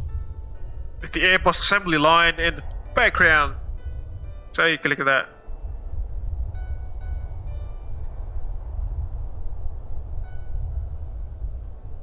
But this is such a good spot, actually, for a photo. There we have it. Hey, look at that. That's just beautiful. That's just beautiful. Is he in 123310 yet? Yeah, company radio check. Yeah, he's still doing some administrative stuffs with his airplane, I suppose. There we go. This angle also looks quite good.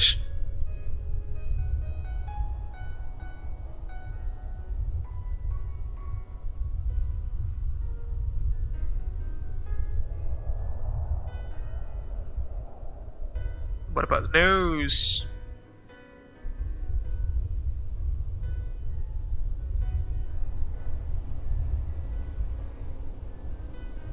Malam kapal-kapala.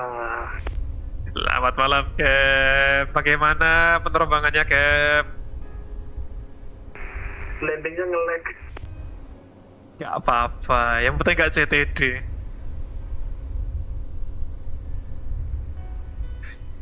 Dapat crosswind nggak tadi? Kenapa aku waktu habis lewat minimum sebelum touchdown tuh dapat crosswind lumayan kenceng soalnya. Kenapa? Dapat crosswind nggak waktu short final?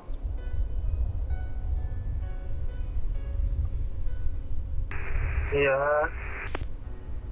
Pesawatku tiba-tiba ketiup gitu, crabbing dia. Saya klik kita. Tadi kerasa berat sih, sembang pas landing. Autopilotnya kayaknya harus mending manual gitu. Walau tapi di A300 tuh disconnect auto throttle gak sih waktu minimum kayak Boeing gitu?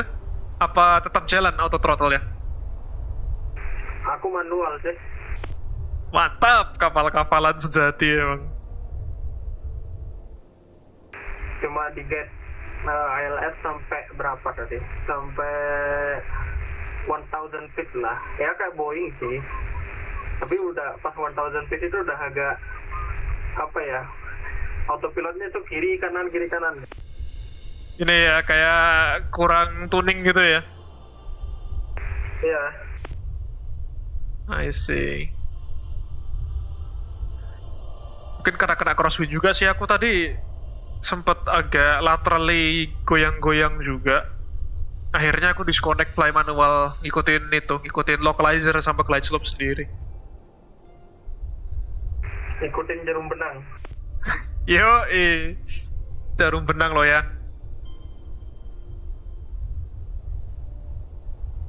Yep, jangan lupa diisi flight lognya biar nanti bisa promosi ke senior kapten.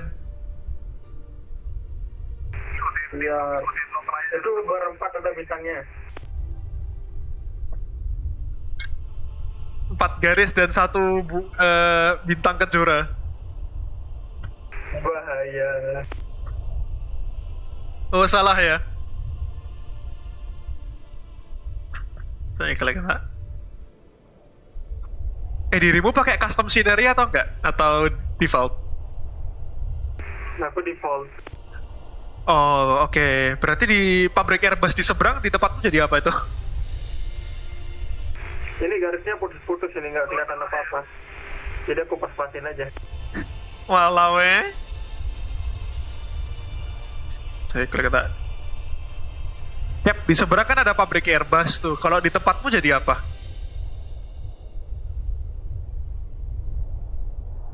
That way, that's the Airbus factory. Let's go there, shall we? Waduh. Ya, jadi bangunan kotak-kotak biasa aja. Oh, gudang-gudang biasa gitu aja ya? Iya. Walah. Alright folks, this is the assembly line for the A400M and also the C295. It was originally a site owned by CASA. CASA was the state-owned Spanish domestic airframer, which was absorbed into Airbus in the early 2000s, if I'm not mistaken. They used to manufacture other aircraft types here as well, such as the C212 Avio car and the CN235 with the Indonesian airframer, sorry, with the Indonesian aircraft manufacturer IPTN. Please don't dox me, or anyone who's watching here this stream and knows my credentials. But yeah, they used to make those aircraft types before they were absorbed into Airbus in the early 2000s. So we've got lots of Airbus A400Ms here. Ini aku BTW lagi keliling-keliling di factory cap. Kalau misalnya mau ikut atau mau duluan silakan aja. Aman saja. Okay, this is the assembly line of the A400M. Oh my lord, my camera is not cooperating well. Just put you slower. There we go. This is a Spanish A400M. Another Spanish A400M. So as those two. Okay, yeah, everything is basically a Spanish A400M except for those three, which, you know, are still on their primers by the looks of it. The fuselage is all composite, if I'm not mistaken, so they don't really have the, you know, metallic green primers, unlike on aluminum or other metallic aircraft. As you can see there, Airbus Defence and Space, it says. And this is the assembly line hangars for the A400M. Which is quite massive actually, folks.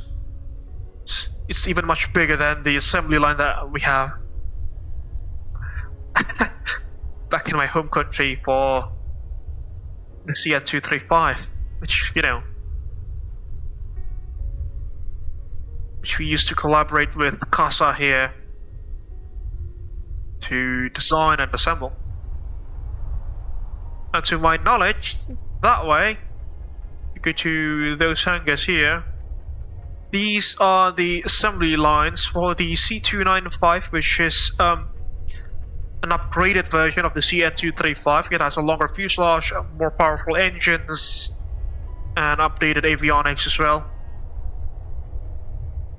And I think a slightly, you know, better range and endurance than the CN235. They manufacture them here, so instead of A400Ms, you should see C295s. The CN235 and the C212 were also manufactured at these sites, if I'm not mistaken, within these hangars. As you can see there, there's not entirely sure what that chimney is for, but there goes one. Perhaps this is the paint shop, because, you know, it's just a single hangar out in the open. We've got a water treatment facility and, you know, yeah, perhaps some fuel tanks. No, these are not fuel tanks. These are more like, you know, chemical or water treatment facilities. Got the parking lot there with solar cells as roofs. Quite neat. Flying over the smoke there. Lots of pollution, but who cares? Alright, the hangar's empty, unfortunately. Don't have anything there. Do we have some things here? No, it's also empty. Yeah. It's massive, folks. Let's take a look at that. These are massive hangars. But they are two separate buildings, interestingly. I thought they were one. So it's like separated by this road. It goes there and there. Perhaps this is the administrative office or the engineering office. Or maybe this is the assembly line for the for the C295 instead.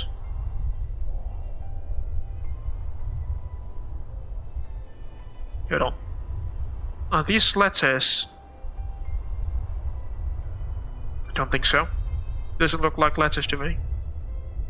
Or maybe if if like a Morse code or something, please do let me know. Yeah, it doesn't look like one, does it? We've got a roundabout there. Then we've got a Beluga here, Beluga XL, interestingly.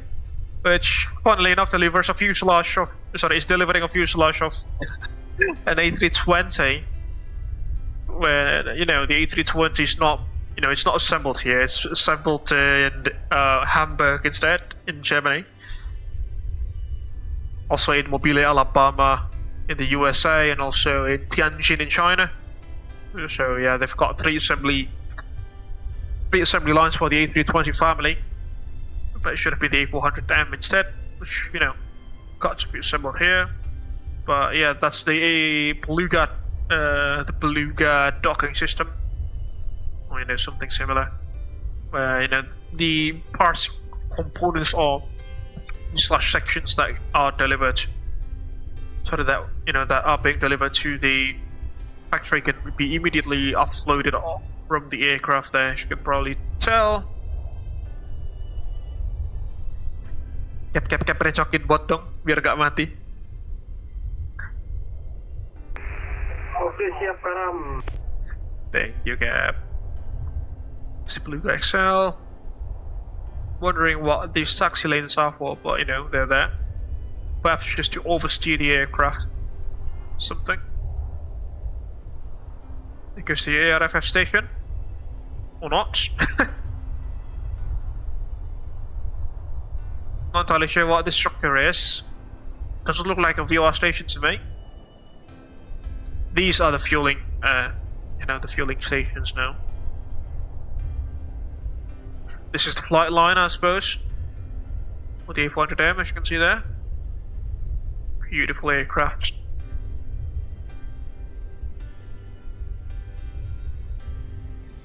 It's a massive aircraft, the A400M. I've met these types of aircraft several times in my life, back in my home country, because they do operate A400Ms, and they often fly to the airport where, you know, quite often, where, you know, I am quite often to be found there.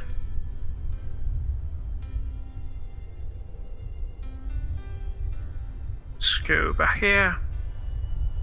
And to my knowledge, there is a monument. It's quite iconic. There we go. There goes the monument. They've modeled it here. Beautiful. So just after this bridge, they have the CN235 monument.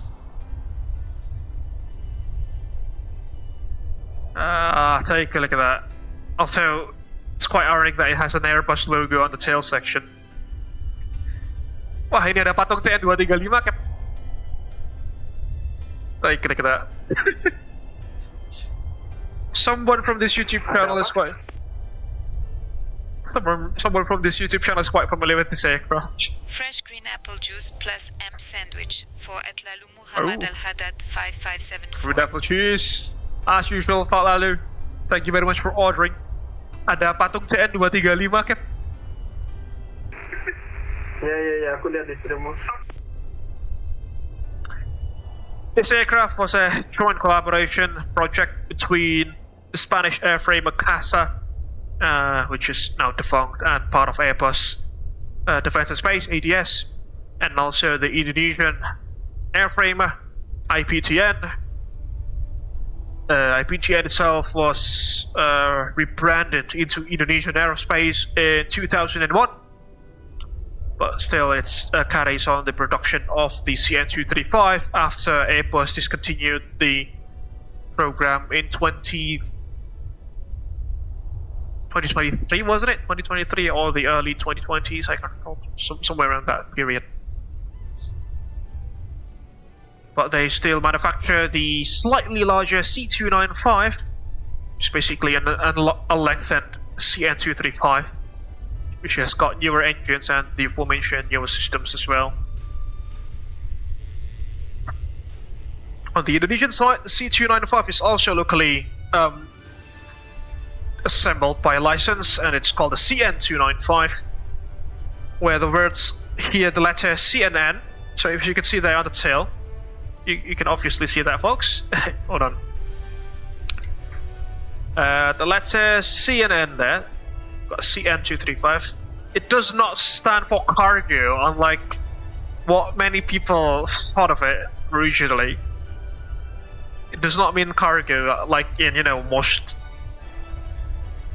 other cargo aircraft where they have just C as their initials, which stands for cargo.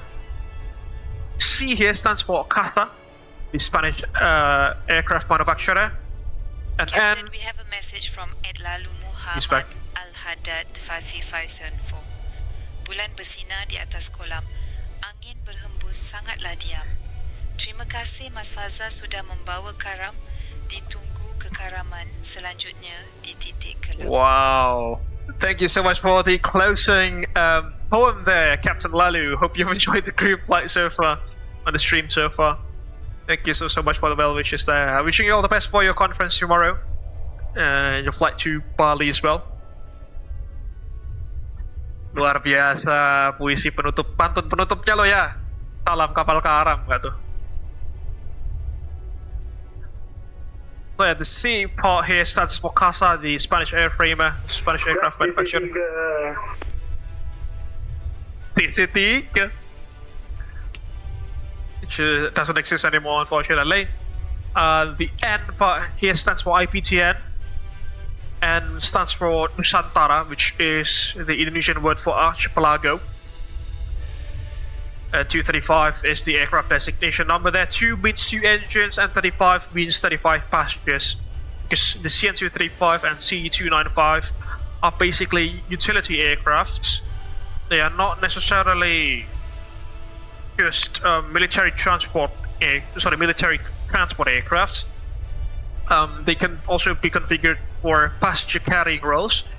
There have been some airlines which operated the aircraft types.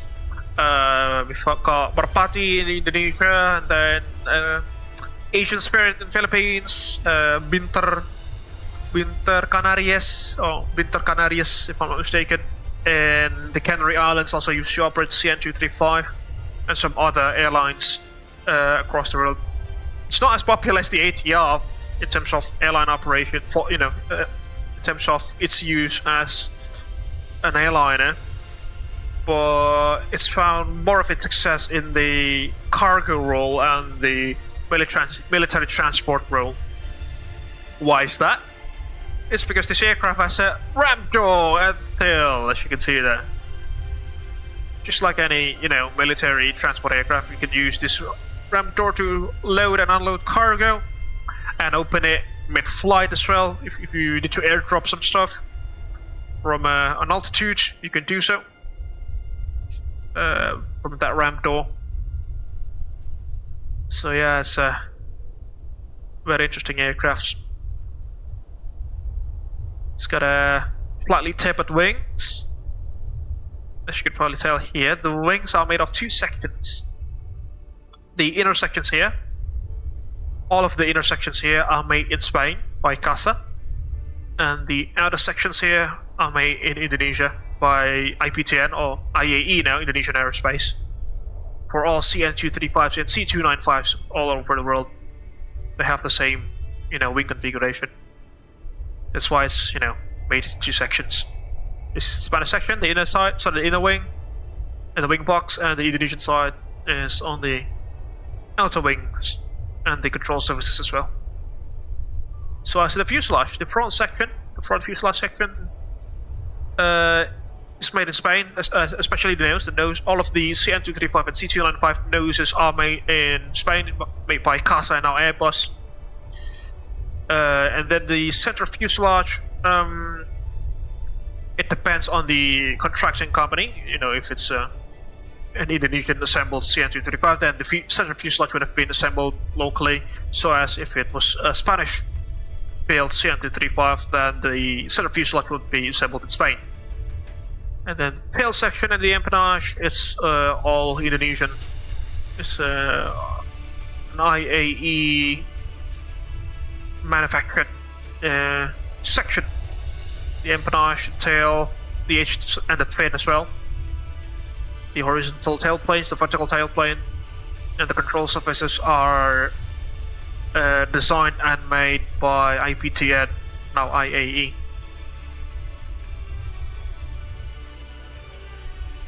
So yeah, it's quite an interesting aircraft. Joint collaboration between two countries. Don't ask me where did I get that information from, but some of you who know me, some of you who know me personally, maybe you know you would see the pattern. But there we go. Beautiful aircraft. But yeah, it's quite funny to see the Airbus logo there. Although Airbus was never part of the CN235 project before, you know, before it absorbed CASA in the early 2000s. There was a joint company that resulted from the creation of this aircraft. It was called AirTech, which was the international consortium between Spain and Indonesia to design and assemble the aircraft. But you know, as time flies, people just call it the CASA /IPTN CN235, depending on where the assembly location is. If it's a Spanish-built one, then you call it a CASA 235, or sorry, CASA CN235. If it's an Indonesian assembled one, we call it the IPTN or IAE CN235, which is the same thing. Not entirely sure what variant is this, but considering that it's been turned into a monument, I suppose this is a -100 or a -10 version, which, no, two of those were the initial production variants of the aircraft. None of those are still being built. Only the -220 is still being built by the Indonesian Aerospace. As I've mentioned, Airbus has stopped production of these aircraft, and they've transferred all of, you know, the CN235 production authorities to Indonesian Aerospace. They only produce a C295 now, which is, you know, the aforementioned larger version of the CN235. But yeah, I suppose this is the older variant, because the aircraft is still in production, folks.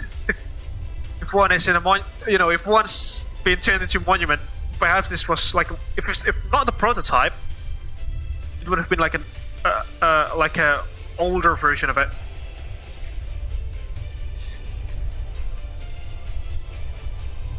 Yeah, it could either be the prototype, the Spanish prototype. The CN235 had two prototypes, PA1 and PA2. PA1 was the first one to fly in Spain in 1985, if I'm not mistaken, 1985 or 1986, with the nose name of, was it Maria something? I can't recall. Hold on.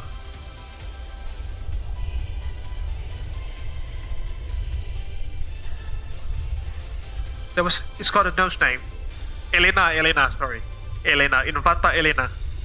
Infanta Elena was the nose name of the first CN235, which, you know, flew in Spain, the first prototype. The second prototype flew in Indonesia, also in the same year, but in December 1986, if I'm not mistaken, with the nose name of Tetuko. Tetuko is a local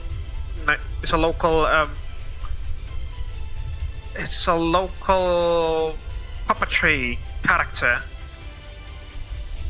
His name is actually Katot Kacha, but he's got so many names in the story. One of them was Tetuko, and that's why it got selected as the nose name of the second CN235 prototype. I'm not entirely sure where the location of the first prototype is. Perhaps it's that one, or perhaps in some museum in Spain. But the second prototype, it's been preserved at Indonesian Aerospace, because the company there, they have factory tours that you can do on weekends. They open their assembly lines on weekends for people to visit as part of their edutainment tours, stuff like that. And yeah, they've got some of their old prototypes being preserved there to as a symbol, not as a symbol, say, like to preserve it so that the future generations will not forget something. But yeah, the second prototype is still there in Indonesia. It's not flying anymore. It's just been preserved at Indonesian Aerospace. But yeah, that's a quick story about the CN235. A joint collaboration project between two nations separated by oceans and mountains. That's the tour of the assembly site done, I suppose. Let's go to the civilian side of San Pablo International Airport.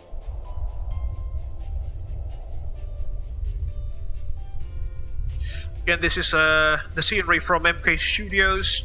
Got the main terminal here. Several gates. As you can see here, the land is quite vast, ladies and gentlemen. You've got lots of space. What's that? Is that a tower? Hold on. What tower is that? That's a humongous. Oh, in the distance. Sorry, a humongous skyscraper in the distance. But you can probably tell here, the site is quite fast, ladies and gentlemen, and they still have quite a lot of room to expand. Unlike the Indonesian counterpart, where, you know, it's been squeezed all the way down to its last bits because the assembly site is situated in a heavily urbanized city of Bandung. If you've even got like a northern side of the assembly line there, perhaps no, I think this is like an MRO area for Airbus. But yeah, they've got A400Ms as well there, you can probably tell. Also some Ryanair hangars, which has a rather interesting shape there. The dome only goes like a quarter way through the hangar. Quite strange. But yeah, lots of A400Ms. It's the northern side of the airfield. Got roundabout here to the airport. And this is the parking area, I suppose. Do they have terminal interiors? Let's see. Let's just check. Hopefully they do. Alright, it's a two-story terminal by the looks of it.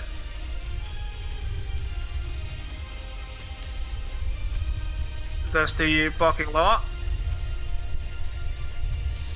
with roofing, as you can see.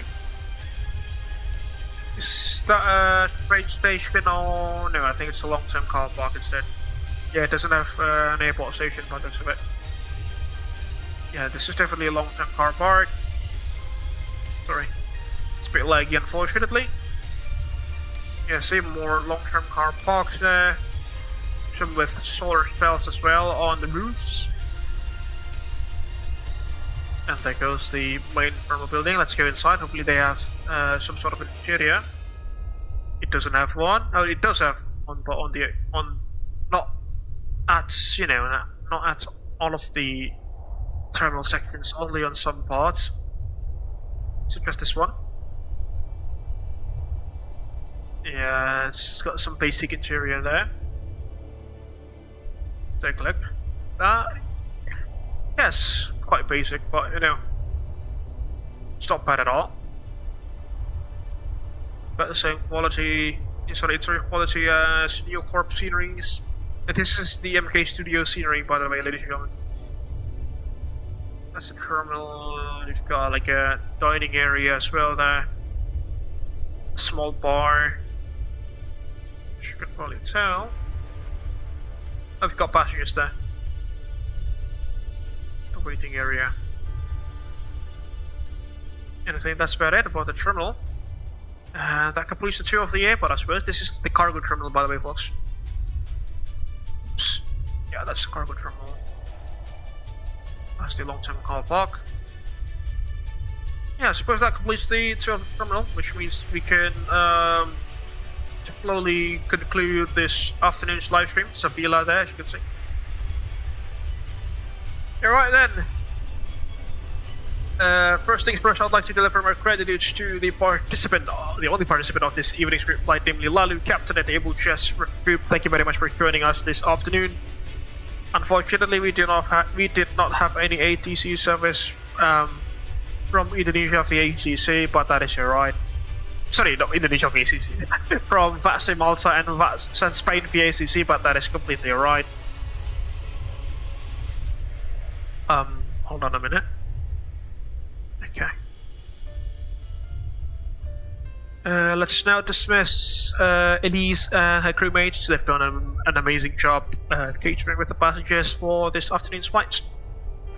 Hi Elise, just want to let you know that you've done an amazing job with your crewmates this afternoon. Thank you very much for your hard work, and I'm looking forward for our next adventures in the white blue skies together. Until that time comes, stay safe and take care. Thank you, Captain Faza. Your support means a lot to us. We will continue to ensure a smooth flight. There she goes. Alright folks, in case that you're leaving us now, please don't forget to hit the like button. It will greatly help us to grow this YouTube channel. Share your thoughts down beneath in the live chat as well as in the comment section of this live stream later on once this live stream is concluded. You can also interact with our save times and AI stream kit cabin crew, flight crew using the available save times and AI stream kit commands. You can also share this live stream with your friends and colleagues in case that you wish to do so. If you haven't done so, folks, please also kindly subscribe to the Abel Jets Virtual Group YouTube channel for free, and don't forget to ring the bell just right next to the subscribe button, so you will not miss any future contents that we will make in this YouTube channel. If you want to support us financially, you can also head over to our SushiPass page at www.sushipass.com/AbelJetsGroup. Or alternatively, you can also scan the QR code that is available on the left hand side of the live stream there, somewhere in there. And any amount of financial donation is greatly appreciated. Some perks of being a financial sponsor to the Abel Jets Virtual Group YouTube channel includes your names being listed on the running text beneath, and some other perks that you can check by yourselves. Get at our SushiPass page at www.sushipass.com/AbelJetsGroup, or through the QR code on the left hand side of the live stream there. With that, folks, I think we can conclude this afternoon's live stream and also this week's live streaming schedule. Thank you so much for watching. Stay safe wherever you are watching this live stream from. Also stay tuned in the Abel Jets Virtual Group YouTube channel for our next adventures in the white blue skies together. Hopefully this Friday we'll arrange something out, but we'll just have to see. Alright, this is Racing Falcon, founder and CEO of Abel Jets Virtual Group, signing out. Thank you very much for keeping our dreams alive, and we shall see you guys hopefully in the next one, not long from now. Bye bye and take care.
It all started with a dream to connect the world, bring people closer together, as well as to diversify and unite the virtual skies.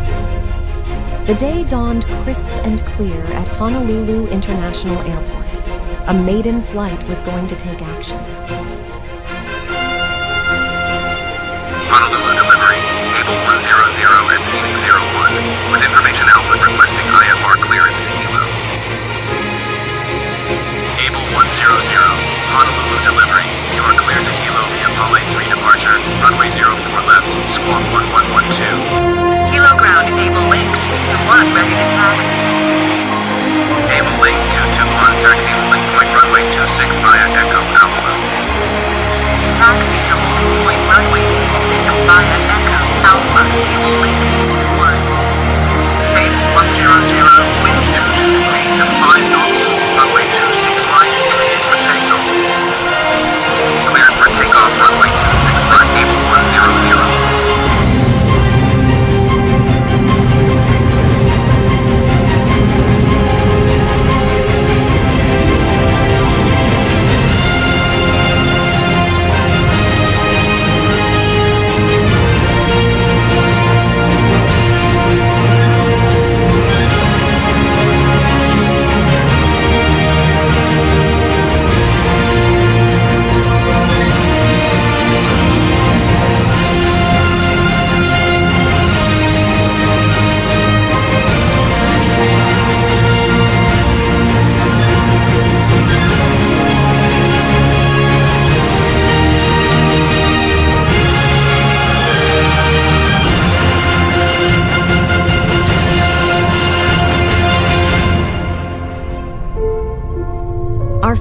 have their legacy etched upon the horizon. Gaining wisdom from the past, it was then time for the next generations to put their own footprints and leave their legacy in the virtual skies. A new era was about to begin.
from all of us in flight simulation communities. We are wishing Abel Jets Group happy 10th anniversary. Happy 10th anniversary.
Thank you for keeping our dreams aloft.